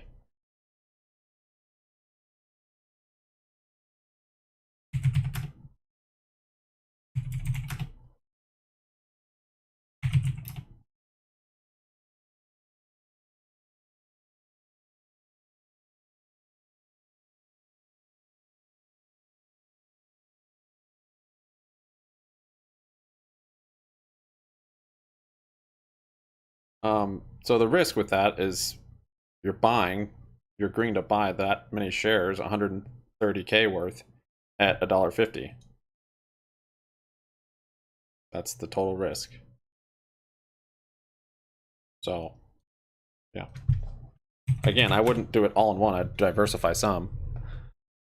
I'd pick like your long-term stocks and split it up. But you could do a portion. You could do like a quarter of it on BBBY, or half, or however much risk adverse you are. With how high the IV is, that's what I'm saying. That's the way it's been to make money on BBY. Given you have a lot of capital, so percentage-wise, I don't know what that is even. Is that 5%, 10%? Until BY starts moving. Once it starts moving up, then yeah, having shares or options, long calls would, of course, leverage would be better, but or even shares. So that's the thing. Once it starts moving up, you can close that out. So I'll even show you the example. Remember that one we opened earlier? Cash secured put on BBY. Look, it moved up. So the value of that put lost value. Right? So it says P&L today is 7.5% of the total premium we received. We received $1,000. So basically, I could close this right now, the one we opened up today. And I would have to pay back to close it. But I received $1,000 to open it. So to close it, I'd pay back $925. So that'd be my $75. So what I'm showing basically is that if it starts to move up aggressively, and you're like, oh, I want more exposure or whatever, you close out your puts and make the profit at that point, and then buy shares with it, if that's what you're more comfortable doing. Or you just keep rolling puts up, but yeah.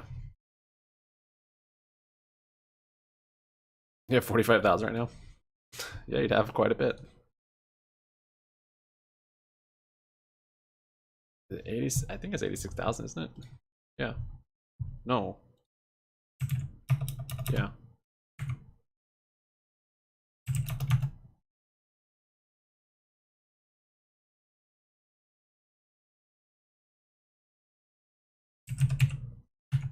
I don't know why I was doing it so weird, but yeah, it is that.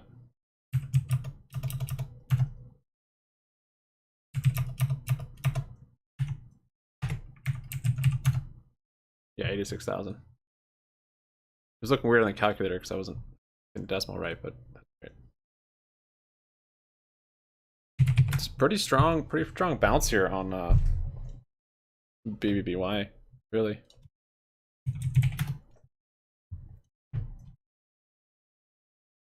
I'm still holding out for more long position though. Keep waiting. I'll give it tomorrow. I think they'll probably dump it into Friday, unless there is, of course, news, I guess, after hours.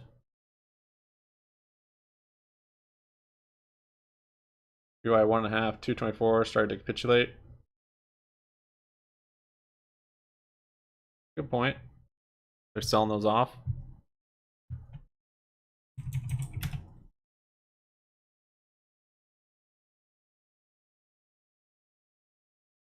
$421.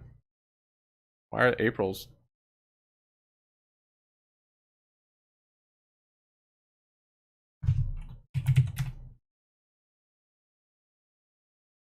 AMC chilled out. Buy's coming back down. So is oil.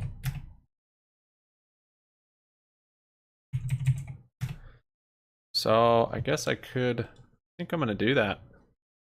I'm gonna sell shares and close these puts. See what I would have to do.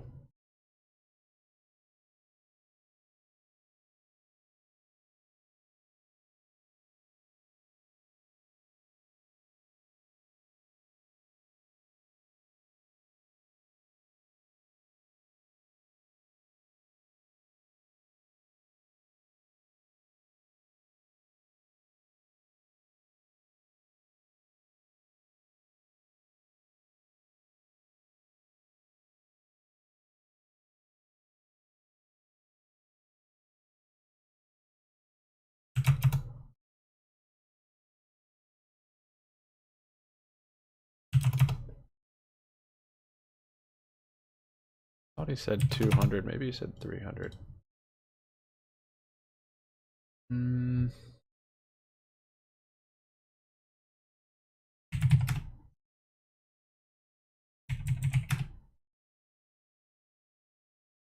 Yeah, so you invested a lot of capital. Have that many shares at that price. 3's not too bad though.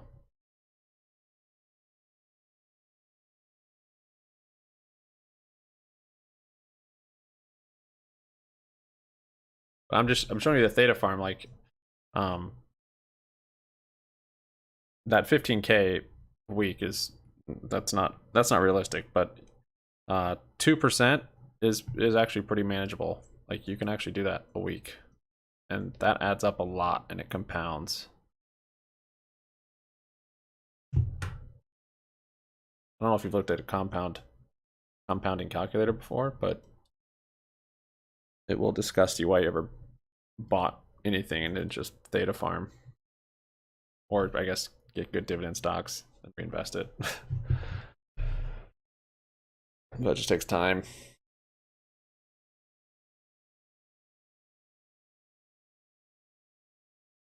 Six calls, $25,000 bet. It's not bad. That's very small money, that call, but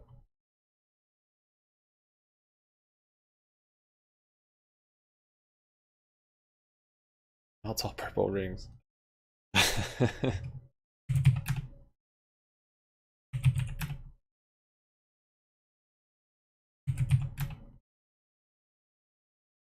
So if you want to do some GME on there too, you could. The IV is much lower, so, but you know, Theta Farm, GME, or whatever else. SPY. You could even do it with a SPY. You want to buy SPY, you should just do it on SPY. Even though I think SPY's gonna come down, it's not really what you want. But you can have it far enough out of the money and keep rolling it down if you need to.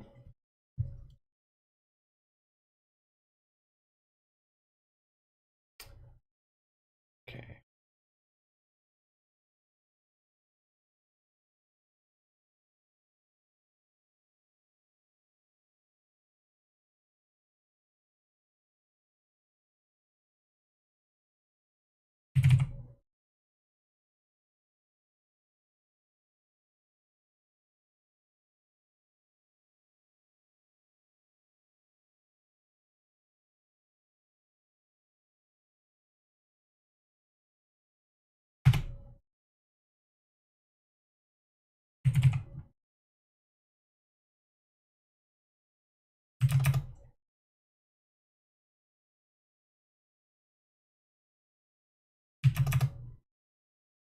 Yeah.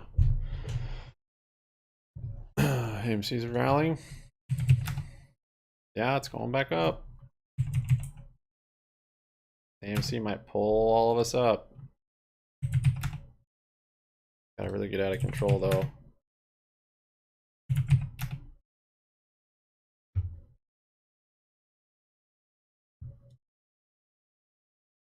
Close those, sell 300.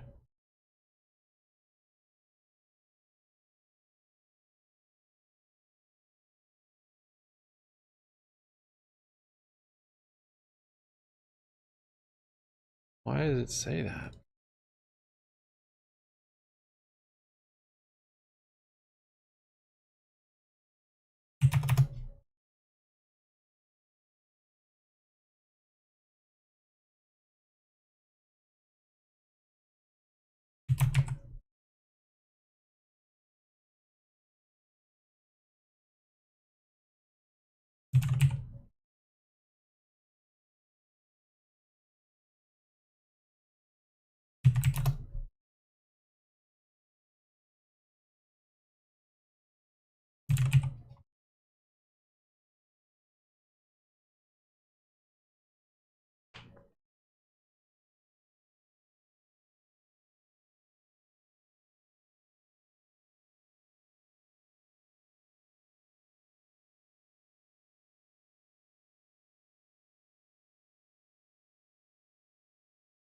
Needs more volume. SPY's coming back down here.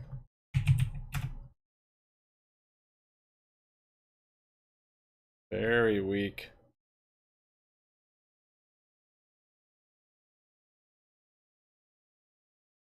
We'll drop on oil also. Dollar's rallying up. So I could sell 325 shares, and then I could close those puts. Do the one time.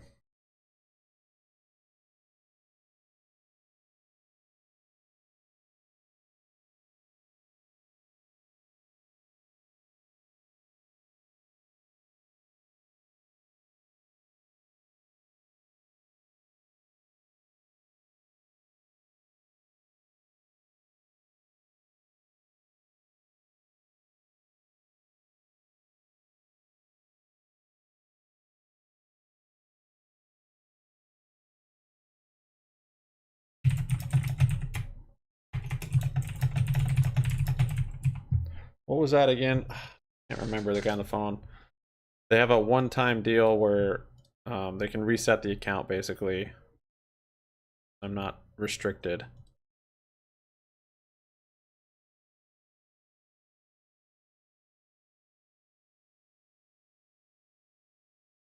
It wouldn't be a cash account, but I couldn't. I don't know if I'd be able to close this if I did that.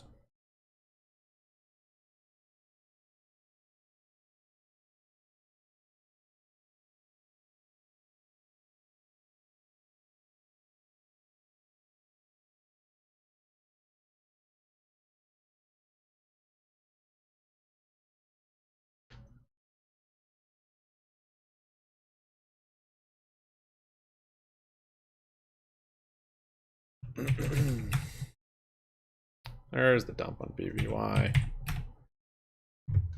Well, coming back down. All right, let's see it. 131. Do it. Do it.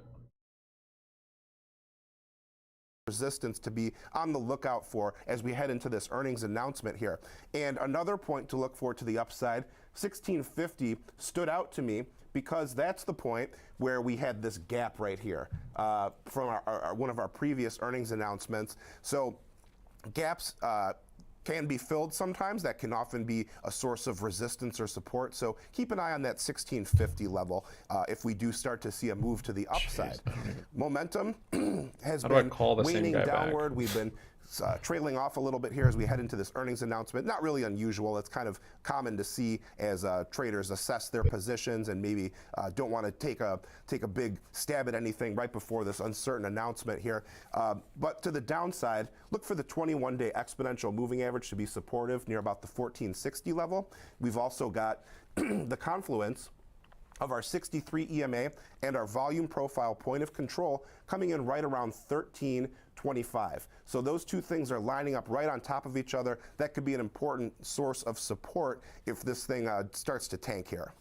Yeah, and Rick, I like that you highlighted the relative strength we've seen this year, despite the fact that momentum is waning a little bit. 74% off of the yearly lows, but hanging on to its gains ever so slightly for the month, still up about 3.5%. So with this momentum and waiting with the overall market, many could see this as maybe if you are looking at this name, feeling optimistic, as an opportunity to get into Warner Brothers Discovery. So Alex, say someone was looking and feeling optimistic on the streaming space, optimistic on The Last of Us, as I keep talking about it, but walk us through an example trade, then leaning more neutral to bullish. No, I like that setup because I think that there is some truth to wanting to invest in things that you like and that you understand, and so many are familiar with the program catalog that HBO has to offer. And of course, that's just one side of WBD. So say you're looking for a potential opportunity to own, let's say, 100 shares of stock, or you'd be comfortable taking assignment of 100 shares of stock as your risk. I have a strategy going into earnings that could potentially work for that type of investor, but utilizes options so that in the event that you don't get that sort of down move or you don't get a huge reaction, you could still possibly be profitable just from option premium decay as well. So we're looking at selling a 1/2 put ratio spread.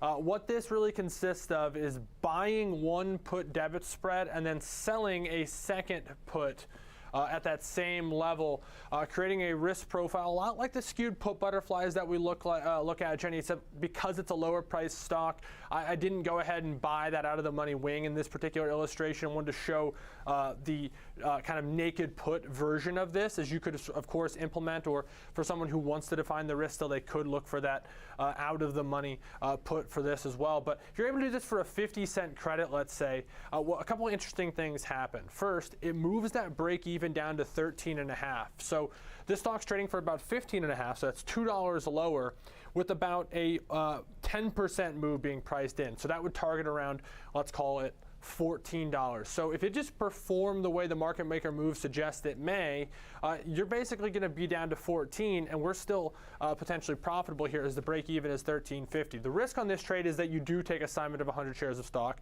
and then you're going to be fully exposed all the way to zero on that. So max loss is $1,350, but that's really if WBD went to zero on that, is you'd potentially be an owner of 100 shares. But if it went perfectly to 14.5, which would be inside the market maker move to the downside, there's a chance that this could expand actually to $100. So that would be right at the convergence of those short strikes. And then, of course, anything to the upside or these options just expire worthless, you simply just keep the credit, which in this case is 50 cents or $50 US.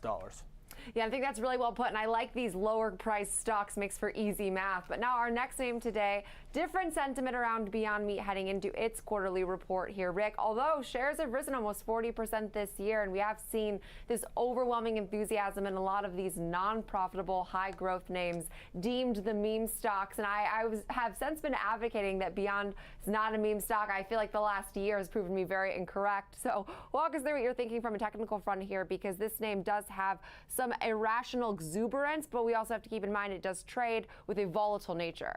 Well, irrational exuberance typically is punished by life, and I could say that this chart is the same thing here, because we've seen terrible declines in this name over the past couple year or so here. We've been trending downward ever since these highs, these yearly highs right up here. As you can see from this white dashed line connecting here, and then we hit it once again all the way down here.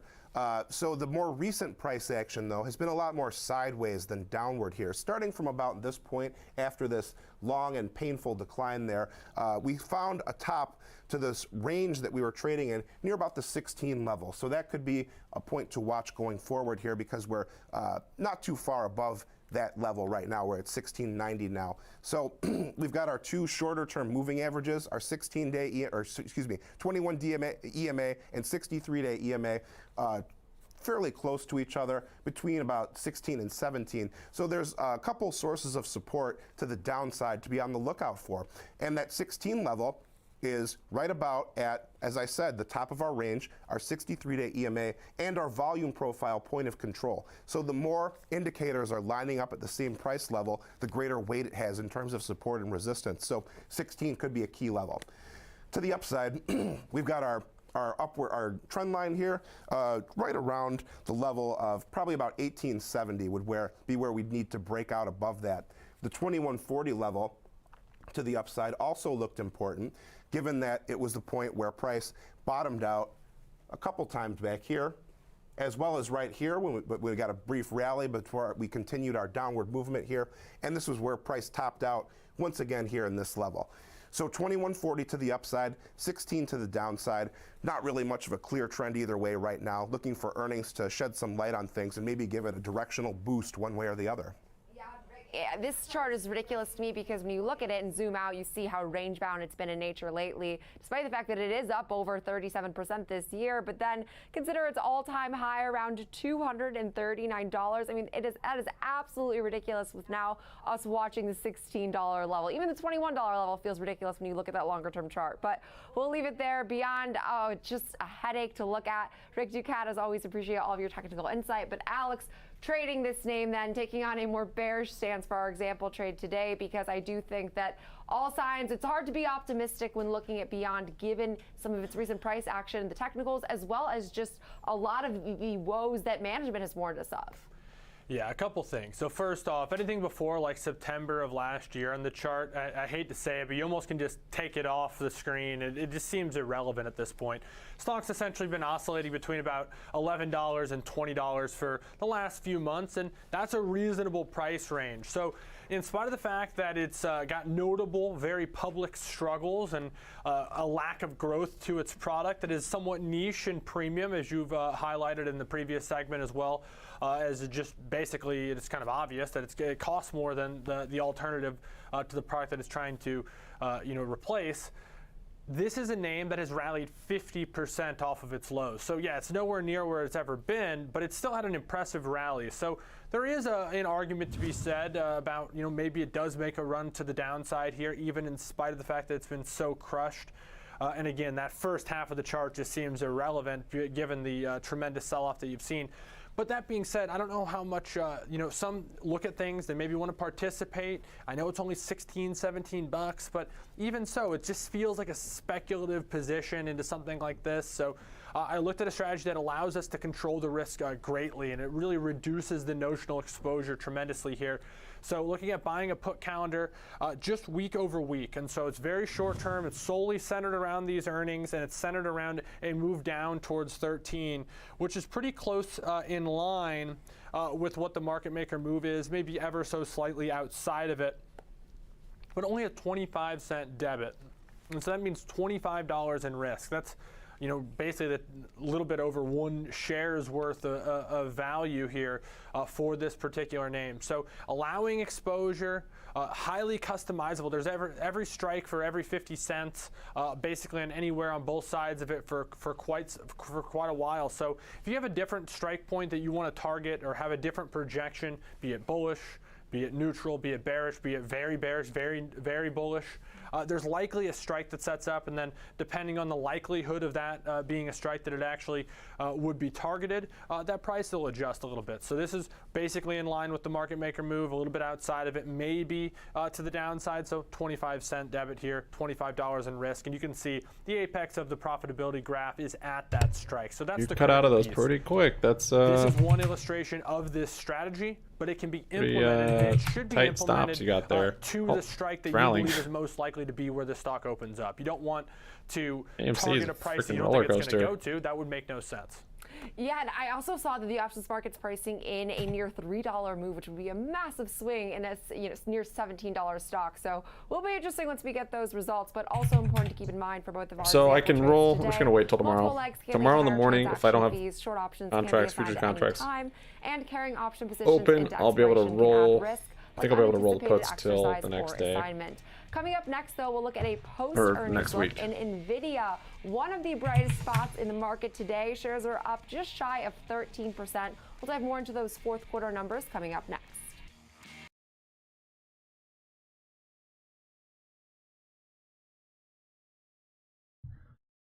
I've just been in a slow melt up. Wonder if we're going to have a sell-off on Friday. Getting multiple RSI divergence on the hourly, though.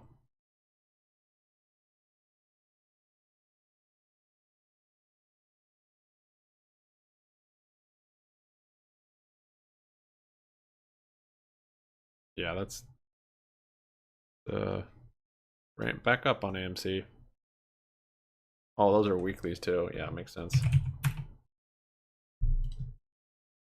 Going for the scalp.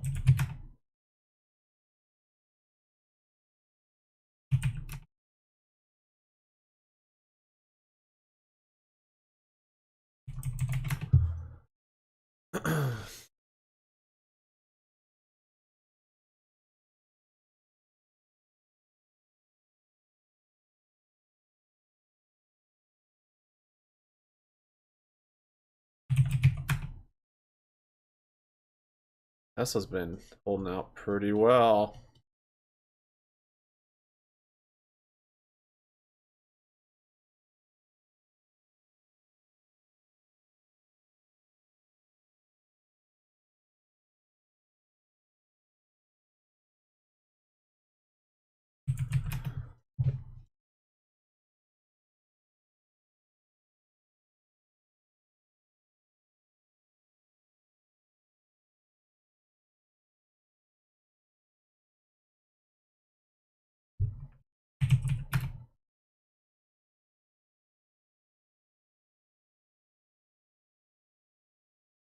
Highs coming down a little bit here.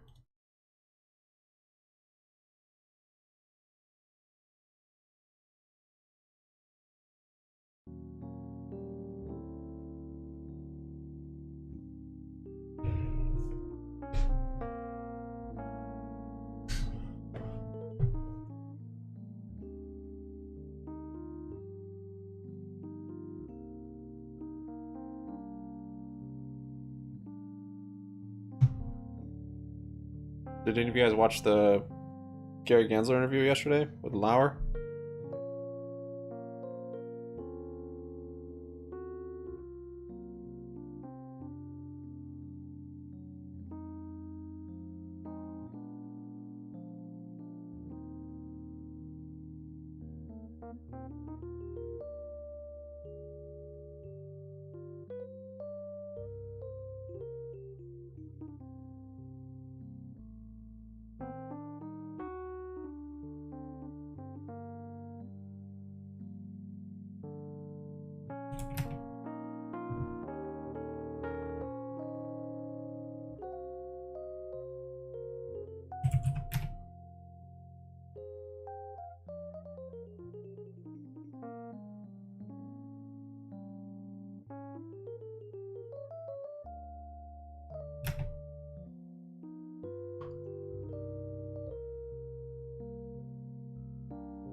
Did it come back down?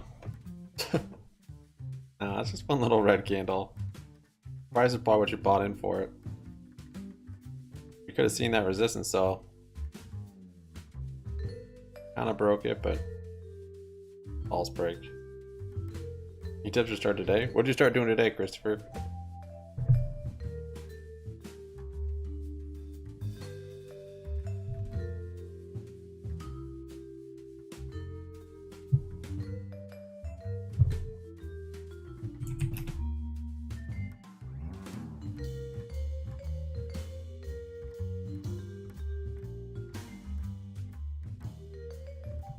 Trading? Yeah, stop trading. Start investing.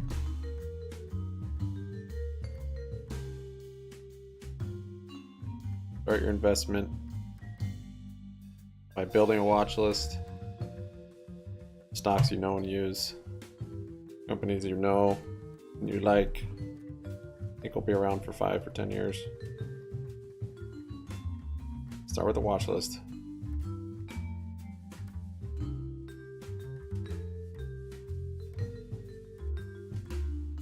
It is endurance. It's not a race.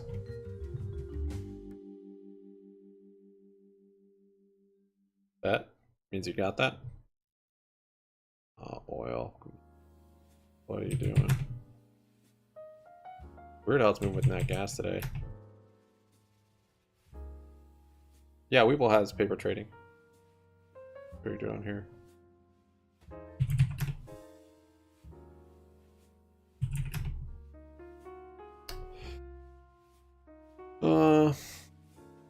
Why?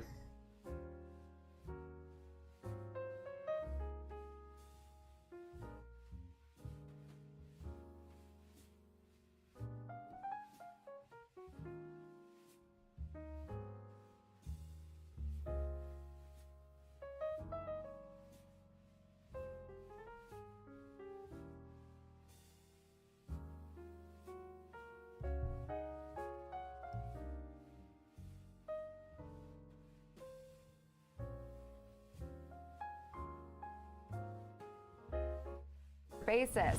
But their CEO and founder did say that AI is now at an inflection point, setting up for broad adoption, reaching every industry, calling this actually an iPhone moment, which I loved. Who knows if that's necessarily true at this point, but to hear this from the CEO and to also hear the fact that he says that AI tools are causing companies to reset their business expectations, and their own expectations have been vastly reset in the last 60 to 90 days for the entire year, is something I think of value. Now, NVIDIA is the market leader currently for chips to use in the AI world, with a report I saw estimating it has about 80% of the market share of AI processors. So for that reason, this is seen as a huge beneficiary with this swarm of interest in ChatGPT and all things AI, just given its total addressable market as it stands. But some really positive remarks from analysts, and I really like reading these reports because typically you see, I'd say, analysts be more cautious or more cautiously pessimistic or optimistic. That was not the case.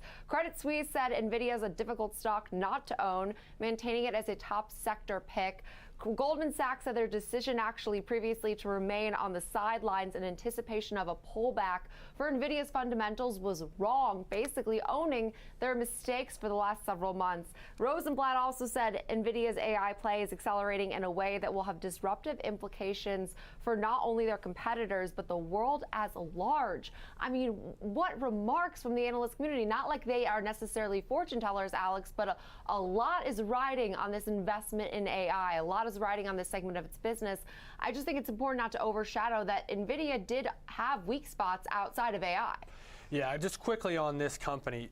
AI is the new cannabis, fake meat, keep going down the list. You know, it's the new hyped thing. And so while it's different maybe than those, as it actually maybe has long-term, it's the new electric vehicles, whatever it may be, it has real applications.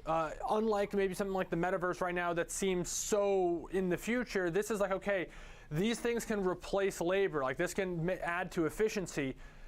But let's use a really old school analogy real quick to assess NVIDIA's role in this. Back in the gold rush days, you could have ran out there and tried to find the gold, but the really, really smart people sold them the mining picks. That is NVIDIA's role here. They're selling the equipment to those who are pioneering what is going to be a really important segment going forward, but it's somewhat in its youthful stage. We don't know who the winners are going to be.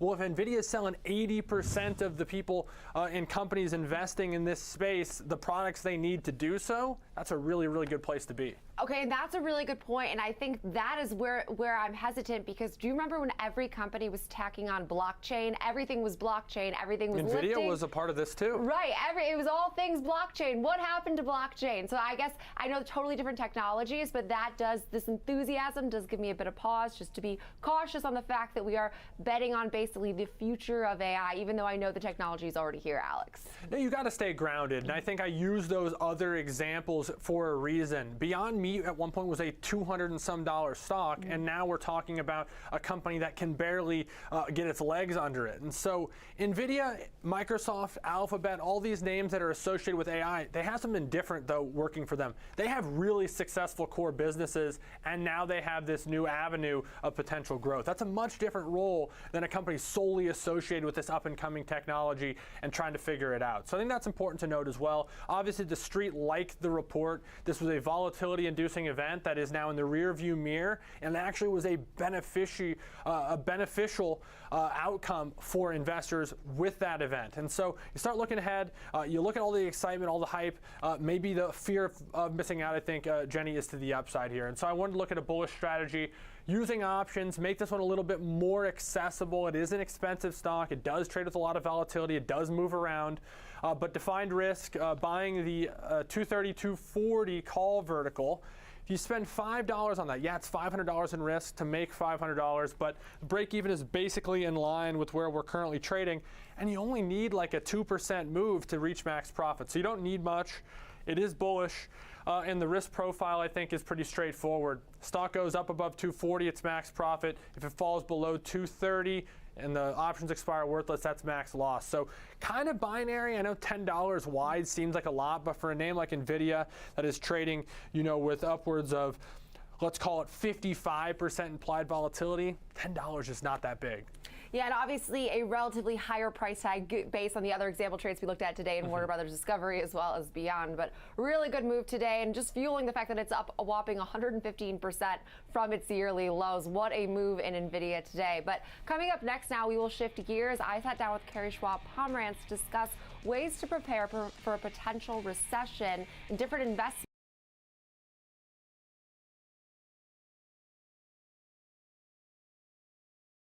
Oh shoot, I was muted. I was saying AI isn't, it is hyped right now. Not to say it's not useful and gonna be good. It's been around for a long time though and been used a lot. It's just hyped right now.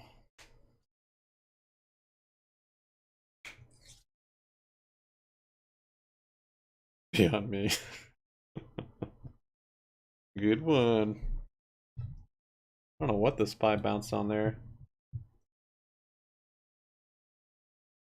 The White House says U.S. will announce sanctions against Russian individuals and entities on Friday.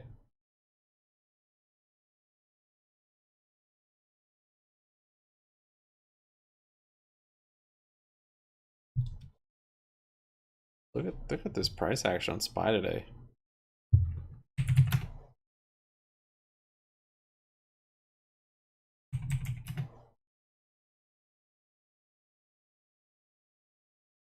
And a wick.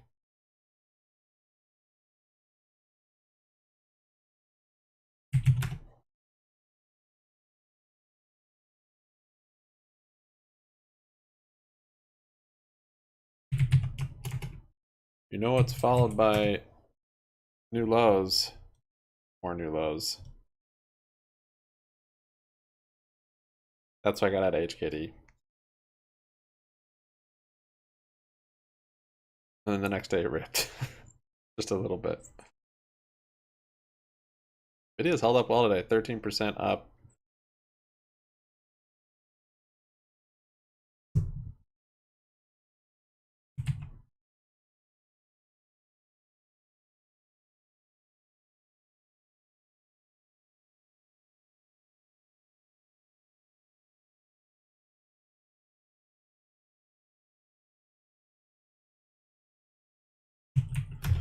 That gas held up well, so is oil.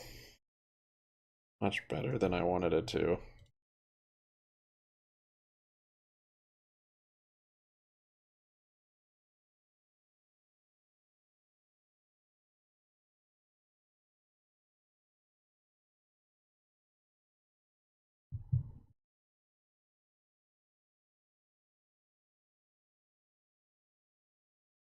SPY's making its trek back up to 398 VWAP or so.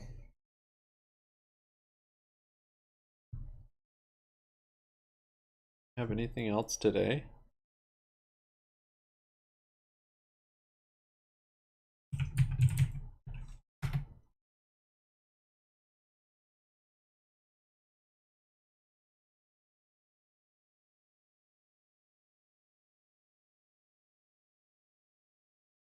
Bond auction was at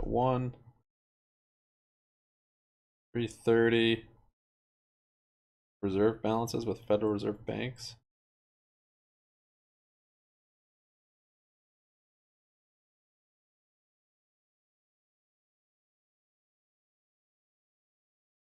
White House says the Ukraine assistance to be announced on Friday will include economic and energy support.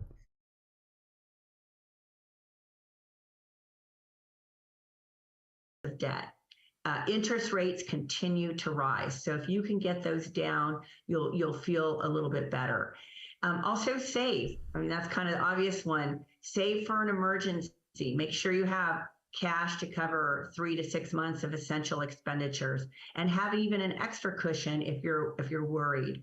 And then consider delaying or diverting any unnecessary purchases at this time. And certainly try not to dip into your savings.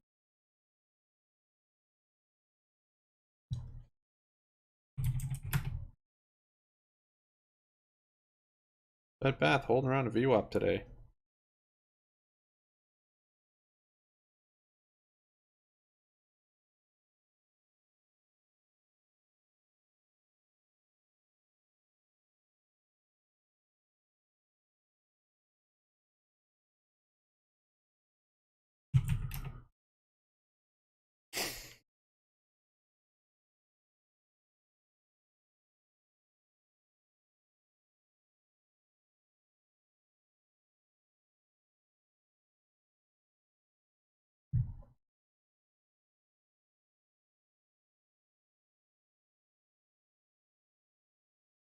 Continue, to continue to prove right, and being diversified still applies. So having that portfolio of stocks, bonds, and cash is super important. Such a good point. And what kind of really contingency plans could people use to help save money during this time? So for any excess cash that you have, consider investing in T-bills or a money market fund or CDs. They right now are paying a lot more interest than they were certainly a year ago. But it does depend on when you think you might need the money. But if you can afford to put some of this cash away in, say, a 3 or 6 month T-bill or CD, you're going to get a better interest rate, which is a great time to capture that. And then it's always good to have a backup plan just in case. You never know what life's going to bring you. And if you feel things are going to be really tight, consider getting a side job or a roommate if you have an extra room. But regardless of what the economic circumstances are going on right now or that we're facing, it's always good to be prepared ahead and set ourselves up for a great financial future. And I think that preparation also can help manage some of the stressful feelings that oftentimes are associated with recessions or financial downturns. So, such good information. Carrie Schwab-Pomeranz, Managing Director at Charles Schwab and the President of the Charles Schwab Foundation. Thank you so much for all of your thoughts today. Thanks for having me, Jenny. Good stuff. Thanks to Carrie and Jenny as always. We're going to shift gears though to the online dating world. One of the premier apps in the space, Bumble. We'll talk with George at the latest on that company and see what's going on in the online dating world. We'll be right back.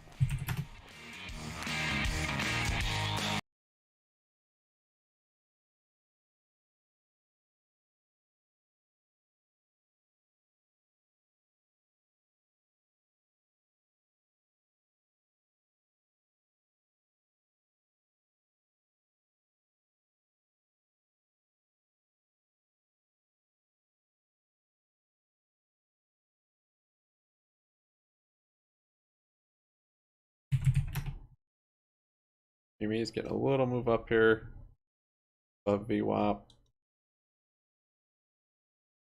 Volume today is very low still. Probably be more than yesterday though.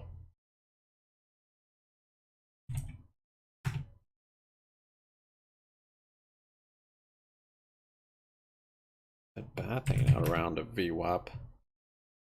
GME didn't hit that 1940 yet.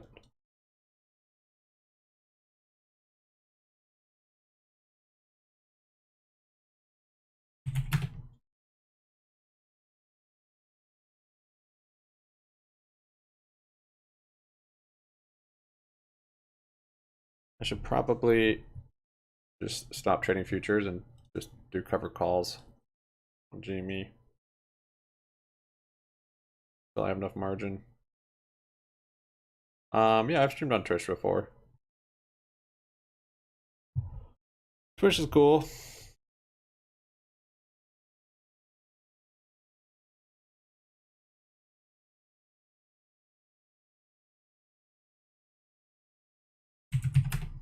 was especially cool when Amazon Prime was giving everyone free memberships. I guess they're maybe still doing that, but when it first came out, like the first almost year of it, it was like crazy. Yeah. Yeah, the premium is still low, so it sketches me out when the premiums are this low.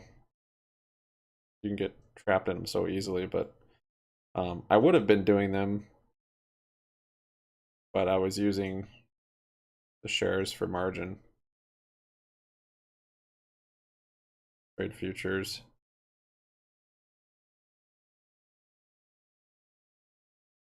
But yeah, I have a big enough position to where whoever calls, I would probably be more consistently successful with that.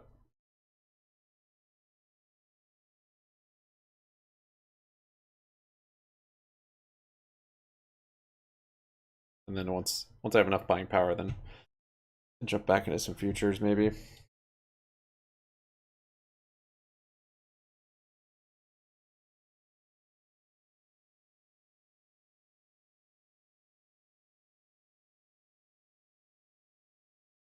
Yeah, Bungie has been slaying the Theta farm heavy on GME. You've been doing it for years now, right?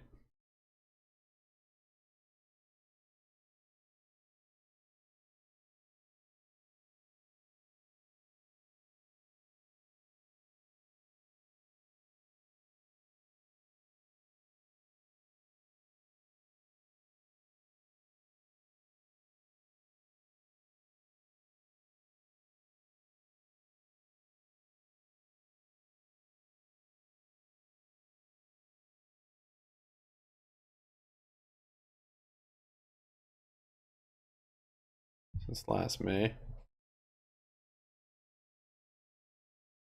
We work one this day, work per week. Yeah, that's. I mean, with the position size you have on GME, I'm surprised you. I guess if you make a good amount, then it might take off one day of work a week. But yeah, I mean, you could have made a pretty solid income.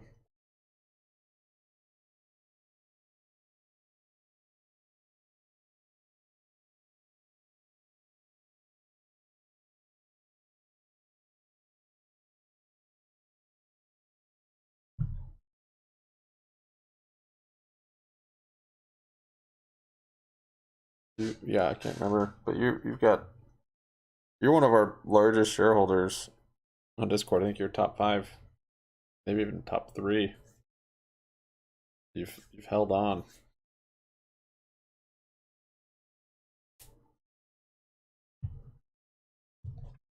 A little bit of volume, a little bit of move up, coming on 2 o'clock. Sometimes those hours, see some movement. 12K. Yeah. Yeah, I think that's top 5 at least. My numbers are all skewed since the split, but I think that is top 5.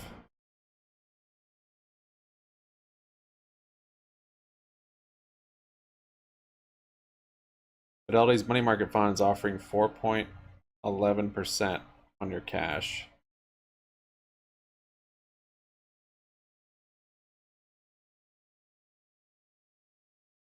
Not bad.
All right, oil's coming down a little bit. If it wavers at this support, I'm just going to close it.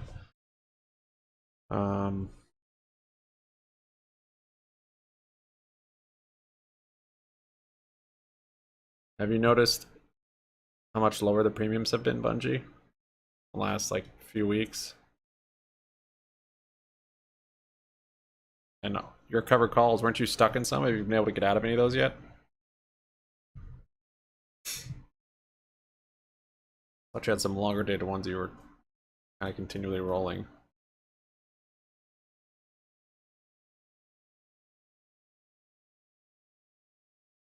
I wish I had posture like that guy.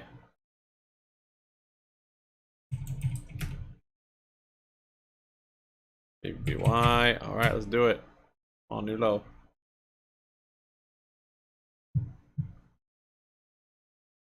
Rolled 21.5. Oh, you rolled them to this Friday? Nice, yeah. You could be even more aggressive. But I guess it's hard to tell. GME's been kind of sporadic lately. All over the place.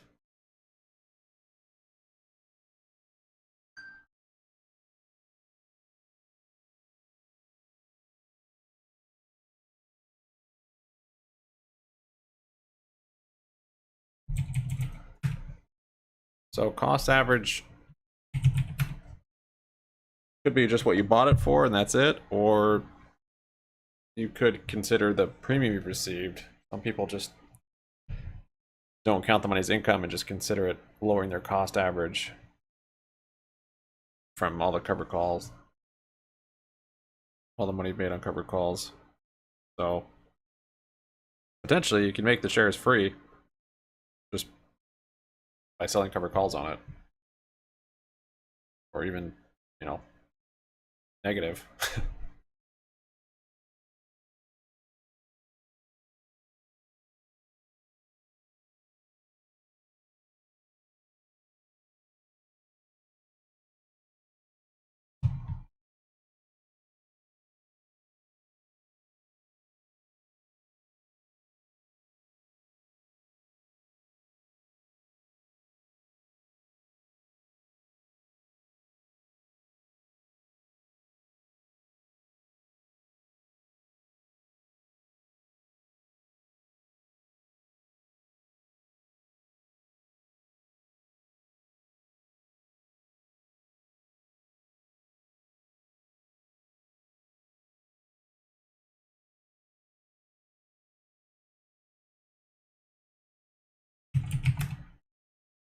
Tesla back at 200, man.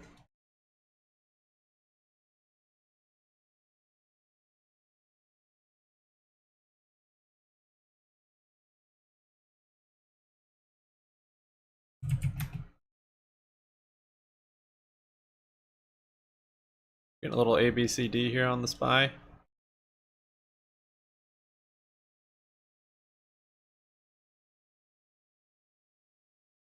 Maybe.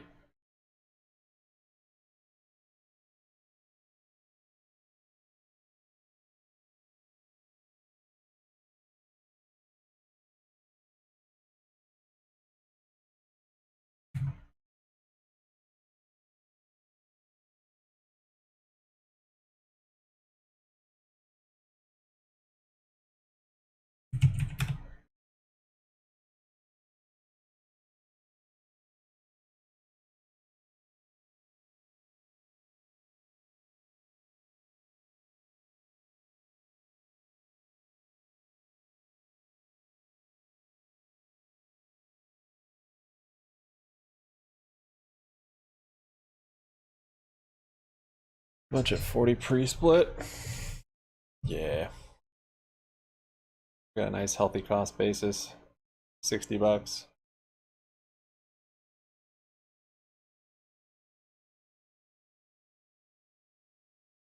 I figured out how to get a better cost basis. You just sell it. And then you don't even have a cost basis. Worked on all my other accounts.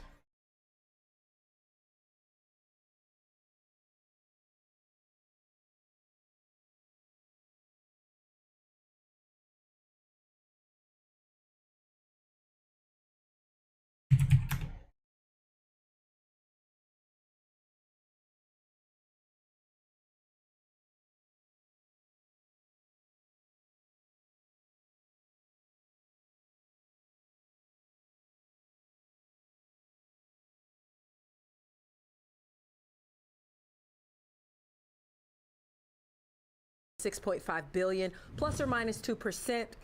And analysts polled by Capital IQ, they expected 6.32 billion. But as you can see, analysts are raising price targets. Needham raised the price target from 230 to 270. Citigroup raised it from 210 to 245. I'll just give you one more. Deutsche Bank put a hold rating on the stocks, but boosted it from 170 to 200. So that 200 obviously lower than where it's currently trading, but the median up now to $257.50. So, you know, about $20 upside. Yeah, $20 upside from here. So despite the fact that NVIDIA has seen such impressive gains, analysts on the whole think that it can continue to run higher. All right, talk about a stock that's lower today. Moderna shares off about 8.5%. What stood out to you in that report? One up, one down. So Moderna shares are actually, they're sliding, I believe, and they're on earnings that fell below expectations and first quarter guidance that was well below. Depends on how you look at it.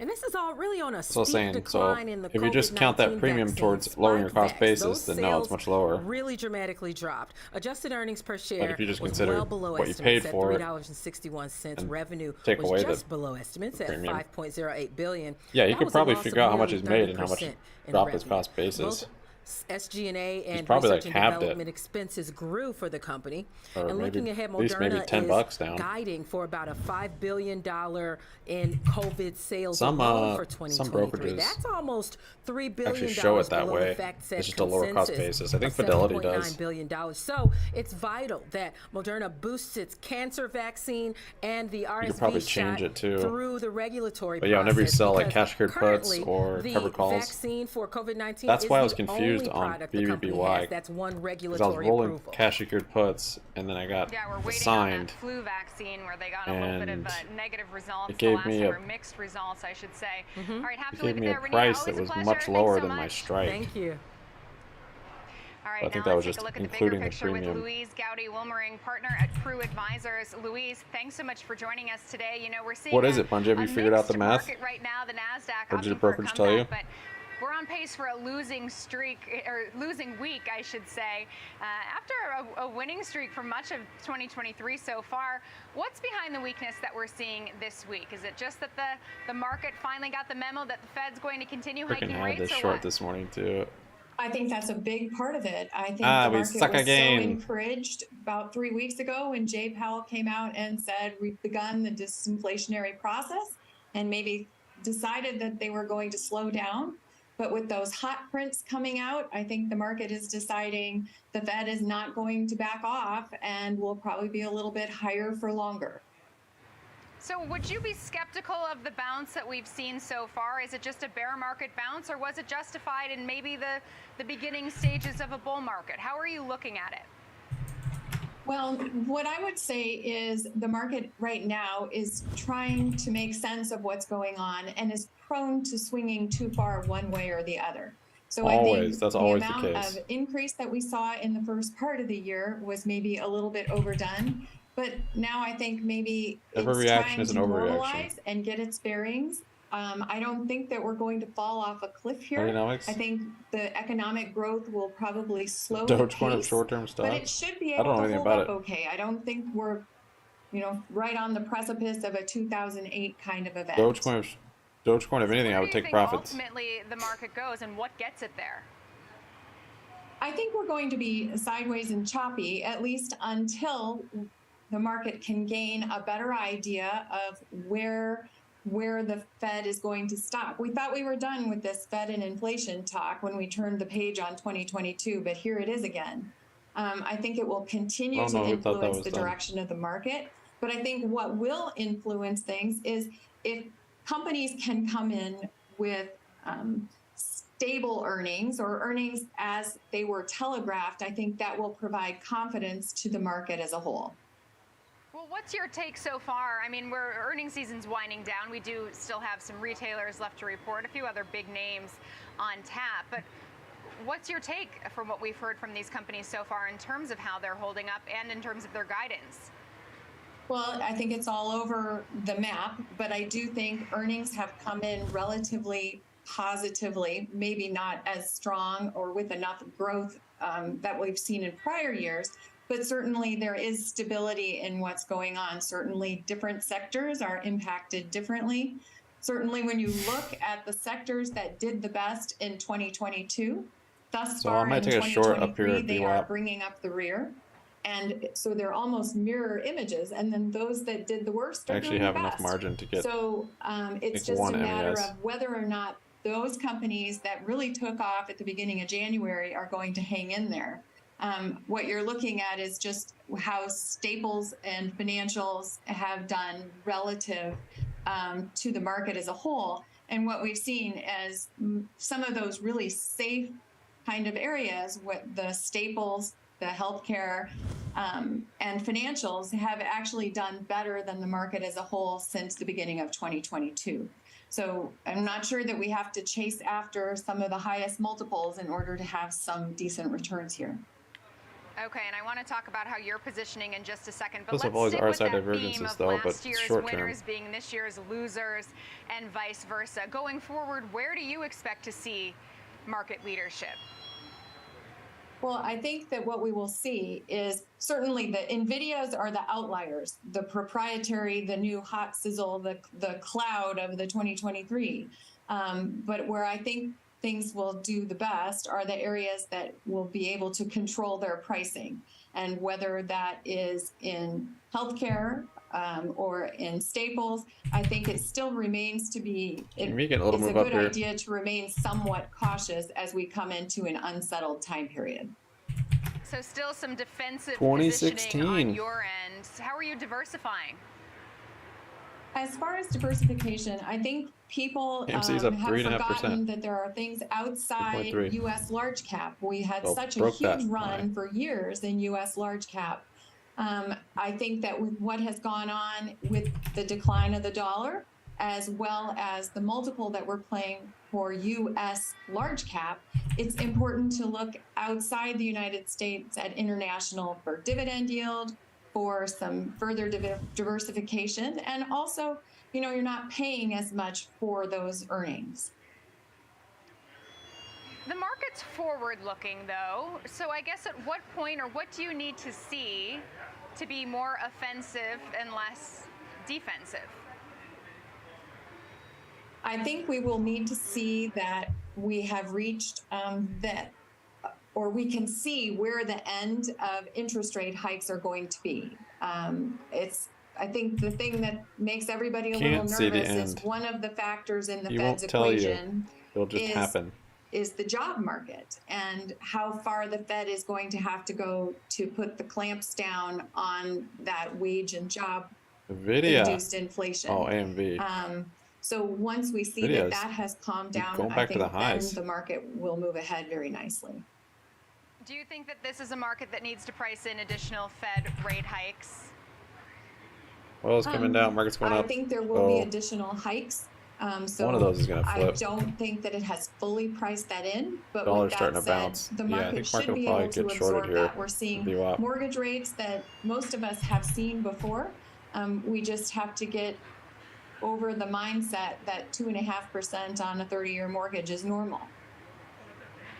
All right, we'll leave it there. Louise Gowdy-Wilmering, thanks so much. 2.5% pretty dope. Thank you.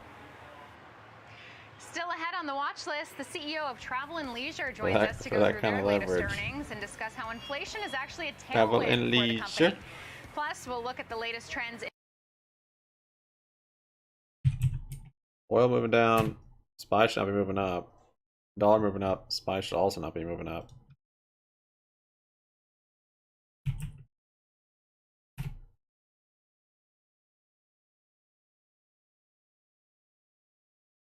Board at your leisure.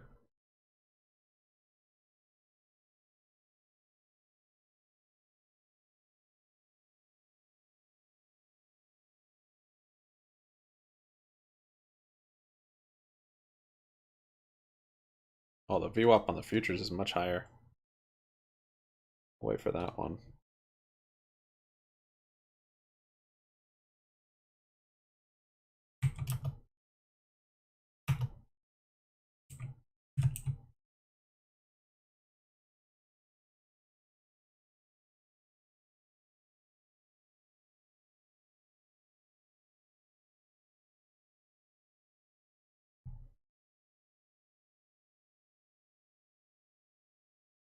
Okay, SPY is moving up here.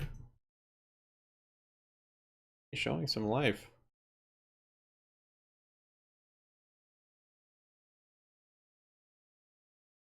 That gas moving up some. Oil's not budging. Dollar's not budging, so see what happens here.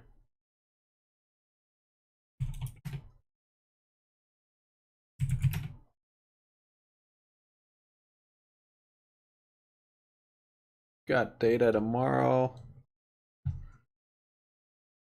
Tomorrow is PCE or PCE. That could definitely move stuff. That's at 8:30. I got into that short on the ES last night. Or was that this morning? Yeah, it was last night, but the market stayed pretty high. So I actually closed it out. Pre-market. I didn't want to hold through the news.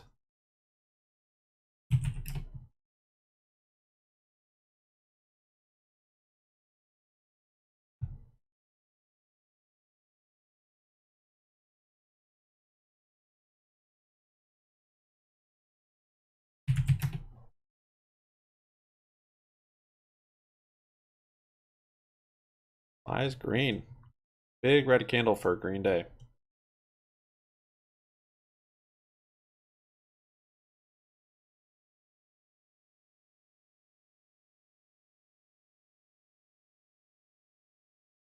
Moving up, SPY and GME, a touch. SPY's at VWAP, AMC's rallying still, 4%. Nat gas is moving up. Oil's a little bit, not really. Dollar hasn't moved. Tempted to close my oil, I'm up a little bit on it.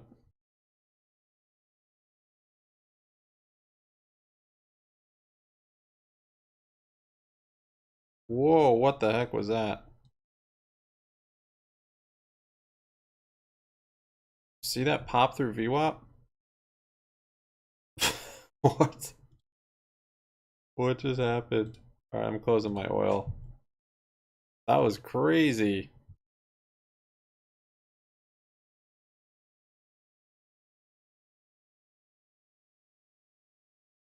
That was only... No, that was in the futures also. The futures just gapped. Look at this chart. Look. What just happened?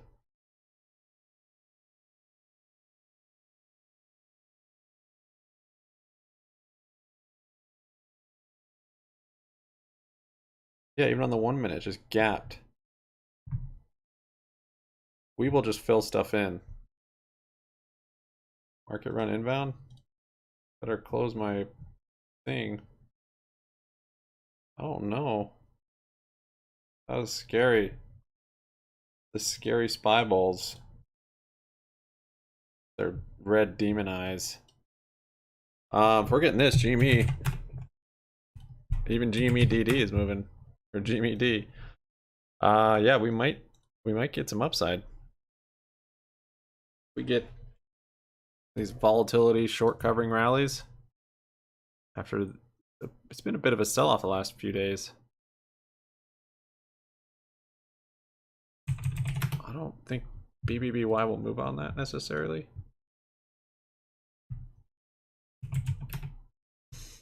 MC.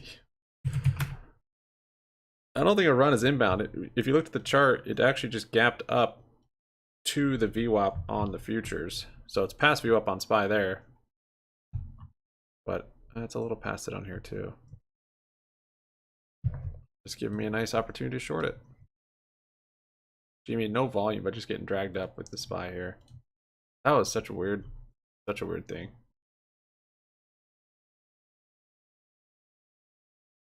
Home Depot spending $1 billion to increase wages for hourly workers until they find a machine that can replace them.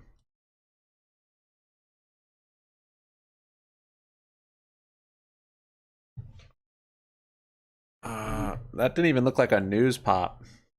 It looked like a algo pop. These guys have said on this segment, you know, semiconductor stocks and technology stocks have gotten a lot of attention in the past week or two, be it mostly on AI, but also on data centers. So we'd like to be able to position in these semiconductor names for those long-term growth trends. But really, if you take a look, I mean, I was just talking about this with Renita Young at the top of the show. She was saying how analysts are boosting their price targets on NVIDIA, despite the fact that it's already up more than 60% so far this year. But even a company like AMD up more than 20% this year Solid on rally. semiconductor, up 25% already in 2023. Obviously, I'm still out of my off the highs, nat gas. but making their Or way my closer oil, to rather. them. Intel is still down on the year. So I guess, how are you picking the winners I from missed the the losers good in trade terms on of still oil. I wanting mean, to find it some probably sort has a of lot more value way at the to same go time? down. It's gonna take some time. So What was it? some of the I think semiconductor this day I was stocks trying to go that short. tend to have different exposures to end Remember what markets happened. have been treated differently, throughout I 2022 think and this will into crash with the market 2023. So shortly. some of those companies that are more But focused maybe not today on, or tomorrow. in markets like data Maybe next centers week. and AI, be like NVIDIA, A nice head and have done shoulders really there. well. We're on the flip side, Intel, which has about 50% of its revenue directly from, consumer-facing products, has But I been might beat as well up just trade a this little bit, buy. and that's a little on concern of some weakness in the That's consumers a with budgets and pretty spending good rally habits. there. So we like to position. We're positioning 2 ourselves o'clock kind of more margin around calls. those We forgot, guys. That's what business-facing it is. It's the semiconductor 2 companies o'clock that margin will calls. play into large Boom. infrastructure plays on cloud computing or data centers. Where's FX Okay, so where hedge? semiconductors got beaten up last year and they're in favor this year, energy was last year's winner. That's not getting beaten up today. It's actually the best performing sector in the S&P, but Yeah, it's still tell me down about it. on the year. So do you think energy can be a winner again this year? GME Absolutely. grinding And up I on the think this is grind. kind of another good positioning opportunity for long term. So Those as you said, options, those energy puts that had were a great 200% up 2022 for a are now variety up of reasons, but it's 37%. kind of pulled back a little bit as I'm concerned over the Ukraine. Oh, maybe I Russia can close or war, not. Can I close my have, oil? I wouldn't say go away, but calm down a little bit. Or analysts are starting to factor that in, and investors, it's not a surprise anymore. So what we really like about energy companies right now is their discipline, and their discipline in the CapEx. And so we're looking at companies with really strong free cash flow yields that can position us as an inflation for any near There's a term freaking rally on SPY. inflation that we might see in 2023, because these companies are just staying very Well, disciplined. And the what we hourly saw RSI in, divergence might be playing out. Q4 I earnings don't like to reports is a lot of management hold too much weight coming with out that and just saying, because it's they're hourly, paring but back their investments in green energy, or maybe not even on the pursuing 4 it hour, it's so not showing up. quickly as previously stated, and But instead that's a focusing pretty big more move up from on the lows. typical oil and gas production. And we think Dragging those will be GME higher up, return or it doesn't want to go. projects that they're going to Whoa, pursue, BBY, and we getting a kind of little like pop. positioning Pop above that VWAP as here. an inflation head in the Interesting near if term, this is and a getting pulled from long-term the play market. of refilling the strategic reserve and building that oil is going to be in demand. All right, I longer than might think close this some covered people call. are I have it for anticipating. set for 1. I'm gonna do 2 and So just get rid of oil's it. currently trading around $75 a barrel. Where does it need to be for you to remain bullish in some of these Okay, energy so close the covered companies? call on BBY. It's up like 78%.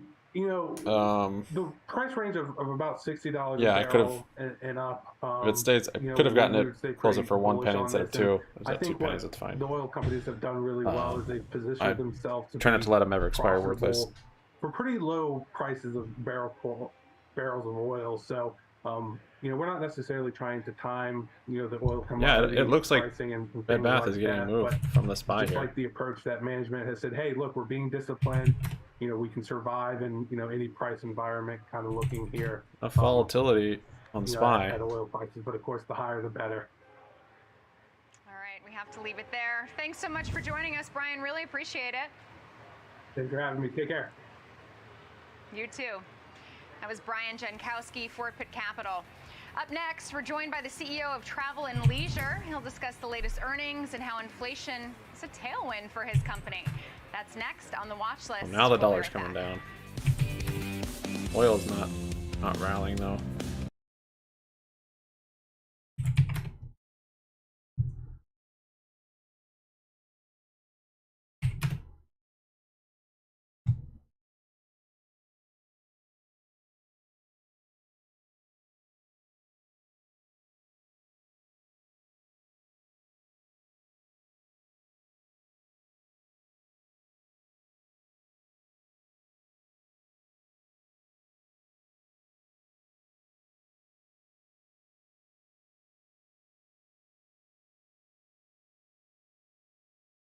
That move above VWAP was insane.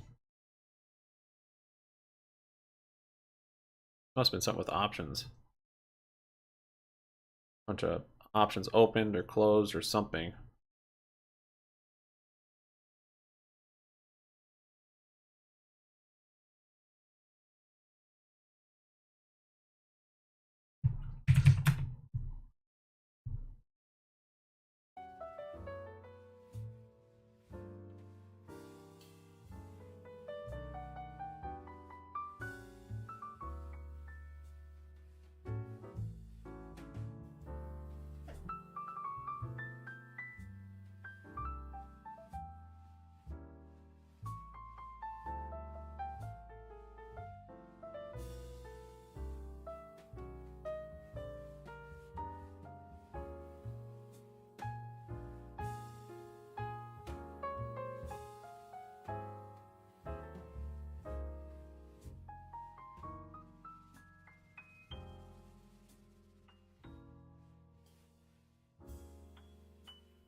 Oh, oil's coming down a bit.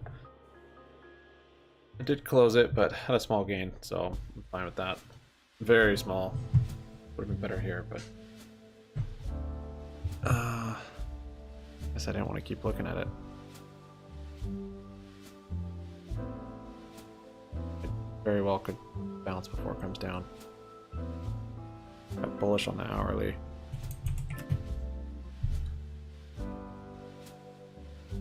I don't like how it moves as much either as nat gas or even the ES.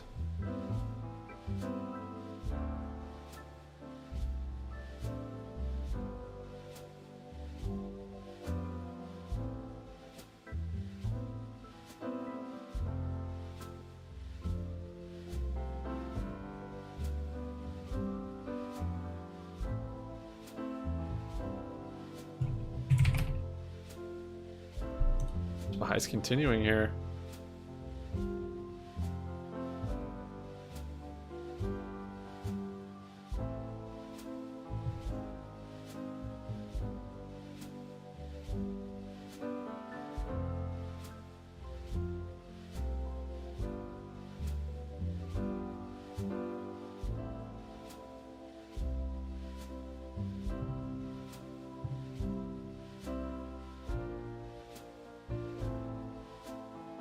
What's up, Ryan?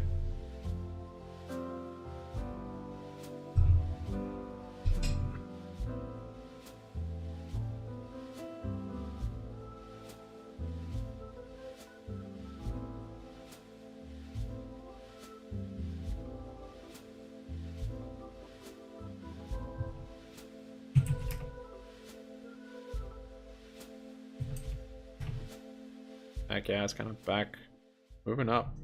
Consolidating really nice at a high. Looks like it wants to keep going. Still looking for just dip buys on it.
Okay, that gas moving up a bit.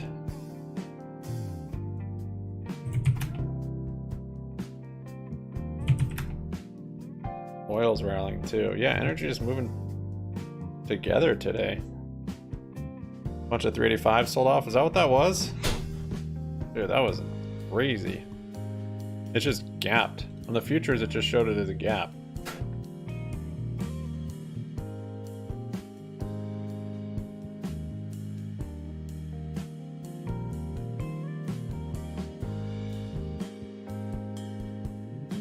Ooh, watching some F1, huh? Nice. I don't know why that SPY is actually pumping. This pop right here, yeah, I think it's something with the options. But selling off or some kind of crazy witchcraft happening here.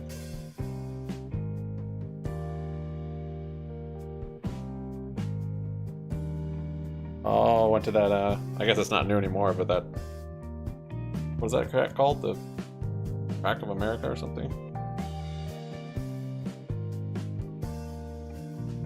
That's pretty cool.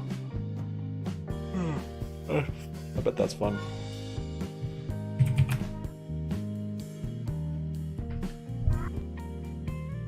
Circuit of Americas, that's it. Oh, not gas. Bit more. Lower.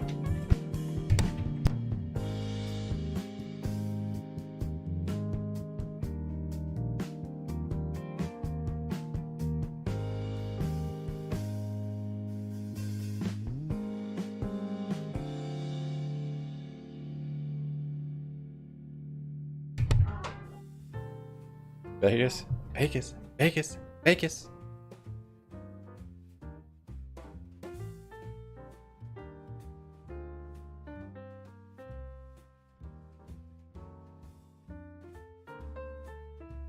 Nat gas testing the highs.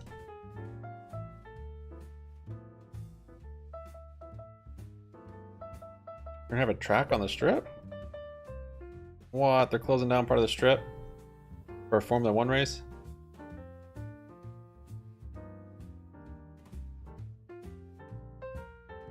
Oh, dude, that's pretty sick.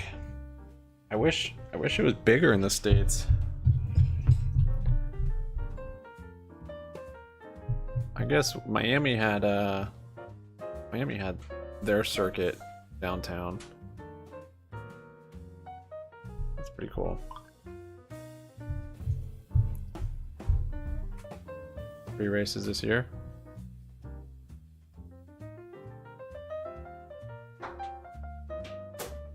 Austin, Vegas, and where else? Miami? Or... oh yeah, Miami still. Nice.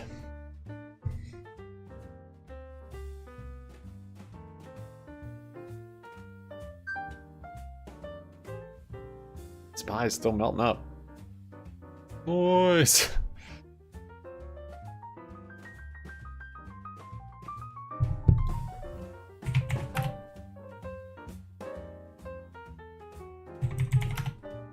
Quite the rally here.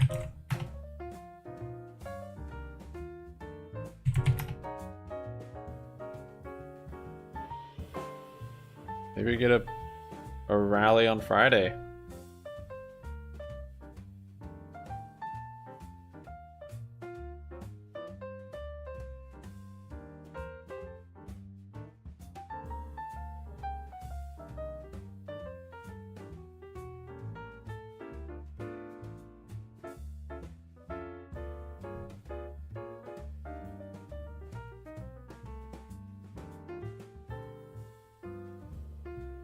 And Doom next week. Yeah, I mean PCs in the morning. There was this hourly RSI divergence. Maybe I'll start holding that with some more weight. I mean, it's TA works on all time frames, but and it doesn't. I don't know. Just hasn't been very successful for me on these shorter time frames. At least this one. And then I even gave it the benefit of the doubt and tried 4-hour, not daily, and it wasn't even showing up here. So I don't know how high this thing goes.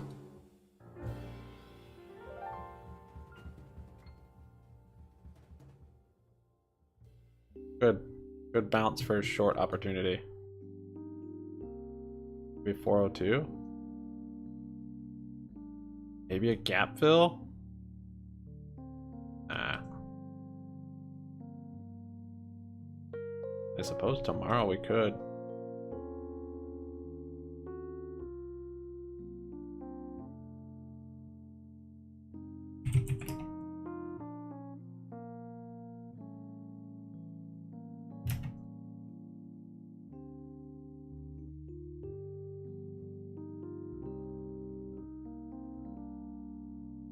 We think there could be some slight modulation on the top line, but we're being very conscious on where our investments are and our hiring.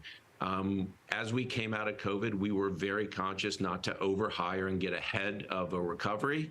And as such, if there is a downturn, I think we'll see, again, lower volatility on the top line, and we'll just be super conscious in managing the cost side of our equation.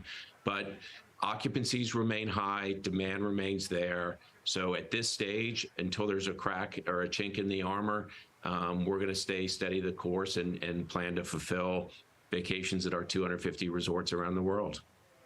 All right, we'll leave it there. Mike Brown, President and CEO of Travel and Leisure. Thank you so much for joining us and breaking it all down for us. Really appreciate your insights. Board at your leisure. Thank you for the opportunity. Have a good one. Coming up, we'll discuss retirement investing. How has inflation and the overall macro environment impacted retirement savings? We'll discuss that next, but as we head to break, let's take a look at some of today's winners and losers in the S&P 500. There's a massive rally. Well,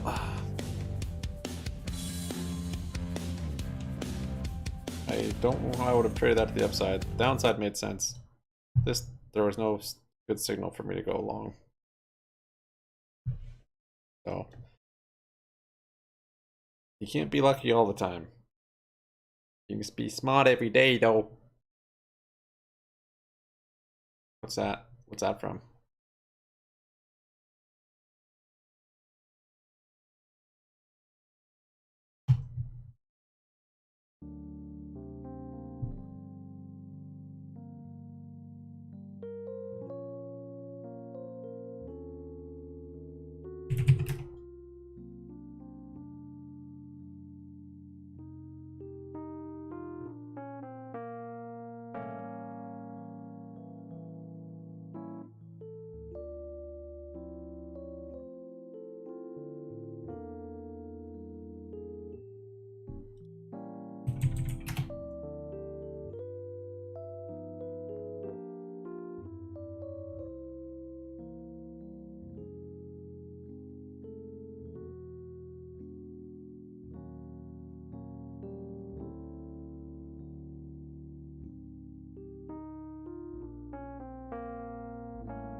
Supply has a little more ways to go.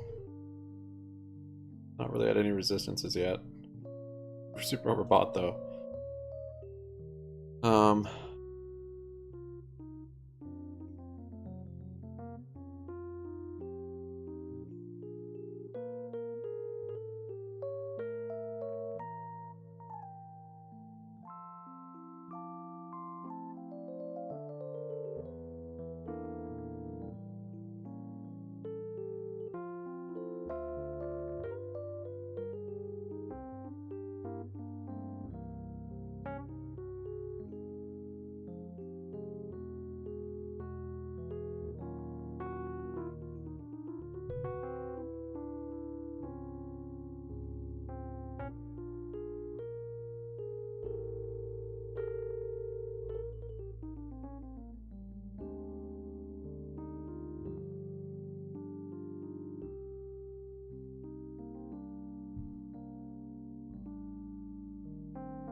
day, and we saw rates higher while treasuries were higher, or I'm sorry, indices were higher while rates were higher, which was a little bit suspect. Then stocks sold off, rates came off as treasuries rallied, and now stocks are recovering here a bit.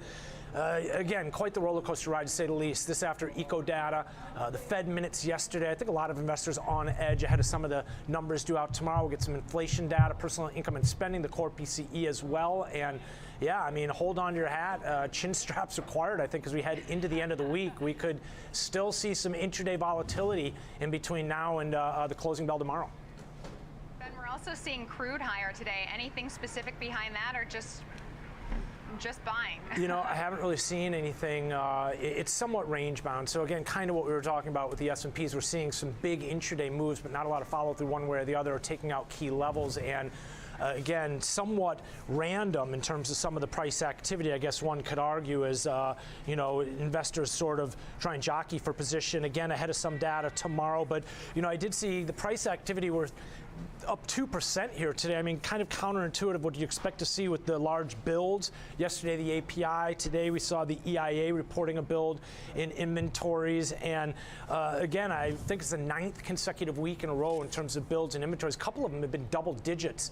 Today, I think it was 7 million barrels. But interestingly enough, the dollar was actually quite firm today, up to 104.73. Now it's pulled back a little bit down to 104.50. Maybe that's boosting crude prices a little bit. But again, I think some of this is just kind of random intraday chop within a wide range, and just not a lot of rhyme or reason behind some of the price activity we're seeing. Oftentimes we try and establish a fundamental reason for every move or every tick. Unfortunately, Caroline, sometimes there just isn't one. Well, Ben, just quickly before I let you go, I do want to note that Bitcoin is actually holding on to its gains as well. It's trading just around 24,000. Dare I go out on a limb and say Bitcoin has actually been pretty resilient lately? Yeah, I mean, considering some of the headwinds that we saw in terms of the FTX bankruptcy and some of the uncertainty in terms of contagion, that initially just, I think the fact that it didn't completely melt down, it held around that 14,000 level. Now, again, though, as I mentioned, even with Bitcoin, similar to the indices and much like crude, again, a product that you could use the word contain to describe, off the extreme lows, yes, but look where we are, kind of right back to the highs that we saw back in the summer of last year, up around 25,000. I think that's the next big hurdle to get up above. And then that area you see on the left side of your screen, the consolidation area that formed middle of last year, May, June, into the summer around that 31,000 level. So again, the bulls definitely can claim a victory at this point, holding off those extreme lows and avoiding an absolute meltdown. But still kind of in that range here right now and just working our way towards the upper extreme of it until we get a real high conviction breakout with follow through. This is just a test of a range, an area that we've been in for quite some time here. Again, similar in terms of what we've seen in the indices and much like what we're seeing here in crude. All right, stuck in a range. Ben Lichtenstein, thanks so much. Appreciate that. All right, it's time to focus on your retirement. And joining me here at the desk is David Musto, CEO of Ascensus. David, thanks so much for joining me on the floor. Great to have you here. Thrilled to be here. So we talk a lot about the consumer on this show. We've been talking about how savings rates are going down, credit card balances are going up. But how has it all impacted, or what's the impact on the retirement side of things? What are you seeing? Sure. So despite a challenging environment for all the reasons that you described and others, we're actually seeing American retirement savers being very resilient and very consistent in their savings patterns. A big part of that has been the history that we've experienced over the last decade or so, and the learnings that many people have taken away from their experience in the workplace. Starting to save early, continuing to contribute and increase contributions over an extended period of time really does make a big difference over the longer term. But we have a lot more work to do. So that really plays into the narrative of this very strong consumer who remains resilient in the face of so many headwinds.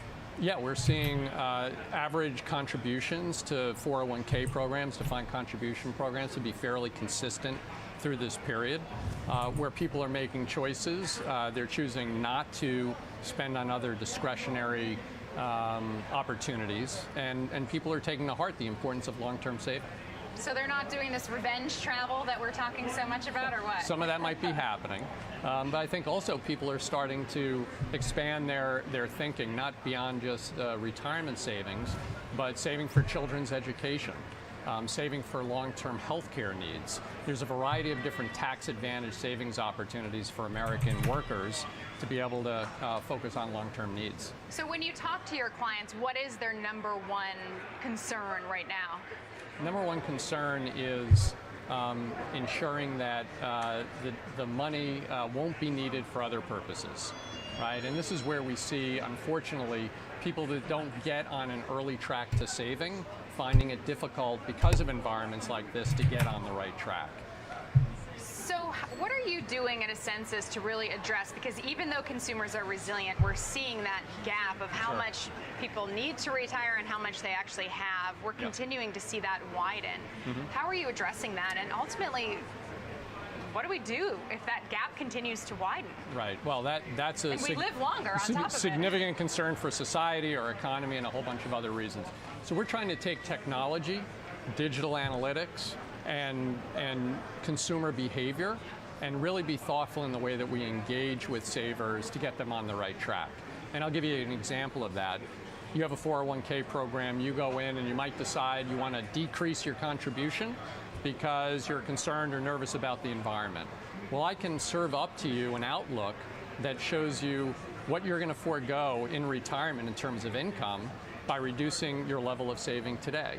Guess what? 30% of the people that see that projection decide not to decrease their saving level today. So helping people understand the trade-offs between the short term and the long term has a very positive effect. And you're doing that by partnering with financial advisors in terms of the technology behind it, or with your own clients? Well, everything we do in our business is in partnership with financial advisors, but we deal directly with end savers through our technology, whether they're calling our centers or using our internet services or using our apps. So are you behind that red light, green light when I log into my retirement savings? Like, red light, stop spending, save more. We're trying to be more present as you are considering the various alternatives available to you, yes. So what, I mean, I know you're not here to give investment advice, but just overall, if someone's sitting here saying, I'm nearing retirement, or maybe I'm newly in retirement, or like me, a long ways out, but still needs to think about it, what is your best advice for people as they start to try to wrap their heads around,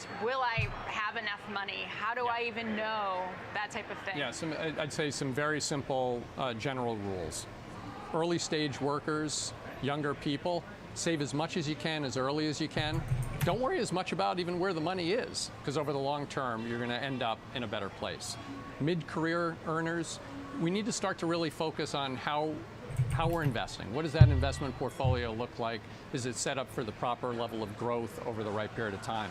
But for the individuals that you're speaking of, 5 years approaching retirement, maybe within the next 5 or so years after retirement, ensuring that there's stability of the portfolio and that we have a mindset of how we protect income streams for the longer term. And that's all about sequencing of risk and return, and ensuring that we really understand also how and what we want to do through the retirement experience so that we're matching our income ultimately to our lifestyle. And then as you look ahead, what sort of trends are you seeing? What do you expect to see as you look down the road, especially on the technology front? Well, so on good news is, I would say this is an area of overwhelming bipartisan support in Washington. We've just seen some new bills come out, actually passed into law, Secure 2.0. I was waiting for shorts. It's going to create more opportunities for particularly small and mid-sized businesses to create worksite savings programs, which is going to be a great thing for 55 million plus Americans that don't have access to a workplace savings program. Those are, I think, where a lot of the focus is today, is getting more individuals saving through workplace savings programs, because we know at the end of the day they're going to save more frequently and they're going to be better off in the long term. All right, so they have Washington on their side for this one. Thank you so much for joining us. It's great to have you here at the Exchange. All right, that's David Musto, CEO of Ascensus. All right, up next, we'll dig into today's jobless claims data. How much further does the Fed need to push rates to weaken the labor market? Our panel will weigh in next. 2,500 shares from premium. Nice. That doesn't really say how much you've reduced your cost basis, though, since unless you know what cost basis those 2,500 shares were.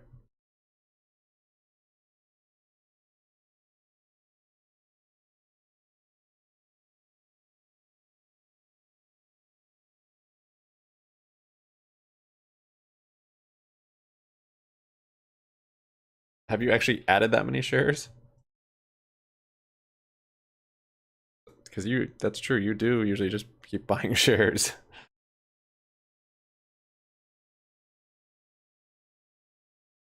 Probably hard to, I mean, because you do cash secured puts. Yeah. Nat gas, new high. It didn't touch VWAP. I couldn't get another one.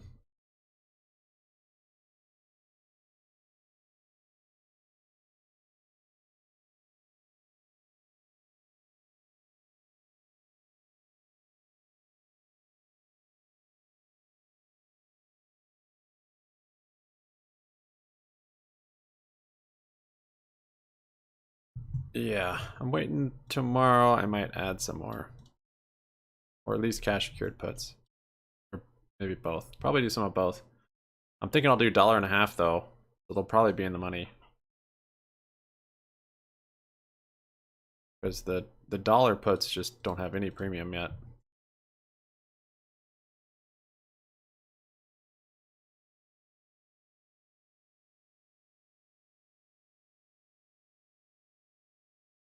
Yeah, their SPY kind of keeps coming up here.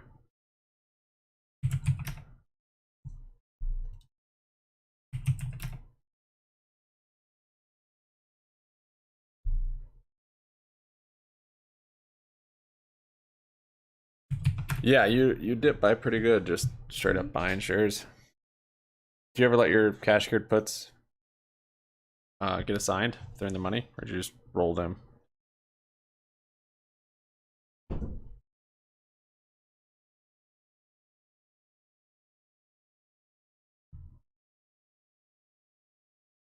Data seems to make it look.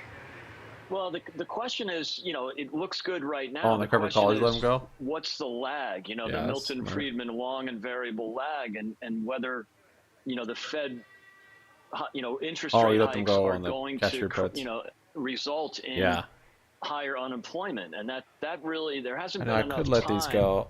And I would expect Oh, things no, I to already get closed worse my 1.5s. before they get better. Although right now the job market looks super solid, but the only way to tackle inflation is to get unemployment closer to 5%, and that's really the only thing the Fed can do right now. So Joe, let's talk about that lag. When do we finally see it? And are you in the I'm probably a lot the more hard active than you are, landing, though, soft so landing, or no landing camp? Do we I was have able to close see those out for the 50%, unemployment rates and tick I was fine with higher that, in order to 'cause get inflation under control? it Seems like probably Greg certainly thinks we need to. not up 50% anymore. A being that couple they're of being the things. money. You know, traditionally we had a 1 to 2 year lag between the time the Fed hiked rates and it would feed through to the real economy. Today, the transmission mechanism is much quicker. We think it's around 6 weeks, primarily due to Fed transparency, large-scale asset purchases, what journalists call quantitative easing, and the shift in the structure of the overall economy that now favors financial markets versus financial institutions such as banks. So you're going to start to see that this year. Now, my sense is what we saw in today's data, whether it was the jobless claims or the GDP, the economy's still running too hot. The Fed needs to generate increased slack in the labor market. And really, given their set of tools, the only way they can do that is by continuing to lift the policy rate. Now, I think the policy rate needs at a minimum to move to a range between 5 and 5.25%. I might do these AMC cash secured puts. That it will go higher. Thing's holding up so well. Probably, I see head and shoulders, we'll but I don't know. 2 or 3 25 basis point hikes keeps in a row here holding up and before the rallying. Fed even engages the idea of a strategic pause. But you know, the noise, the seasonal. You're talking about long noise options, probably. really has created some upside Getting too bias greedy. here. So we'll want to wait to Buying see calls, what the buying February puts. jobs number is and the CPI is, because what we're looking at now guarantees a much higher federal funds rate than the market until just a short time ago had priced in. So Greg, Joe talked about 2 to 3 more 25 basis point hikes. Do you think 50 should be on the table now? We're starting to see that get priced in a little bit more. I think there's a 20% chance right now. Maybe tomorrow's inflation data will push that higher or lower. But should we consider 50, and what could that do to this market? Yeah, it's a great question, Caroline. And I think a month ago you would not have even considered that. But after that unemployment print, you know, a couple of Fridays ago, it gives the Fed a lot of latitude, and they have said it over and over again, Powell and the other governors. I'm gonna do some of these. That they are going to focus on inflation, and now that they've seen some unemployment prints, that gives them the room to do that. So I think there's a good chance they could go 50. Either way, they're going to do a few more, and I think they're very focused right now, and I think that's why the market has reconsidered. The market was ignoring a lot of those comments in January, and after you saw the print, I think the markets have sort of reconsidered. That's why we saw the sell-off prior to today, the last 4 or 5 trading days. Joe, speaking of this lag, though, obviously the economic data is backward looking, but strong labor market data has been, we've been seeing prints despite months of headlines about job cuts, right? However, when I look at that and say, we're not seeing it appear in the data yet, I can't help but think that a lot of these companies that are cutting jobs offer severance, and you can't claim unemployment benefits if you're getting paid severance. Some of these tech companies are melting up here. Packages. So is Pretty there a chance breakout, that the labor market actually isn't as strong as it appears? It's just that it's all operating on a lag? Well, the 517,000 jobs added in December. Yeah, there's different strategies. I think some people just set like percentage gain. Revised down over the next having a plan before you open it is definitely a good way. With respect to what you were asking, you're really talking about tech work. So if you don't have a plan before you open it, you're just you're flying blind. You're basing it on emotion. Or you could do it based on TA, but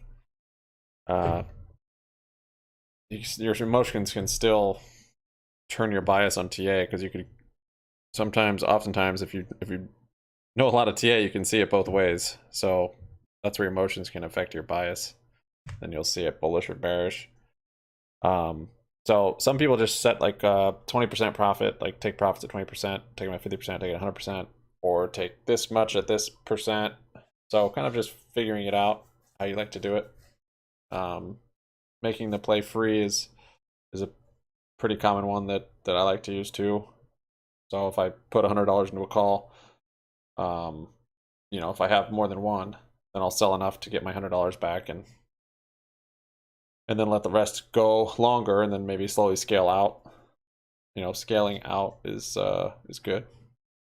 If you only have one of them, yeah, just sell when you're up a certain percent. Be happy with it. Don't look back. Make sure of TA and common sense. Yeah, before buying, that's the point. Hey Ryan. Price target, yeah. Yeah, picking somewhere in advance probably is very key, and then it's just scaling. I'd say scaling out. Not trying to time it perfectly, because that's hard. It's really in front Same of way you us. dip It's by. not what's behind us here that's Rally, important. sell. And of course, that's why at this point in the business cycle, monetary policy is more of an art or an exercise in judgment than a science. Greg, yeah, we selling only have premium. about 10 seconds Selling premium GME has left, been but I do great. want to ask you, However, is this market the currently IV's come down so pricing in a much that recession? How much lower would it have to go to price one in? holy crap, It's 66%. not quite yet, and I think that's a mistake. Dude, I almost just want to buy these calls. I think there's still a high probability. Joe has some great points. IV's coming down so much that now is the time, I think, to flip back to buying. Is way too hot, and a lot of any these jobs, sort of volatility move, education, and leisure, these options are going to double. Low-paying jobs, and in many ways, just recovering from the the money for next week layoffs, is $67. That's insane. That's nothing. Was overhiring in those periods, and now are just laying off some people. So it's maybe still it's time too to get some hot, and I leaps. think there's more work to do. Buckle up. Greg Swenson. The price isn't that low right now. I mean, it's low, but it's not. It's not that $15. So it's going to do it for the seems watch weird to list. get I'm leaps, Caroline or Woods. to think that's Thanks good so much price, for but watching. Stay tuned because that Market IV on is just Close is next. so low. So March, I think, are kind of expensive because of earnings. Maybe if we get a rally into March or into the earnings. Ooh, yeah, maybe some of these.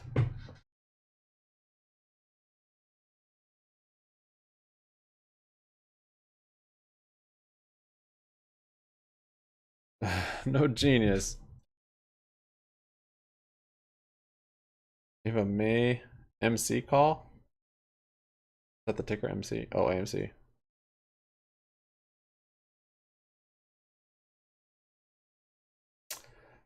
So one good thing you got with that one is you got a lot of time. So that made your play much safer. Up 90%. I mean, again, you didn't have a plan going into it, so strike one. You're trying to figure out how to exit now. That's good. I keep seeing a head and shoulders in AMC, so I've wanted to enter a bullish position on a cash secured put side, but down here at a 5 strike.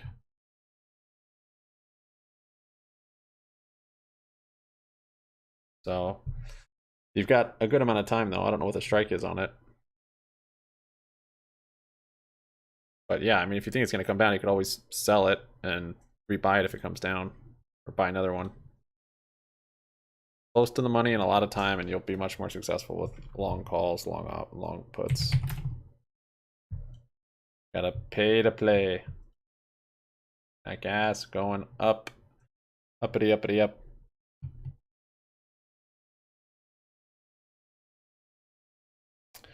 One or two. Yeah, if you're doing options, I would paper trade them. And I start on the sell side. That's what I tell people that are new to options. Start by selling covered calls or selling cash secured puts. Hour? Yeah, well, here it is. What a name. Your calls on AMC are 3 strike? That's legit. Did you just buy them deep in the money, or was it at $3 when you bought them? Yeah. I mean, that's why those have done well through this volatility. You're so far in the money that I mean, yeah, so the further in the money, the less leverage you're getting, which is good. That's safer. So you're on a good track with starting with options.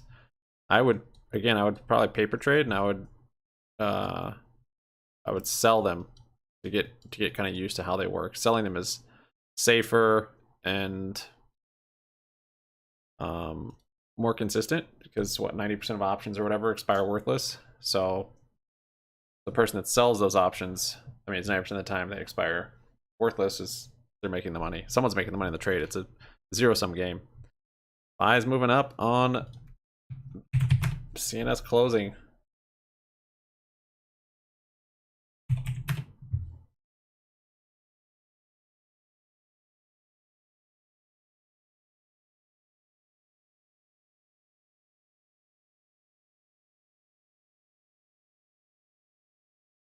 Options, but never calls or puts. You gotta sell them. You have much better success.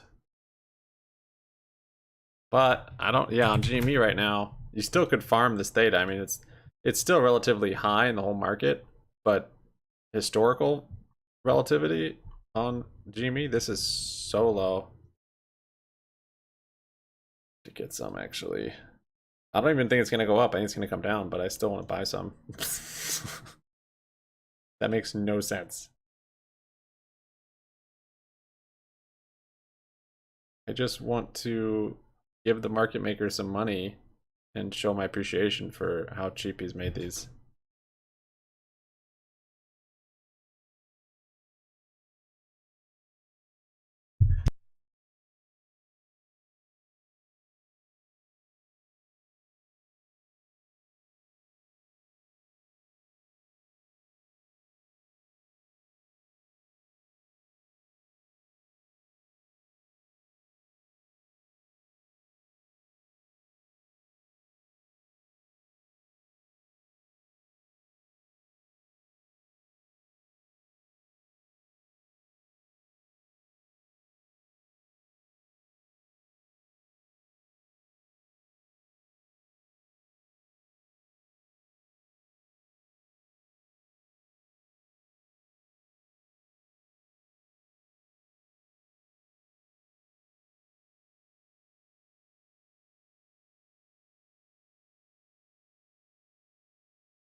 Buys moving up here. Yeah, so you wanted to pay the market maker there too. It's just, yeah, you have to show your appreciation. I mean,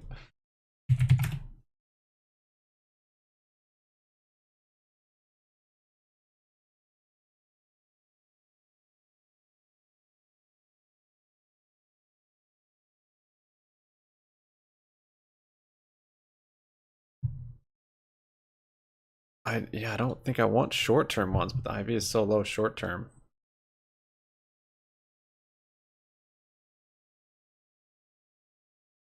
I mean, short-term is less IV than these leaps. Not even really leaps anymore.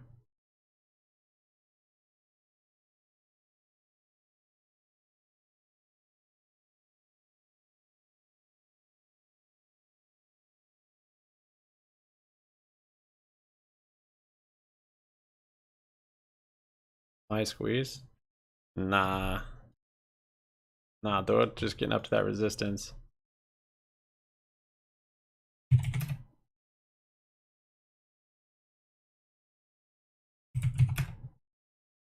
Now you're trying to fill gaps to the upside, Don? Shut up and go back to buying puts. I liked you better. There's not even a gap up there. The gap's up here. It is actually at that kind of that 1940 potential support. That the low IV though.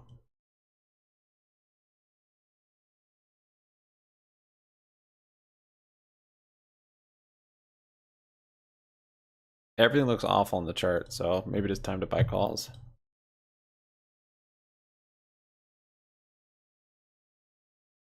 Time frame are you looking at, like 1 minute? Oh, this 21.95. Okay, okay. Tiny little gap. There. You're right.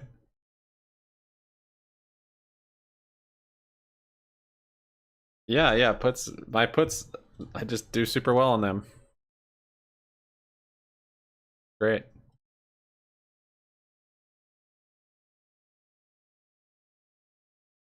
I mean, the IV is low on the puts also. I'm gonna look at the chart here a little bit. See how much these leaps have actually moved. You guys can join me on this journey. Look at the 2025s. Let's just look at these at the monies. No data available.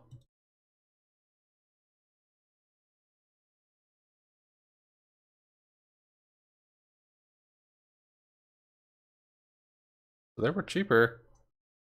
Nat gas is rallying. Caps only fill to the downside.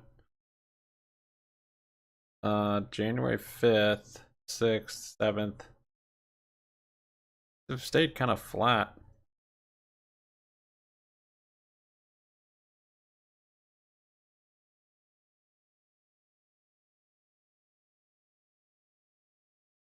I guess that's what leaps do. They don't move a whole lot. So you would have doubled if you like caught the bottom perfect and caught the top perfect.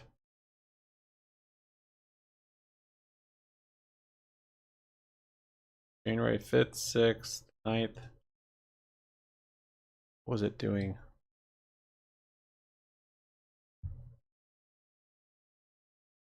But these days, yeah.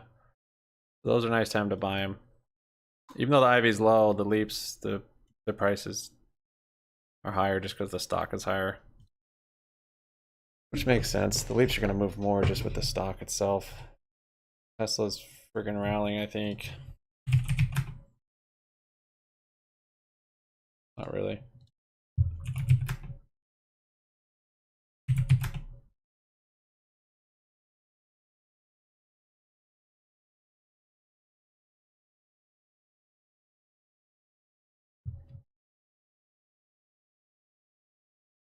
So with now that seeing the leaps aren't like that cheap.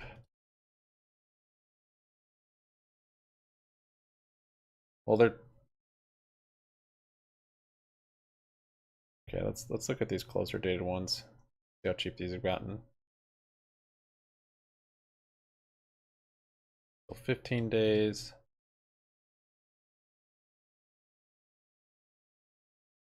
Yeah, you got to stay before the March 24th because those I think are for earnings. So if you go March, wait. Yeah, March 10th. Let's look at these March 10th at the monies. Either if we get a rally into earnings, like a pinch cycle 30, 35, then these options are going to be insane. Or if we get our dump into earnings, these options are just going to be zero.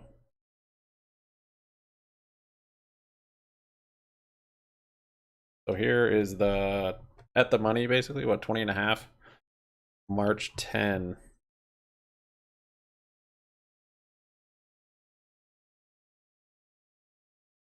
So they just open these up in January. Is that why this only goes back to January?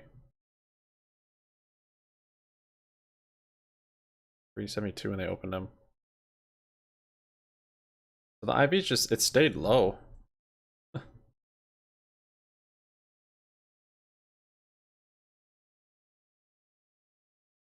Red daily candles bounce off the daily 50 big down day. We haven't really had a big down day on it. Everything's just bounced.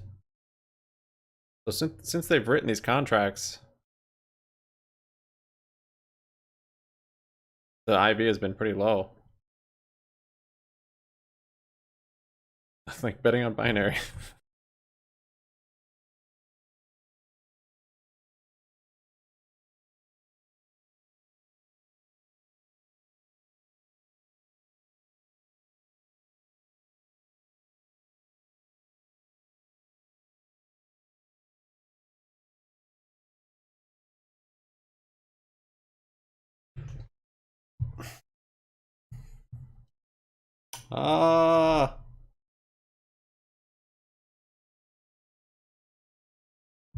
That gas is going.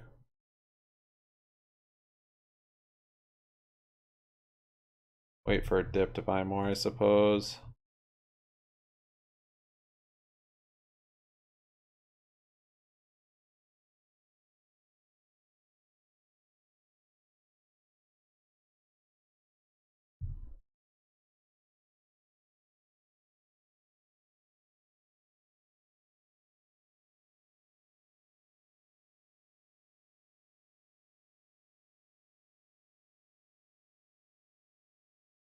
She's only 2 contracts. Still pretty good gain.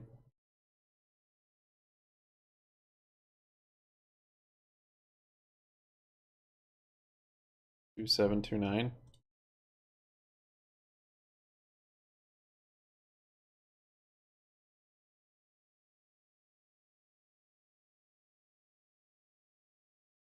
Bounce, bounce, Doge.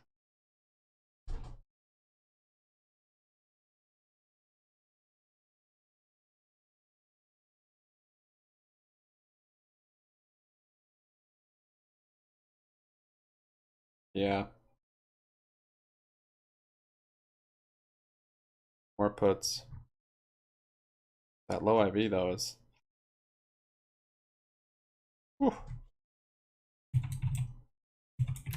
Always go lower.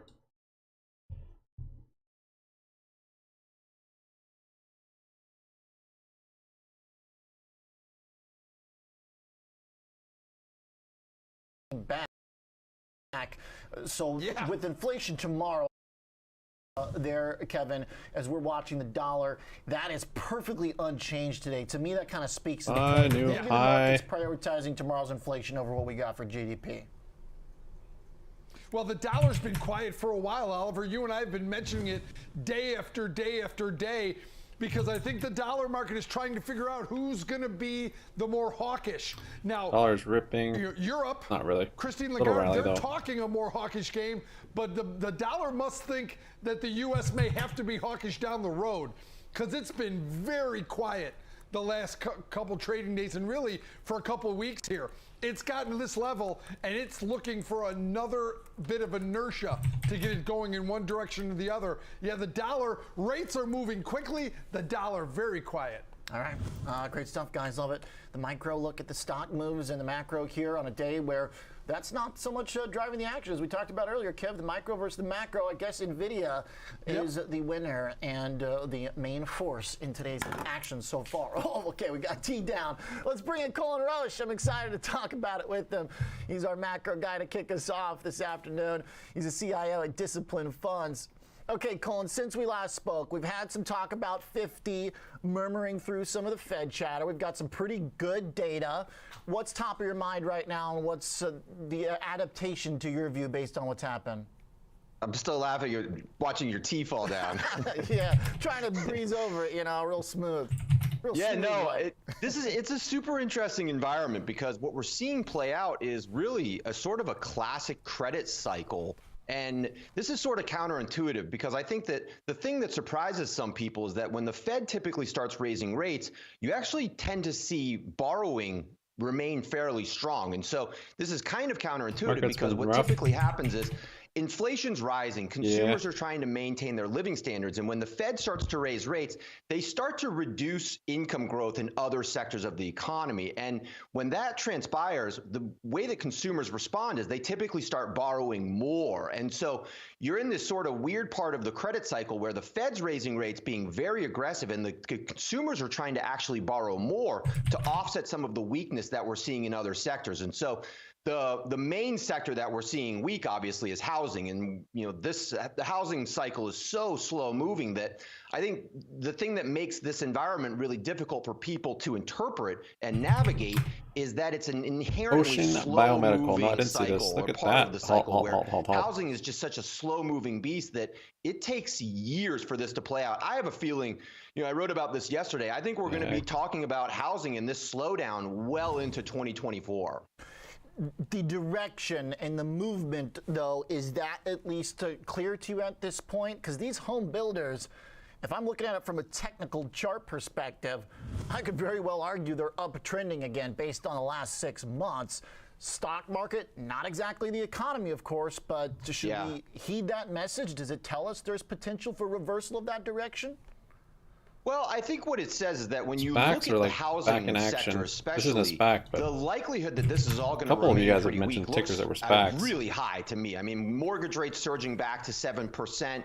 And you've got signs that, all this data has cratered in the last, 6 to 9 months across mortgage applications, building permits and existing home sales. So the weakness is there. The question now is, does the lending and the borrowing slow to the point where you can start to see a real material aggregate demand slowdown, a real macro slowdown? And the chart you're showing is really the thing that I think is the biggest risk in all of this, is that you've got, a lot of people talk about the housing market and the low inventories and how, well, housing prices can't fall because homeowners have no options, but they really do have another option. They can rent. And the rent versus price, the home price chart shows that the ratio's never been wider. And so you've got this weird situation where people that are in homes are locked into these golden handcuffs with low interest rates. They're not going to move because they're not going to borrow at the new higher rates. And renters are getting into the situation where they're very unlikely to move into a new home because the buy versus rent equation doesn't make any sense. And so going forward, this equation is highly mean reverting because people have to choose somewhere to live. And right now, the option to rent just looks like, or to stay in your home looks like such a superior option versus borrowing to purchase at these prices that the likelihood that that's going to mean revert through home prices declining looks very, very high to me. And the question now becomes, going forward, how much do home prices fall and how much does that impact the macro economy going forward? It's a really interesting point because to some extent, because this is a very sophisticated point you're making, so I want to try and paraphrase it in some way, or at least maybe frame it from the perspective of it kind of being almost a different osmosis of logic than a lot of people use, where they think about housing as being kind of a resulting effect of what's happening in the economy and the consumer. What you're saying is that the evidence points to you, these supply dynamics and the pricing dynamic that actually might favor more renters in some of these moments. will force the housing market to slow down.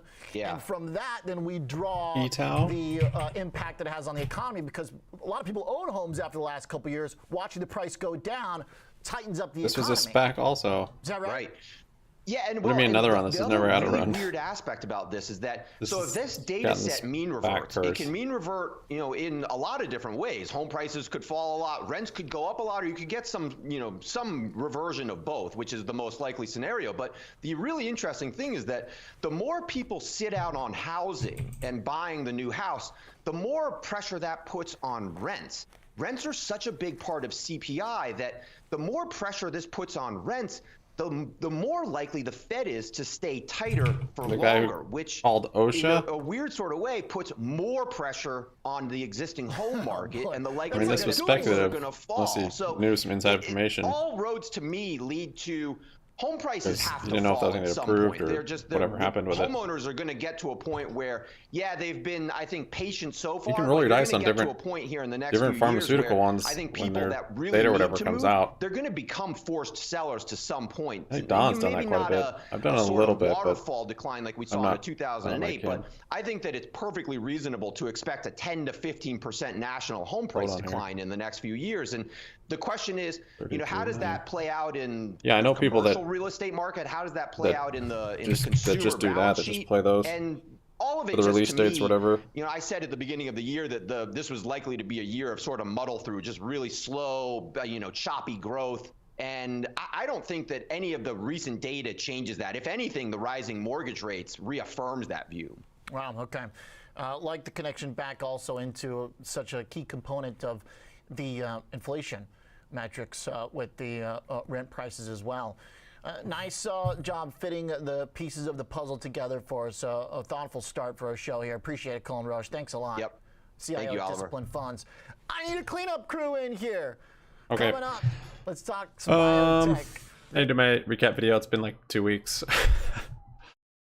For most of my YouTube viewers, I think they just watch the videos, so gotta give them some love. Thanks for watching, guys. Thank you for becoming a member today, Ace. Good to have you part of the Happy Money crew. Pretty mellow day. We'll go over the recap though and the trades and some TA. Thanks, Don. Thanks, Gilead. Thanks those who joined. Thanks for your likes. I took a short here. Might regret it. I don't think so. 10 minute of Fugazi though is coming. Okay. We'll see you on the recap. See you on Discord. Thanks, guys. Peace out.